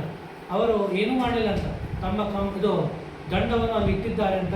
ಆ ಎಲ್ಲ ದಂಡವೇ ಆ ಅಸ್ತ್ರವನ್ನು ನಾಶವನ್ನು ಮಾಡಿದ್ದಾರೆ. ಆಗ ಅಲ್ಲಿ ಹೇಳ್ತಾರೆ ಅಂತ, ದಿಗ್ಬಲಂ ಕ್ಷತ್ರಿಯ ಬಲಂ ಬ್ರಹ್ಮತೇಜೋ ಬಲಂ ಬಲಂ. ಈ ದಿಗ್ಬಲ, ಈ ಕ್ಷತ್ರಿಯ ಬಲಕ್ಕೆ ಧಿಕ್ಕಾರ ಇರಲಿ. ಯಾಕಂದರೆ ಈ ಬ್ರಹ್ಮ ತೇಜಸ್ಸಿನ ಮುಂದೆ ಈ ಕ್ಷತ್ರಿಯ ಬಲ ಏನೂ ಅಲ್ಲ. ಅದರಿಂದಾಗಿ ನಾನು ಬ್ರಹ್ಮ ತೇಜಸ್ಸನ್ನು ಪಡೆಯಬೇಕು ಅಂತ ಈ ರೀತಿಯಾಗಿ 4 ದಿಕ್ಕಿನಲ್ಲಿ, ದಕ್ಷಿಣ, ಆಮೇಲೆ ಉತ್ತರ, ಪಶ್ಚಿಮ, ಪೂರ್ವ, ಆಮೇಲೆ ಉತ್ತರಕ್ಕೆ ಹೋಗಿ ತಪಸ್ಸನ್ನು ಮಾಡಿದ್ದಾರೆ. ಒಂದೊಂದು ಕಾಲದಲ್ಲೂ ಕೂಡ ಒಂದ್ಸಾರಿ ಉರ್ವಶಿ ತಪಸ್ಸು ಹಾಳು ಮಾಡ್ತಾ ಇದ್ದಾಳೆ. ಹೀಗೆ ಅನೇಕ ತಪಸ್ಸನ್ನು ಮಾಡಿ ಮಲ್ಯಕ್ಕೆ ರಾಜಋಷಿ, ದೇವಋಷಿ, ಬರೇ ಋಷಿ, ಆಮೇಲೆ ಬ್ರಹ್ಮ ಋಷಿ ಅಂತ ಈ ರೀತಿಯಾಗಿ ಬ್ರಹ್ಮದೇವರು ಬಂದು ಹೇಳಿದಾಗ ಅವ್ರು ಹೇಳ್ತಾರಂತ, ನೀವು ಹೇಳ ಸಾಧ್ಯ ಇಲ್ಲ, ವಶಿಷ್ಠರೇ ಬಂದು ಹೇಳಬೇಕು ಅಂತ ವಶಿಷ್ಠರನ್ನು ಕರೆದುಕೊಂಡು ನೀನು ಬ್ರಹ್ಮ ಋಷಿ ಆಗಿದ್ದೀ ಅಂತ ಈ ರೀತಿ ಹೇಳ್ತಾರಂತ. ಆಗ ಸಂತೋಷಪಟ್ಟಿದ್ದಾರೆ ಅಂತ ಈ ರೀತಿಯಾಗಿ ವಿಶ್ವಾಮಿತ್ರರ ಕಥೆಯನ್ನು ಕೇಳ್ತೇವೆ. ಅದಾದ ಮೇಲೆ ಜಮದಗ್ನಿ ಋಷಿಗಳು, ಆ ಜಮದಗ್ನಿ ಋಷಿಗಳು ಅಂದರೆ ಋಷಿಕ ಋಷಿಗಳ ಮಗ ಜಮದಗ್ನಿ ಋಷಿಗಳು. ಆ ಜಮದಗ್ನಿ ಋಷಿಗಳ ಹೆಂಡತಿ ರೇಣುಕಾದೇವಿ. ಆ ರೇಣುಕಾದೇವಿಯಲ್ಲಿ ಪರಶುರಾಮ ದೇವರು ಹುಟ್ಟಿದ್ದಾರೆ ಅಂತೆ. ಪರಮಾತ್ಮ ಸಾಕ್ಷಾತ್ತಾಗಿ ಪರಮಾತ್ಮ ಹುಟ್ಟಿದ್ದಾನೆ. ಆ ಪರಮಾತ್ಮ ಹುಟ್ಟಿದ್ದರಿಂದಾಗಿ ಮುಂದೆ ಜಮದಗ್ನಿ ಋಷಿಗಳು ಹುಟ್ಟಿದ್ದಾರೆ. ಆ ನಂತರ ಜಮದಗ್ನಿ ಋಷಿಗಳಿಂದಾಗಿ ಪರಶುರಾಮ ಹುಟ್ಟಿದ್ದಾನಂತೆ. ಪರಶುರಾಮ ಈ ರೀತಿಯಾಗಿ ಇದ್ದಾಗ ಕಾರ್ತಿವೀರ್ಯಾರ್ಜುನ ಅಂತ ಒಬ್ಬ ರಾಜ, ಅನೇಕ ಬಾಹುಗಳು, ಅವನ ಮುಖ ಅನೇಕಗಳಿದ್ದಂತೆ, ಸಾವಿರಾರು ಮುಖಗಳಿದ್ದಂತೆ, ಭಾರೀ ಪರಾಕ್ರಮ. ಅವನ ರಾಜ ಎಷ್ಟಿತ್ತು ಅಂತಂದ್ರೆ ಕ್ರಿಮಿಗಳಿಗೂ ಕೂಡ ತಾನು ರಾಜ್ಯಗಳು ಆಳ್ತಾ ಇದ್ದಂತೆ, ಅಷ್ಟು ಸಮರ್ಥನಾಗಿದ್ದ. ಅವನಿಗೆ ಇಷ್ಟು ಸಾಮರ್ಥ್ಯ ಹೇಗೆ ಬಂದಿತ್ತು ಅಂತಂದರೆ ದತ್ತಾತ್ರೇಯ ಎನ್ನುವಂತಹ ಪರಮಾತ್ಮನ ಅವತಾರ, ಅದರ ಉಪಾಸನೆಯಿಂದಾಗಿ ಅಷ್ಟು ಅವನಿಗೆ ಸಾಮರ್ಥ್ಯ ಅನ್ನೋದು ಅವನಿಗೆ ಬಂದಿತ್ತು ಅಂತಹ ರಾಜ. ಆದರೆ ಅವನಿಗೆ ಅಹಂಕಾರ ಇತ್ತು ಅಂತ. ಏನು ಅಂತಂದರೆ ಬ್ರಾಹ್ಮಣರಿಗಿಂತಲೂ ಕೂಡ ನಾವು ಶ್ರೇಷ್ಠರು ಅಂತ ಈ ರೀತಿಯಾಗಿ ಅವನಿಗೆ ಅಹಂಕಾರ ಇತ್ತಂತ. ಅದೇ ಕಾರಣದಿಂದಲೇ ಜಮದಗ್ನಿ ಋಷಿಗಳ ಆಶ್ರಮಕ್ಕೆ ಬಂದು ತೊಂದರೆ ಕೊಡ್ತಾ ಇರ್ತಾನಂತೆ. ಆಗ ಅಲ್ಲಿರುವಂಥ ಹಸುಗಳನ್ನು ತೆಗೆದುಕೊಂಡು ಹೋಗ್ತಾ ಇರಬೇಕಾದಾಗ ಜಮದಗ್ನಿಗಳು ತಡೆದಿಡ್ತಾರಂತ. ಆಗ ಜಮದಗ್ನಿಗಳು ತಡೆದಿಡಿದಾಗ ವೃಂದವನ್ನು ಕಟ್ಟು ಮಾಡ್ತಾರಂತೆ. ಆ ಸಂದರ್ಭದಲ್ಲಿ ತಮ್ಮ ಮಗನಾದಂತಹ ಪರಶುರಾಮ ದೇವರು ಬಂದು ಆ ವ್ಯಕ್ತಿಯ ಜೊತೆಗೆ, ಆ ಕಾರ್ತಿವೀರ್ಯಾರ್ಜುನ ಜೊತೆಗೆ ಯುದ್ಧವನ್ನು ಮಾಡಿ ಆ ಪಾತಾಳದಲ್ಲಿರುವಂತಹ ತಮ್ಮ ತಂದೆಯ ವೃಂದವನ್ನು ತಂದು ಅಂಟಿಸಿ ಪುನರ್ಜನ್ಮವನ್ನು ತಂದು ಕೊಡ್ತಾರಂತೆ. ಅಂತಹ ಪರಶುರಾಮ ದೇವರು ತಂದೆಯನ್ನು ಬದುಕಿಸಿದ್ದಾರೆ ಮತ್ತು ತಾಯಿಯನ್ನು ಬದುಕಿಸಿದ್ದಾರೆ. ಪುನರ್ಜನ್ಮವನ್ನು ತಂದುಕೊಟ್ಟಂತಹ ತಂದೆ ತಾಯಿಗಳಿಗೆ ಪುನರ್ಜನ್ಮವನ್ನು ತಂದುಕೊಟ್ಟಂತಹ ಪರಶುರಾಮದರು. ಯಾಕಂತಂದರೆ ತಾಯಿಗೆ ಪುನರ್ಜನ್ಮ ಹೇಗೆ ಅಂತಂದರೆ ಚಿತ್ರಾಂಗದ ಎನ್ನುವಂತಹ ಒಬ್ಬ ರಾಜ ಗಂಧರ್ವ, ಆ ಗಂಧರ್ವವನ್ನು ನೋಡಿ ರೇಣುಕಾದೇವಿ ಮೋಹಿತರಾಗ್ತಾರಂತ. ಅಂದರೆ ಮಾನಸಿಕವಾಗಿ ಅಪಚಾರವನ್ನು ಮಾಡಿದ್ದರಿಂದಾಗಿ ಜಮದಗ್ನಿ ಋಷಿಗಳು ಹೇಳ್ತಾರಂತ, ಜಮದಗ್ನಿ ಪರಶುರಾಮನ ತಮ್ಮನನ್ನು ಕರೆದು ನಿಮ್ಮ ತಾಯಿ ಅಪಚಾರವನ್ನು ಮಾಡಿದ್ದಾರೆ, ಸಂಹಾರವನ್ನು ಮಾಡಿರಿ ಅಂತಂದಾಗ 3 ಮಂದಿ ಒಪ್ಪುವುದಿಲ್ಲ ಅಂತ. ಆಗ ಜಮದಗ್ನಿ ಋಷಿಗಳು ಪರಶುರಾಮನನ್ನು ಕರೆದು ನಿಮ್ಮ ತಾಯಿ ಹತ್ಯೆಯನ್ನು ಮಾಡಬೇಕು ಅಂದಾಗ ತಾಯಿ ವೃಂದವನ್ನು ತಡೆದಿದ್ದಾರೆ. ಹಾಗೆ ಅಣ್ಣಂದರನ್ನು ನನ್ನ ಮಾತು ಕೇಳಿಲ್ಲ, ಪಿತೃವಾಕ್ಯ ಪರಿಪಾಲನೆ ಮಾಡಿಲ್ಲ, ಅವರನ್ನು ಸಂಹಾರವನ್ನು ಮಾಡುವಂತ ರೀತಿ ಆದಾಗ ಅವರನ್ನು ಕೊಂದಿದ್ದಾರೆ ಅಂತ. ಬಹಳ ಸಂತೋಷವಾಗಿ ವರ ಕೇಳುವಂಥದ್ದು. ಅದಕ್ಕೆ ವರ ಕೇಳ್ತೀನಿ. ಏನು ವರ ಅಂದ್ರೆ ಈ 4 ಮಂದಿ ಬದುಕಬೇಕು, ಬದುಕಿದ ಮೇಲೆ ನಾನೇ ಕೊಂದಿದ್ದು ಅಂತ ಗೊತ್ತಾಗಬಾರ್ದು. ಯಾಕಂದರೆ ಏನಾದ್ರೆ ಜಗಳ ಆತ ನೀನೇ ನನ್ನ ಕೊಂದಿದ್ದು ಅಂತ ಈ ರೀತಿಯಾಗಿ ಹೇಳ್ತಾರೆ. ಆದ್ದರಿಂದಾಗಿ ಈ ನೆನಪೇ ಇರಬಾರ್ದು. ಈಗ ಸುಶುಕ್ತಿಯಿಂದ ಎದ್ದಾಗ ಹೆಂಗಿರ್ತೀವೋ ಹಂಗಿರಬೇಕು ಅಂತ ಈ ರೀತಿಯಾಗಿ ಹೇಳಿದ್ದಾರೆ ಅಂತ. ಆಗ ಮುಂದೆ ಈ ರೀತಿಯಾಗಿ ಅವರು ಬದುಕಿದ್ದಾರೆ, ತಂದೆ ತಾಯಿಗಳ ಪುನರ್ಜನ್ಮವನ್ನು ತಂದು ಕೊಟ್ಟಿದ್ದಾರೆ. ಮುಂದೆ ಯಯಾತಿ ಅನ್ನುವಂಥ ಒಬ್ಬ ರಾಜ ಇದ್ದಾನೆ. ಯಯಾತಿ, ಈ ಯಯಾತಿಯ ವಂಶದಲ್ಲೇ ಯದು ಹುಡ್ತಾನೆ. ಯದುವಿನಲ್ಲಿ ಮುಂದೆ ಕೃಷ್ಣ ಹುಡ್ತಾ ಇದ್ದಾನೆ ಅಂತೆ. ಕೃಷ್ಣ ಹುಟ್ಟಿದ ಮೇಲೆ ಕೃಷ್ಣ ಅವತಾರವಾಗ್ತಾ ಇದೆ ಮುಂದೆ. ಈ ಯಯಾತಿ ರಾಜನ ಕಥೆಯನ್ನು ಹೇಳ್ತಾ ಇರಬೇಕಾದಾಗ ಯಯಾತಿ ಒಂದು ವನಕ್ಕೆ ಹೋಗ್ತಾ ಇರ್ತಾನಂತೆ. ಅಲ್ಲಿ ದೇವಯಾನಿ ಎನ್ನುವಂತಹ ಒಬ್ಬ ಅಪ್ಸರ, ಒಬ್ಬ ಕನ್ಯೆ, ಅವಳು ಬಾವಿಯಲ್ಲಿ ಇಡ್ತಾಳಂತೆ. ಬಾವಿಯಲ್ಲಿ ಇದ್ದಾಗ ಅವಳನ್ನು ಎತ್ತಲಿಕ್ಕೆ ಹೋಗ್ತಾಳಂತ. ಆಗ ದೇವಯಾನಿ ಹೇಳ್ತಾಳಂತೆ, ನನ್ನನ್ನು ಮದುವೆ ಆಗು ಅಂತ. ನಿನ್ನನ್ನು ರಕ್ಷಣೆ ಮಾಡಿಕ್ಕೆ ಬಂದೀನಿ, ನಾನು ಮದುವೆ ಆಗಂತಂತೆಯಲ್ಲ, ನೀ ಯಾರು ಮತ್ತೆ ಕೇಳೋದು. ಇಲ್ಲ ನಾನು ಶುಕಾಚಾರ್ಯನ ಮಗಳು ದೇವಯಾನಿ ಅಂತ ನನಗೆ ನೀವು ಮದುವೆ ಆಗಬೇಕು. ಇಲ್ಲಿಗಪ್ಪ ಅಂದ್ರೆ ನಾನು ಪಾಣಿಗ್ರಹಣ ಮಾಡಬೇಕು. ಅಂದ್ರೆ ಪುರುಷರನ್ನು ಕೈ ಮುಟ್ಟಬೇಕು ಅಂತಂದ್ರು ನಾವು ಗಣ್ಯನೇ ಆಗಿರಬೇಕು. ಅಂದರೆ ನಾನು ಮುಟ್ತೀನಿ, ಇಲ್ಲಿಗಪ್ಪ ನಿನ್ನ ಮದುವೆ ಆಗಲಿಲ್ಲ ಅಂದ್ರೆ ನಾನು ಇಲ್ಲೇ ಬಾವಿಯಲ್ಲೇ ಇರ್ತೀನಿ ಅಂತ ಹೇಳಿದಾಗ ಆಗ ಅವ ಅಂತ ನಾನು ಕ್ಷತ್ರಿಯ, ನೀನು ಬ್ರಾಹ್ಮಣ, ಮದುವೆ ಆದ್ರೆ ಹೇಗೆ ಅಂತಂತಂದ್ರೆ ಅವಾಗ ಅಕ್ಕಿ ಅಂತ ಇಲ್ಲ, ನನಗೆ ಶಾಪವಿದೆ, ಕಚನಿಂದಾಗಿ ನನಗೆ ಶಾಪವಿದೆ, ನಾನು ಯದ್ಯಪಿ ಬ್ರಾಹ್ಮಣನಾಗಿರಬಹುದು, ಆದರೆ ನನಗೆ ಶಾಪವಿದೆ, ಆದ್ದರಿಂದಾಗಿ ನಾನು ನಿನ್ನನ್ನು ಮದುವೆ ಆಗ್ತೀನಿ ಅಂತ ಈ ರೀತಿಯ ಹೇಳ್ತಾ ಅಂತ ಕಚ ಅನ್ನುವಂಥವನು ಯಾಕೆ ಶಾಪ ಕೊಟ್ಟಿರ್ತಾನೆ ಅಂತ ಕಥೆಯನ್ನು ಇಲ್ಲಿ ಬಂದಿಲ್ಲ, ಖರೆ ಬೇರೆ ಕಡೆ ಬಂದಿದೆ. ಏನು ಅಂತಂದರೆ ಎಲ್ಲ ದೇವತೆಗಳು ಸೋಲ್ತಾ ಇರ್ತಾರಂತೆ, ಸಾಯ್ತಾ ಇರ್ತಾರೆ, ಆದರೆ ದೈತ್ಯರ ಮಕ್ಕಳು ಕೂಡ ಹತ್ತರೂ ಕೂಡ ಅವ್ರು ಬದುಕ್ತಾ ಇರ್ತಾರಂತೆ.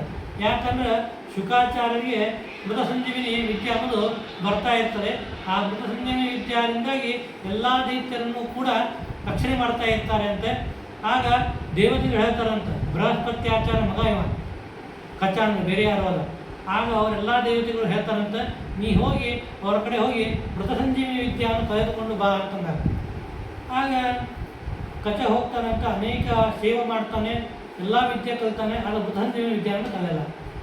ಆ ಸಂದರ್ಭದಲ್ಲಿ ದೇವಯಾನಿಗೂ ಕಚನಿಗೂ ದೇವಯಾನಿಗೆ ಕಚನ ಮೇಲೆ ಮೋಹ ಹೋಗ್ತಾನೆ. ಆದರೆ ಅವ ಎಷ್ಟೇ ಮಾಡಿದ್ರು ಬೇಡ ಈಗ ನೀ ಗುರುಪುತ್ರಿ ಇದ್ದಿ ಬೇಡ ಅಂತ ಹೇಳ್ತಾ ಇರ್ತಾನಂತ. ಆಗ ಇವನ ಗುರುಭಕ್ತಿಯನ್ನು ನೋಡಿ ಶುಕ್ರಾಚಾರ್ಯನಿಗೆ ಭಾಳ ಇವನ ಮೇಲೆ ಪ್ರೀತಿ ಬರ್ತಾನೆ. ಎಲ್ಲ ಶಿಷ್ಯನಿಗೂ ಅಸೂಯೆ ಸ್ಟಾರ್ಟ್ ಆಗ್ತಂತ, ನಮಗಿಂತ ಈ ಕಚನ ಮೇಲೆ ಭಾಳ ಇದೆ, ಅದಕ್ಕೆ ಇವನಿಗೆ ಹೆಂಗರ ಮಾಡಿ ಸಾಯಿಸಬೇಕು ಅಂತೇಳಿ ಸಾಯಿಸ್ತಾರಂತ. ಮತ್ತು ಸಂಜೀವಿನಿ ವಿದ್ಯೆಯನ್ನು ಅವನು ರಕ್ಷಣೆ ಮಾಡ್ತಾ ಇರ್ತಾರಂತೆ. ಆಗ ಒಂದು ಸಾರಿ ಸುಟ್ಟು ಬೂದಿ ಮಾಡಿ ಆ ಬೂದಿಯನ್ನೇ ಸುರಾಪಾನದಲ್ಲಿ ಹಾಕಿ ಶುಕಾಚಾರ್ಯರಿಗೆ ಕುಡಿಸ್ಬಿಡ್ತಾರೆ. ಬದುಕಿಸಿದ್ರೆ ಶುಕಾಚಾರ್ಯ ಸಾಯ್ತಾರೆ, ಬದುಕಿಸ್ಲಿಲ್ಲ ಅಂತಂದ್ರೆ ಕಚ ಸತ್ತೋಗ್ಬಿಡ್ತಾನ ಅಂತ ವಿಚಾರ ಮಾಡೋದು. ಆಗ ದೇವಯಾನಿ ಹೇಳ್ತಾ ಅಂತ, ಇಲ್ಲ ನನಗೆ ಕಚ ಬೇಕೇ ಬೇಕು ಅಂತಂದಾಗ ತನ್ನ ಎಲ್ಲಿದ್ದಿ ಕಚ ಅಂತ ಇರ್ತೆ ಹೇಳಿದಾಗ ತನ್ನ ಹೊಟ್ಟೆಯಲ್ಲಿ ಇದ್ದದ್ದನ್ನು ವಿಚಾರ ಹೇಳ್ತಾನಂತೆ. ಆಗ ದೇವಯಾನಿ ಹೇಳ್ತಾರಂತ, ಕಚ್ಚನ ಬದುಕಿಸಿದ್ರೆ ನಾಶ ಆಯ್ತೀನಿ ಅಂತಂದಾಗ ಏನು ಮಾಡಬೇಡ್ರಿ, ಅವನಿಗೆ ಹೊಟ್ಟೆಯಲ್ಲೇ ಮೃತಂಜಯ ವಿದ್ಯೆಯನ್ನು ಹೇಳ್ಕೊಡ್ರಿ, ನೀವು ಹೊರಗೆ ತೊಗೊಂಬರ್ರಿ, ಅವ ಮತ್ತು ನೀನು ಬದುಕಿಸ್ತಾನ ಅಂತ ಇರ್ತೆ ಹೇಳಿದಾಗ ಅನಿವಾರ್ಯವಾಗಿ ಆ ಮೃತಂಜಯ ವಿದ್ಯೆಯನ್ನು ಉಪದೇಶ ಮಾಡ್ತಾರಂತೆ. ಮೃತಸಂಜೀವಿನಿ ಕಲಿತ ಮೇಲೆ ಹೊಟ್ಟು ಬಿಡ್ತಾನಂತ. ಆಗ ಅಕ್ಕಿ ಹೇಳ್ತಾನೆ, ನನ್ನ ಮದುವೆ ಆಗಲ್ಲ ನಾನು ಅಂತಂದು, ನಾನು ನಿನ್ನ ಅಪೋಸಿಟ್ ಆದಂತಹ ಬೃಹಸ್ಪತ್ಯಾಚಾರ ಮಗ ನಿನ್ನ ಮದುವೆ ಆಗಲ್ಲ ಅಂತಂದು. ಅಂದರೆ ನಮ್ಮ ತಂದೆ ಕಡೆ ನೀನು ಕಲ್ತಂಥ ಏನು ವಿದ್ಯೆ ಇದೆಯೋ ಆ ವಿದ್ಯೆ ನಿನ್ನಿಂದ ಫಲಿಸದೆ ಹೋಗಲಿ ಅಂತ ಇರ್ತೆ ಶಾಪ ಕೊಡ್ತಾರೆ. ಆಯಿತು, ನಾ ಕಲ್ತಿದ್ದ ವಿದ್ಯೆ ಫಲಿಸದೆ ಹೋಗ್ಬೋದು, ಆದರೆ ನಾ ಇನ್ನೊಬ್ಬರಿಗೆ ಉಪದೇಶವನ್ನು ಮಾಡ್ತೀನಿ, ಅದು ಫಲಿಸ್ತದ ಅಂತ ಇರ್ತೆ ವಿಚಾರ ಹೋಗ್ತಾ ಇರ್ತಾನಂತ. ಆಗ ನೀ ಹೆಂಗೆ ಶಾಪ ಕೊಡ್ತೀಯೋ ನಿನಗೂ ಒಂದು ಶಾಪ ಕೊಡ್ತೀನಿ, ನೀನು ಕ್ಷತ್ರಿಯರನ್ನು ಮದುವೆ ಆಗುವಂಥ ರೀತಿಯಾಗಿ ಶಾಪ ಕೊಟ್ಟು ಹೋಗ್ತಾನಂತ. ಅದಕ್ಕಾಗಿಯೇ ದೇವಯಾನಿ ಯಯಾತಿಯನ್ನು ಮದುವೆಯಾಗಿದ್ದಾಳೆ. ಆ ದೇವಯಾನಿ ಮದುವೆ ಆಗ್ತಾ ಇರಬೇಕಾದ್ರೆ ಅದಕ್ಕಿಂತಲೂ ಬಾವಿಯಲ್ಲಿ ಯಾಕೆ ಬಿದ್ದಿಲ್ಲ ಅಂತ ಈ ರೀತಿಯಾಗಿ ಕಥೆಯನ್ನು ಹೇಳ್ತಾರೆ. ದೇವಯಾನಿ ಹಾಗೂ ಶರ್ಮಿಷ್ಠ ಅಂತನವರು ಇಬ್ಬರೂ ಕೂಡ ಮಿತ್ರರು. ಅಂದರೆ ದೇವಯಾನಿ ಶುಕ್ರಾಚಾರ್ಯನ ಮಗಳು, ಶರ್ಮಿಷ್ಠ ಅನ್ನೋದು ಋಷಪರ್ವನ ರಾಜನ ಮಗಳು. ಆ ಋಷಪರ್ವ ರಾಜ ದೈತ್ಯ ರಾಜ, ಅವ ಶುಕ್ರಾಚಾರ್ಯನು ತಮ್ಮ ಮನೆಯಲ್ಲಿ ಇಟ್ಕೊಂಡಿರ್ತಾನಂತ. ನೀವು ಇಲ್ಲೇ ಇರ್ರಿ, ನೀವು ಇದ್ದಟ್ಟು ನಮ್ಮ ರಾಜ ಸುಭಿಕ್ಷೆಯಿಂದ ಇರ್ತದ ಅಂತ ರೀತಿಯಾಗಿ. ಆಗ ಅವರಿಬ್ಬರು ಗೆಳೆತನವನ್ನು ಬೆಳೆಸಿರ್ತಾರೆ. ಒಂದು ಸಂದರ್ಭದಲ್ಲಿ ಸರೋವರದಲ್ಲಿ ಸ್ನಾನವನ್ನು ಮಾಡ್ತಾ ಇರಬೇಕಾದಾಗ ಆಗ ರುದ್ರದೇವರು ಬರ್ತಾ ಇದ್ದಾರಂತೆ. ಅದನ್ನು ನೋಡಿ ಅಂಜಿ ಎಲ್ಲರೂ ಕೂಡ ತಮ್ಮ ವಸ್ತ್ರವನ್ನು ಧರಿಸಿದ್ದಾರೆ. ಆದರೆ ಶರ್ಮಿಷ್ಠ ದೇವಯಾನಿ ವಸ್ತ್ರವನ್ನು ಧಾರಣೆ ಮಾಡಿದ್ದಾಳಂತೆ. ಆಗ ಅಕ್ಕಿ ಹೇಳ್ತಾಳಂತೆ ದೇವಯಾನಿ, ಯಾವ ರೀತಿಯಾಗಿ ಪುರೋಡಾಶ ಅಂದರೆ ಹವಿಸ್ಸು, ಯಜ್ಞದಲ್ಲಿ ಮಾಡುವಂಥ ಏನು ಹವಿಷ್ಯ ಇರ್ತದೋ ಅದಕ್ಕೆ ಪುರೋಡಾಶ ಅಂತ. ಆ ಪುರೋಡಾಶ ಉತ್ತಮವಾದದ್ದು, ಅದನ್ನು ನಾಯಿಗಳು ತಿಂತಾವಲ್ಲ, ಹಂಗಿಕ್ಕಿ ನನ್ನ ವಸ್ತ್ರವನ್ನು ಧಾರಣೆ ಮಾಡಿದ್ದಾಳೆ ಅಂತ ಈ ರೀತಿಯಾಗಿ ಅಕ್ಕಿ ಬೈತಾಳಂತ. ಅದಕ್ಕೆ ಅಕ್ಕಿ ರಾಜನ ಮಗಳು, ಅಕ್ಕಿ ತನ್ನ ಫ್ರೆಂಡ್ಸಿಗೆ ಹೇಳ್ತಾಳಂತೆ, ಗತಿ ಇಲ್ಲ ಅವರಿಗೆ, ಅದಕ್ಕೆ ನನ್ನ ಮನೆಯಲ್ಲಿ ಇದ್ದು ನಮ್ಮಪ್ಪನ ಕೊಟ್ಟಂಥ ಅನ್ನವನ್ನು ಇವರು ತಿಂತಾ ಇದ್ದಾರೆ ಅಂತ ಈ ರೀತಿಯಾಗಿ ಪರಸ್ಪರ ಜಗಳಾಡಿದ್ದಾರೆ ಅಂತ. ಜಗಳಾಡಿದಾಗ ಆ ಶರ್ಮಿಷ್ಠ ಆ ದೇವಿಯಾನಿಯನ್ನು ಬಾವಿಯಲ್ಲಿ ಹೋಗಿದ್ದಾರೆ ಅಂತೆ. ಅದಾದಮೇಲೆ ದೇವಯಾನಿ ಬಂದು ಇದು ಶುಕ್ರಾಚಾರ್ಯ ಹೇಳ್ತಾರಂತೆ, ಈಕೆ ನಾನು ಹಿಂಗೆ ಮಾಡಿದ್ದಾಳೆ ಅಂತ ಇಂತ ಹೇಳಿದಾಗ ಆ ದೈತ್ಯ ಗುರುಗಳು ಹೋಗ್ತಾರಂತೆ, ನಾ ಇಲ್ಲಿಂದ ಬಿಟ್ಟು ಹೋಗ್ತೀನಿ, ನನ್ನ ಮಗಳಿಗೆ ಹಿಂಗೆ ಅನ್ಯಾಯ ಆಗಿದೆ ಅಂತಂದಾಗ ವೃಷಪರ್ವರಾಜ ತಡಿತಾನಂತೆ, ನೀವೇನು ಹೇಳ್ತೀರಿ ಅದು ನನ್ನ ಮಗಳು ಮಾಡ್ತಾಳೆ, ನೀವು ಬಿಟ್ಟು ಹೋಗಬೇಡ್ರಿ ಅಂದಾಗ ಆಗ ದೇವಯಾನಿ ಯಯಾತಿಯನ್ನು ಮದುವೆ ಮಾಡ್ಕೊಂಡು ಹೋಗ್ತಾ ಇರಬೇಕಾದಾಗ ಈಕೆ ದಾಸಿಯಾಗಿ ಹೋಗಬೇಕು ಅಂತ ಈ ರೀತಿ ಹೇಳ್ತಾರಂತ. ದಾಸಿಯಾಗಿ ಹೋಗಬೇಕು ಅಂತ ವಿಚಾರವನ್ನು ಮಾಡಿದಾಗ ಹೋಗ್ತಾ ಇರ್ತಾರಂತೆ, ದಾಸಿಯಾಗಿ ಹೋಗ್ತಾರಂತೆ. ಆದರೆ ಏನೇ ಇದ್ದರೂ ಕ್ಷತ್ರ ತೇಜಸ್ಸು ಇದರಿಂದಾಗಿ ಆ ಯಯಾತಿಗೆ ಗೊತ್ತಾಗ್ತಂತ ಈಕೆ ದಾಸಿ ಅಲ್ಲ, ಈಕೆ ಒಬ್ಬ ರಾಜನ ಮಗಳು ಅಂತ ಈ ರೀತಿಯಾಗಿ ಅವಳನ್ನು ಗಾಂಧರ್ವ ವಿವಾಹದಿಂದಾಗಿ ಮದುವೆಯಾಗಿದ್ದಾನೆ ಅಂತೆ. ಮದುವೆಯಾಗಿ ಅನೇಕ ದಿವಸಿದ್ದಾಗ ಆ ದೇವಯಾನಿಯಲ್ಲಿ ಯದು ಹಾಗೂ ಉತ್ತುರ್ವಸು ಎನ್ನುವಂಥ ಇಬ್ಬರು ಮಕ್ಕಳನ್ನು ಪಡೆದಿದ್ದಾನಂತ. ಆ ಶರ್ಮಿಷ್ಠಲ್ಲಿ ದುಷ್ಯ ಅನುಪುರು ಅನ್ನುವಂಥ 3 ಮಕ್ಕಳನ್ನು ಪಡೆದಿದ್ದಾರಂತೆ. ಇದನ್ನು ತಿಳಿದಂತಹ ದೇವಯಾನಿ ತಮ್ಮ ತಂದೆ ಕಡೆ ಹೋಗಿ ನಮ್ಮ ಗಂಡ ಹಿಂಗೆ ಮೋಸ ಮಾಡಿದ್ದಾನೆ ಅಂತಂದಾಗ ಅವರು ವಿಚಾರ ಮಾಡಿದ್ರೆ ಶಾಪ್ ಕೊಟ್ಬಿಡ್ತಾರಂತ, ನೀನು ವೃದ್ಧ ರೂಪವನ್ನು ತಾಳು, ಇನ್ನು ಯೌವನತ್ವ ಕಳೆದುಕೊಂಡು ಹೋಗು ಅಂತ ಈ ರೀತಿಯ ಶಾಪ್ ಕೊಡ್ತಾರೆ. ಆಗ ಅಂತ ನಾ ಯೌವನ ಕಳೆದ್ರೆ ನಿಮ್ಮ ಮಗಳಿಗೆ ಲಾಸು ಅಂತ ಈ ರೀತಿ ಹೇಳಿದಾಗ ಅವಾಗ ಹೇಳ್ತಾರಂತ, ನಿನ್ನ 5 ಮಕ್ಕಳಲ್ಲಿ ಯಾರೇ ಯೌವನತ್ವವನ್ನು ಕೊಟ್ಟು ವೃದ್ಧಾಪ್ಯವನ್ನು ತೆಗೆದುಕೊಂಡು ನಿನ್ನ ಯೌವನತ್ವ ಬರ್ತದ ಅಂತ ಇರ್ತೆ ಹೇಳಿದಾಗ ಎಲ್ಲರೂ 5 ಮಕ್ಕಳಿಗೂ ಕೇಳ್ತಾರಂತ, ಯಾರೂ ಒಪ್ಪುವುದಿಲ್ಲ ಅಂತ. ಎದ್ದು ಹೋದ್ನಂತ ಅಲ್ಲಿಂದ ಒಳ್ಳೆ ಅಂತ. ಇದು ತುರ್ಸ್ಕೊಂಡು ನಾನು ಆಗಲ್ಲಪ್ಪ, ನನ್ನ ಯೌವನ ಕೊಟ್ಟರೆ ನಿನಗೆ ಲಾಭ ಅಂತ, ನನಗೆ ಲಾಭ ಅಂತ ಅವನು ಹೋದಂತ. ದುಷ್ಯ ದ್ರೋಹ ಮಾಡಿದಂತ, ಒಲ್ಲೆ ಅಂತ ದ್ರೋಹ ಮಾಡ್ಕೊಂಡು ಹೋದಂತ. ಇದಂತ ದುಷ್ಯ ಅನುಕೂಲನಾಗಲಿಲ್ಲ ಅಂತ, ಪೂರ್ಣ ಮಾಡಿದಂತ. ಅದಕ್ಕಾಗಿ ಅವನಿಗೆ ಪೂರ್ವ ಅಂತ ಈ ರೀತಿಯಾಗಿ ಮುಂದೆ ತನ್ನ ಯೌವನತ್ವವನ್ನು ಕೊಟ್ಟಿದ್ದರಿಂದ ಅವನ ಮೇಲೆ ಸಂತೋಷನಾಗಿ ಇಡೀ ಅರ್ಧಕ್ಕರ್ಧ ರಾಜ್ಯವನ್ನು ಪೂರ್ವಕ್ಕೆ ಕೊಟ್ಟ. ಈ ಪೂರ್ವಂಶದಲ್ಲೇನೆ ಕೌರವರು ಪಾಂಡವರು ಬರ್ತಾರೆ. ಯದುರಾಜನಲ್ಲಿ ಮುಂದೆ ಕೃಷ್ಣ ಅವತಾರ ಮಾಡ್ತಾನೆ ಅಂತ ಈ ರೀತಿಯಾಗಿ ನಾವು ತಿಳಿದುಕೊಳ್ಳಬೇಕು. ಮುಂದೆ ಎಷ್ಟೋ ವರ್ಷ ತನ್ನ ಹೆಂಡತಿರ ಜೊತೆಗೆ ಸಂಸಾರವನ್ನು ಮಾಡಿದ್ದಾನಂತೆ. ಈ ವಿಷಯ ಸುಖದಿಂದಾಗಿ ನಾಶವಾಗುವುದಿಲ್ಲ ಅಂಥೇಳಿ ಮತ್ತು ಪುರುರಾಜನಿಗೆ ಕರೆದು ನನ್ನ ವೃದ್ಧಾಪ್ಯವನ್ನು ಕೊಡು, ನಿನ್ನ ಯೌವನತ್ವವನ್ನು ತೆಗೆದುಕೋ ಅಂತಂತೇಳಿ ಮತ್ತೆ ಅವನ ವೃದ್ಧಾಪ್ಯವನ್ನು ತೆಗೆದುಕೊಂಡಿದ್ದಾನೆ. ಅದಾದ ಮೇಲೆ ಯಯಾತಿ ರಾಜ ಆದಮೇಲೆ ಪುರುರಾಜ ತನ್ನ ರಾಜ್ಯವನ್ನು ಮಾಡಿದ್ದಾನೆ. ಮುಂದೆ ಈ ವಂಶದಲ್ಲಿ ಒಬ್ಬ ರಂತಿ ರಾಜ ಅನ್ನುವಂಥ ರಾಜನು ಬಂದಿದ್ದಾನಂತೆ. ಅವನ್ನ ಅತ್ಯಂತ ಇಂತಹ ವಿಚಾರ ಮಾಡುವಂಥ ವ್ಯಕ್ತಿ ಇರಬೇಕು ಜಗತ್ತಿನಲ್ಲಿ. ಎಂಥ ವಿಚಾರ ಅಂತಂದರೆ ಇಡೀ ಜಗತ್ತಿನಲ್ಲಿ ಎಷ್ಟೆಷ್ಟು ಸಂಕಷ್ಟಗಳಿವೆ ಅವು ನನಗೆ ಬರಲಿ, ಎಲ್ಲರೂ ಕೂಡ ಸಂತೋಷದಿಂದ ಇರಲಿ, ಇಂತಹ ವ್ಯಕ್ತಿ ವಿಚಾರವನ್ನು ಮಾಡ್ತಾ ಇರ್ತಾನಂತೆ. ಏನೇನು ಯಾರೇ ಬಂದು ಕೇಳಿದ್ರು ಕೂಡ ಇಲ್ಲ ಅಂತಿರಲ್ಲ, ಎಲ್ಲವನ್ನೂ ದಾನವನ್ನು ಮಾಡ್ತಾ ಇರ್ತಾನಂತೆ. ಎಷ್ಟು ದಾನ ಮಾಡ್ತಾನೆ ಅಂತಂದರೆ ಕೊನೆಗೆ ತನಗೆ ಏನೂ ಇಲ್ಲದೆ ಇದ್ದಷ್ಟು ದಾನವನ್ನು ಮಾಡ್ತಾನಂತೆ. ಒಂದು ಸಾರಿ ಪಾಯಸ ಏನೋ ಅದೃಷ್ಟವಶಾತ್ ಪಾಯಸ ಸಿಗ್ತಾನಂತ. ತನ್ನ ಮಡದಿಗೆ ಮಕ್ಕಳಿಗೆ ಕೊಟ್ಟು ತಾನು ತಿನ್ನಬೇಕು ಅನ್ನೋದ್ರಾಗ ಯಮದೇವರು ಒಂದು ಬ್ರಾಹ್ಮಣ ವೇಷವನ್ನು ಹಾಕ್ಕೊಂಡು ಬರ್ತಾರಂತೆ. ನನಗೂ ಕೊಡು, ನನಗೂ ಹಸಿವೆ ಬಂದಿದ್ದೇನೆ, ನೀವು ಕೊಡು ಅಂತ ಈ ರೀತಿ ಹೇಳಿದಾಗ ಆ ಪಾಯಸ ತನಗೆ ಹಸಿವಾದರೂ ಕೂಡ ಯಮದೇವರಿಗೆ ಬ್ರಾಹ್ಮಣ ರೂಪದಲ್ಲಿರುವಂಥ ಯಮದೇವರಿಗೆ ಕೊಡ್ತಾರಂತ. ಆಗ ಸಂತೋಷ ಪಡ್ತಾರಂತೆ ಯಮದೇವರು. ನಿನಗೆ ಸ್ವಯಂ ದುಃಖವಾದಾಗಲೂ ಕೂಡ ಇನ್ನೊಬ್ಬರ ಸಂತೋಷದಿಂದ ಇರಬೇಕು ಅಂತ ನೀನು ಅಪೇಕ್ಷೆ ಪಡ್ತಾ ಇದ್ದಿ, ಮುಂದೆ ನಿನಗೆ ಯಾವುದೂ ದುಃಖ ಬರುವುದಿಲ್ಲ ಅಂತ ಈ ರೀತಿಯಾಗಿ ಹೇಳಿ ಅನುಗ್ರಹವನ್ನು ಮಾಡಿದ್ದಾರೆ ಅಂತ. ಅಂತಹ ದಾಸರು ಹೇಳ್ತಾರೆ, ಅಂತಿಯಂತೆ ದಾನವ ನಾನಾರೇ ಅಂತ ಈ ರೀತಿ ಹೇಳ್ತಾರೆ. ಅಂತಿರಾಜ ಅಷ್ಟು ದಾನವನ್ನು ಮಾಡಿದ್ದಾನೆ ಅಂತೆ. ಅದಾದ ಮೇಲೆ ಮುಂದೆ ಬೃಹಸ್ಪತ್ಯಾಚಾರ್ಯರ ಅಣ್ಣನ ಹೆಂಡತಿಯಲ್ಲಿ ನಿಯೋಗ ಪದ್ಧತಿಯಿಂದಾಗಿ ಭಾರದ್ವಾಜ ಋಷಿಗಳು ಹುಟ್ಟಿದ್ದಾರಂತೆ. ಆ ಭಾರದ್ವಾಜ ಋಷಿಗಳ ಮಕ್ಕಳೇ ದ್ರುಪದ ರಾಜ. ಆ ದ್ರುಪದ ರಾಜ ಹಾಗೂ ದ್ರೋಣಾಚಾರ್ಯರು ಮಿತ್ರರಾಗಿದ್ದಾರೆ. ದ್ರುಪದ ರಾಜನ ತಂದೆಯ ಭರದ್ವಾಜ ಋಷಿಗಳು ಅವರ ಕಡೆಯೇ ದ್ರೋಣಾಚಾರ್ಯರು ವಿದ್ಯೆಯನ್ನು ಕಲಿಯಲು ಬಂದಿದ್ದಾರೆ. ಆ ಸಂದರ್ಭದಲ್ಲಿ ಹೇಳ್ತಾರಂತೆ, ದ್ರುಪದ ನನ್ನ ಅರ್ಧ ರಾಜವನ್ನು ನಿನಗೆ ಕೊಡ್ತೇನೆ ಅಂತ ಈ ರೀತಿ ಹೇಳ್ತಾನಂತೆ. ಆ ಅರ್ಧ ರಾಜವನ್ನು ಕೊಡ್ತೀನಿ ಅಂತಂದಾಗ ಒಂದು ಸಂದರ್ಭದಲ್ಲಿ ಮುಂದೆ ನೀವು ಕಥೆಯನ್ನು ಕೇಳ್ತಾರೆ. ಅಶ್ವತ್ಥಾಮಾಚಾರ್ಯರು ಹಾಲನ್ನು ಬೇಡಿದಾಗ ಎಲ್ಲೂ ಸಿಗುವುದಿಲ್ಲ. ಆಗ ದ್ರುಪದರಾಜನ ಕಡೆ ಬಂದು ನನಗೆ ಆಕಳನ್ನು ಕೊಡು, ಏನು ನೀ ಅರ್ಧ ರಾಜ ಕೊಟ್ಟು ತಂದಿದ್ದಿ, ಅದರ ಆಕಳನ್ನು ಕೊಡು ಅಂದ, ನಾನು ಏನು ಕೊಡಲ್ಲ ಅಂತ ಇರ್ತಿ ಹೇಳಿದಾಗ, ಆಗ ದ್ರೌಪದು ನಿನಗೆ ತಕ್ಕಷ್ಟು ನಿನಗೆ ಒಳ್ಳೆ ಇದು ನಿನಗೆ ಅಹಂಕಾರದಿಂದ ಹೇಳಿದ್ದೀಯ, ಆದ್ದರಿಂದ ನಿನಗೆ ಸೋಲಿಸ್ತೀನಿ ಅಂತ ಈ ರೀತಿಯಾಗಿ ಹೇಳಿ ಮುಂದೆ ಅರ್ಜುನಾದಿಗಳನ್ನು ತಯಾರು ಮಾಡಿ ಆ ದ್ರುಪದನನ್ನು ಸೋಲಿಸ್ತಾರೆ. ಅಲ್ಲಿರುವಂಥ ಅರ್ಧರಾಜವನ್ನು ತಾವೇ ಸ್ವೀಕಾರವನ್ನು ಮಾಡ್ತಾರೆ ಅಂತೆ.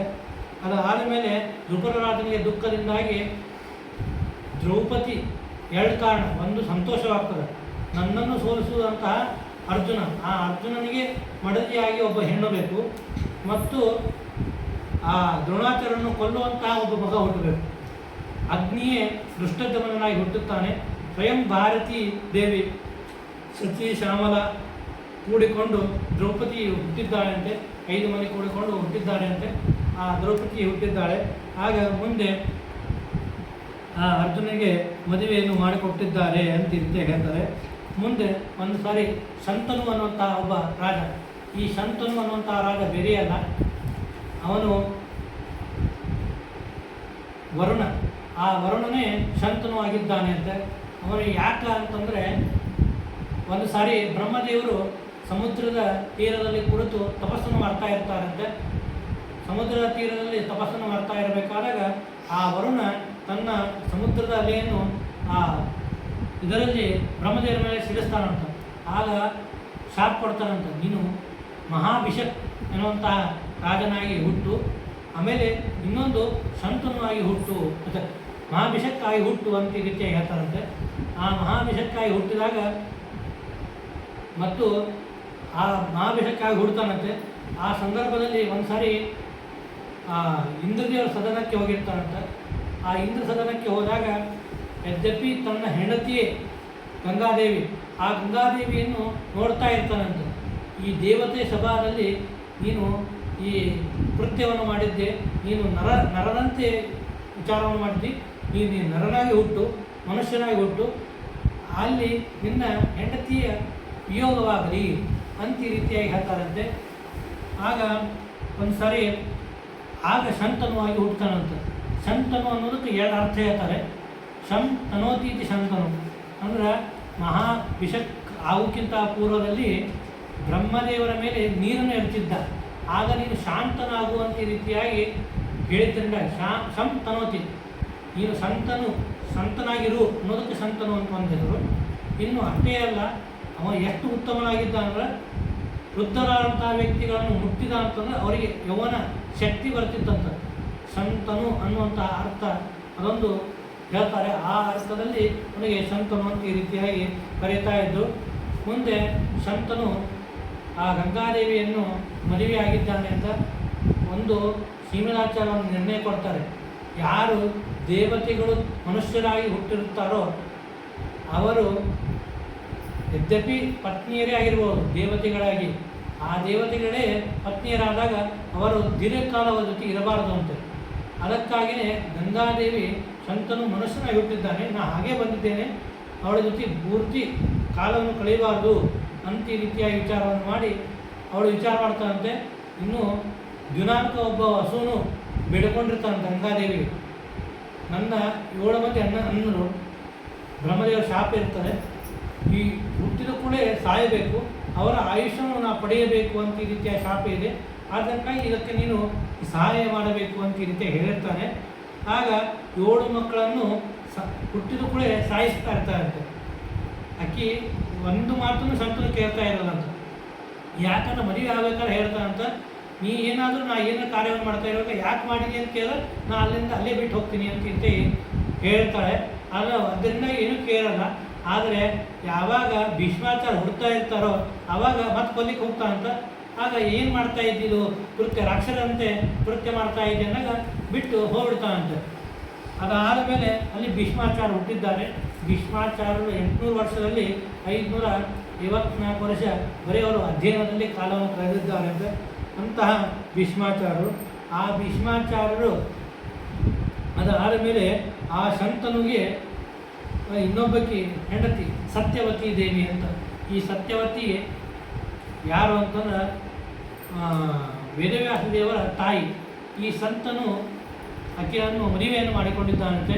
ಮದುವೆಯನ್ನು ಮಾಡಿಕೊಂಡು ಅಲ್ಲಿ ಇಬ್ಬರು ಮಕ್ಕಳಾಗಿದ್ದಾರೆ ಅಂತ. ಚಿತ್ರಾಂಗದ ಹಾಗೂ ವಿಚಿತ್ರ ವೀರ್ಯ ಅಂತ ಈ ರೀತಿಯಾಗಿ. ಚಿತ್ರಾಂಗದ ರೋಗದಿಂದಾಗಿ ಅವನು ನಾಶವಾಗಿ ಸತ್ತೋಗಿದ್ದಾನೆ. ವಿಚಿತ್ರ ವೀರ್ಯ, ಆ ವಿಚಿತ್ರ ವೀರ್ಯನಿಗೆ ವಿವಾಹವನ್ನು ಮಾಡಬೇಕು ಅನ್ನೋದಕ್ಕಾಗಿ ಕಾಶಿ ಪಟ್ಟಣಕ್ಕೆ ಸ್ವಯಂ ಭೀಷ್ಮಾಚಾರ್ಯ ಹೋಗಿದ್ದಾರಂತ.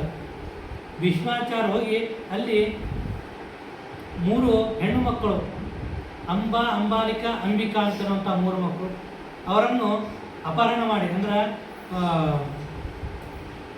ಯುದ್ಧವನ್ನು ಮಾಡಿ ಎಲ್ಲರನ್ನೂ ಸೋಲಿಸಿ ಅವರನ್ನು ಕರೆದುಕೊಂಡು ಬರ್ತಾ ಇದ್ದಾರೆ.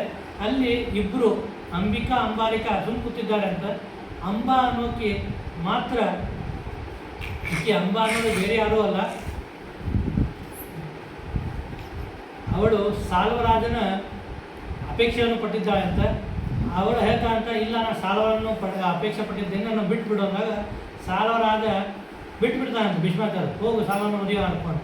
ಆಗ ಸಾಲ ಅಂತ ನನ್ನನ್ನು ಸೋಲಿಸಿ ಇನ್ನೊಬ್ಬ ಕರ್ಕೊಂಡು ಹೋಗ್ಯಾನ, ನಾ ಮತ್ತೆ ಮದುವೆ ಆದ್ನಂದ್ರೆ ಎಲ್ಲ ಜನರು ನನಗೆ ಬೈತಾರೆ, ನಾನು ಮದುವೆ ಆಗಲ್ಲ ಹೋಗೋದು.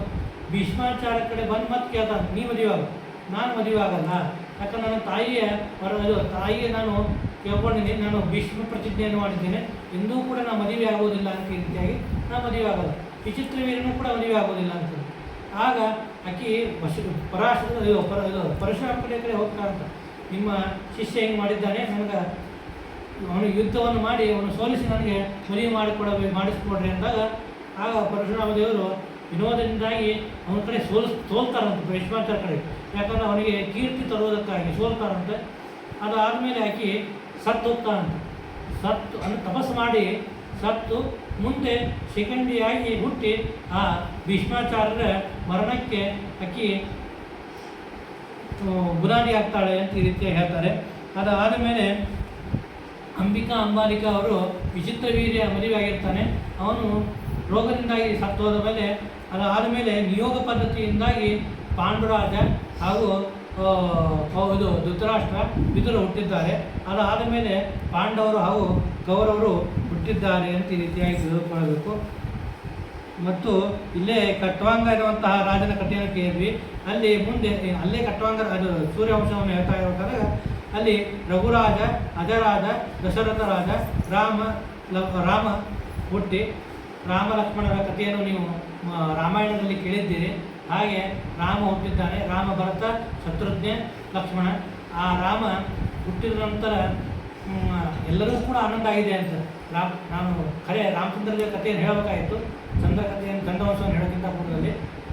ಅಲ್ಲಿ ರಾಮಚಂದ್ರ ದೇವರು ಹುಟ್ಟಿದಾಗ ಎಲ್ಲರಿಗೂ ಕೂಡ ಸಂತೋಷ ಆಯ್ತಂತ. ಒಬ್ಬರಿಗೆ ಒಂದು ದುಃಖ ಆಯ್ತಂತ. ಏನು ಅಂದರೆ ಚಂದ್ರನಿಗೆ ಒಬ್ಬೇ ದುಃಖ ಆಯ್ತಂತ. ಯಾಕಂದರೆ ಚಂದ್ರನ ವಂಶದಲ್ಲಿ ರಾಮಚಂದ್ರದೇವರು ಹುಟ್ಟಲಿಲ್ಲ ಅಂತ. ಯದ್ಯಪಿ ಕೃಷ್ಣನಾಗಿ ಹುಟ್ಟಿರುವುದು, ರಾಮನಾಗಿ ಹುಟ್ಟಲಿಲ್ಲ ಅಂತ ಒಂದು ದುಃಖ ಆಗಿತ್ತು. ಅದಕ್ಕೆ ಆ ಚಂದ್ರನಿಗೆ ಸಂತೋಷವನ್ನು ತೋರಿಸೋದಕ್ಕಾಗಿ ಅವನಿಗೆ ರಾಮಚಂದ್ರ ಅಂತ ತನ್ನ ನಾಮದಲ್ಲಿ ಚಂದ್ರನನ್ನು ಇಟ್ಕೊಂಡಿದ್ದಂತ. ಅದಕ್ಕೆ ರಾಮಚಂದ್ರ ಅಂತ ಈ ರೀತಿಯಾಗಿ ಹೆಸರು ಬಂತು ಅಂತ ನಾವು ಕೇಳ್ತೀವಿ. ಆ ರಾಮಚಂದ್ರ ದೇವರು ಹುಟ್ಟಿದಾಗ ಎಲ್ಲರೂ ಕೂಡ ಸಂತೋಷಪಟ್ಟಿದ್ದಾರೆ. ನೀವು ಕಥೆಯನ್ನು ಕೇಳ್ತೀರಿ. ರಾಮದೇವರು ಹುಟ್ಟಿದಾಗ ಸ್ವಲ್ಪ ದಿವಸಕ್ಕೆ ವಿಶ್ವಾಮಿತ್ರ ಋಷಿಗಳು ಬಂದಿದ್ದಾರೆ. ವಿಶ್ವಾಮಿತ್ರ ಋಷಿಗಳು ಬಂದು ಆ ಮಾರೀಚ, ಸುಬಾಹು ಎನ್ನುವಂತಹ ದೈತ್ಯರು ನಮ್ಮ ಯಾಗದಲ್ಲಿ ಅನೇಕ ತೊಂದರೆಯನ್ನು ಕೊಡ್ತಾ ಇದ್ದಾರೆ. ಆದ್ದರಿಂದಾಗಿ ಅವರನ್ನು ರಕ್ಷಣೆಯನ್ನು ಮಾಡಬೇಕು ಅಂತ ಹೇಳಿದಾಗ ಆ ಪರಮಾತ್ಮ ರಾಮಚಂದ್ರ ದೇವರು ಇಲ್ಲಿ ರಕ್ಷಣೆಯನ್ನು ಮಾಡಿದ್ದಾರೆ ಅಂತೆ. ಮಾರೀಚನನ್ನು ತಮ್ಮ ಬಾಣದಿಂದಾಗಿ ಸಮುದ್ರದಲ್ಲಿ ಎಸೆದಿದ್ದಾರೆ. ಸುಬಾಹುವನ್ನು ನಾಶವನ್ನು ಮಾಡಿದ್ದಾರೆ. ಈ ರೀತಿಯಾಗಿ ಹೇಳಿದಾಗ ಅದಾದ ಮೇಲೆ ಸೀತಾದೇವಿ ಅಗಸ್ತ್ಯರ ಆಶ್ರಮದಲ್ಲಿರುವಂತಹ ಗೌತಮಿ ಎನ್ನುವಂಥವನನ್ನು ಶಿಲಾದಲ್ಲಿರುವಂತಹ ಅವಳನ್ನು ರಕ್ಷಣೆಯನ್ನು ಮಾಡಿದ್ದಾರೆ. ಅದಾದ ಮೇಲೆ ಸ್ವಯಂ ತಾನು ಸೀತಾದೇವಿಯನ್ನು ಮದುವೆ ಆಗಿದ್ದಾರೆ. ಅದಾದ ಮೇಲೆ ಪರಶುರಾಮ ದೇವರು ಬಂದು ಯುದ್ಧಕ್ಕೆ ಬರಬೇಕು ಅಂದಾಗ ಆ ಪರಶುರಾಮ ದೇವರ ಯುದ್ಧವನ್ನು ಮಾಡಿ ಅಲ್ಲಿರುವಂಥ ಅತುಲ ಅನ್ನುವಂಥ ಅಸುರ, ಆ ಅಸುರನನ್ನು ಸಂಹಾರವನ್ನು ಮಾಡಿದ್ದಾರೆ ಅಂತೆ. ಅದಾದ ಮೇಲೆ ರಾಜ್ಯವನ್ನು ಪಾಲನೆ ಮಾಡ್ತಾ ಇರಬೇಕಾದಾಗ ಕೈಕೇಯಿ ಬಂದು ದಶರಥನಿಗೆ ಹೇಳ್ತಾನಂತೆ, ನನ್ನ ಮಗ ರಾಜನಾಗಬೇಕು, ರಾಮಚಂದ್ರ ದೇವರು ಇದಕ್ಕೆ ಕಾಡಿಗೆ ಹೋಗಬೇಕು ಅಂತ ಈ ರೀತಿ ಹೇಳಿದಾಗ ಕಾಡಿಗೆ ತಂದೆಯ ಪಿತೃಪಾಲನೆ ಅಂತೆ ಕಾಡಿಗೆ ಹೋಗಿದ್ದಾರೆ. ಕಾಡಿಗೆ ಹೋದಾಗ ಭರತರ ಚಕ್ರವರ್ತಿ ಸ್ವಯಂ ಭರತ ಬಂದು ರಾಜ್ಯವನ್ನು ಆಳಬೇಕು ಅಂತ ಈ ರೀತಿಯಾಗಿ ಹೇಳಿದಾಗ, ಇಲ್ಲ ನಾನು ತಂದೆಯ ಪರಿಪಾಲನೆ ಪಿತೃವಾಕ್ಯ ಪರಿಪಾಲನೆ ಮಾಡ್ತಾ ಇದ್ದೀನಿ, ರಾಜ್ಯವನ್ನು ಆಳು ನೀನು ಅಂತ ಈ ರೀತಿಯಾಗಿ ಹೇಳಿ ಹೋಗ್ತಾರೆ. ಅದಾದ ಮೇಲೆ ರಾವಣ ಸೀತಾದೇವಿ ಅಪಹರಣವನ್ನು ಮಾಡ್ತಾನೆ. ಅದಾದ ಮೇಲೆ ಯುದ್ಧವನ್ನು ಮಾಡಿ ಸೀತಾದೇವಿಯನ್ನು ಕರೆದುಕೊಂಡು ಬರ್ತಾರೆ. ಆಗ 13 ವರ್ಷ ರಾಜ್ಯವನ್ನು ಆಳ್ತಾನಂತೆ. 13,000 ವರ್ಷ, ಕೆಲವು ಕಡೆಗೆ 12,000 ವರ್ಷ ಅಂತ ಹೇಳ್ತಾರೆ, ಭಾಗವತದಲ್ಲಿ 13,000 ವರ್ಷ ಅಂತ ಹೇಳ್ತಾರೆ. ಇದರ ನಿರ್ಣಯವನ್ನು ಶ್ರೀಮದಾಚಾರ್ಯರು ಸ್ಕಾಂದ ಪುರಾಣವನ್ನು ತೆಗೆದುಕೊಂಡು ಹೇಳ್ತಾರೆ. 13 ವರ್ಷನೂ 12 ವರ್ಷನೂ ಎರಡೂ ಸರಿ.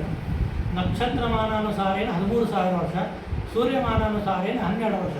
ಯಾಕಂದರೆ 28 ದಿವಸ ಆಯಿತು ಅಂತಂದರೆ ಒಂದು ತಿಂಗಳು ನಕ್ಷತ್ರಮಾನ, 31 ದಿವಸ ಅಥವಾ 30 ದಿವಸ ಸೂರ್ಯಮಾನ, ಹಾಗೆಲ್ಲ ಸೇರಿಸಿ 12,000 13,000 ಅಂತ ಶ್ರೀಮದಾಚಾರ್ಯರು ನಿರ್ಣಯವನ್ನು ಕೊಡ್ತಾರೆ.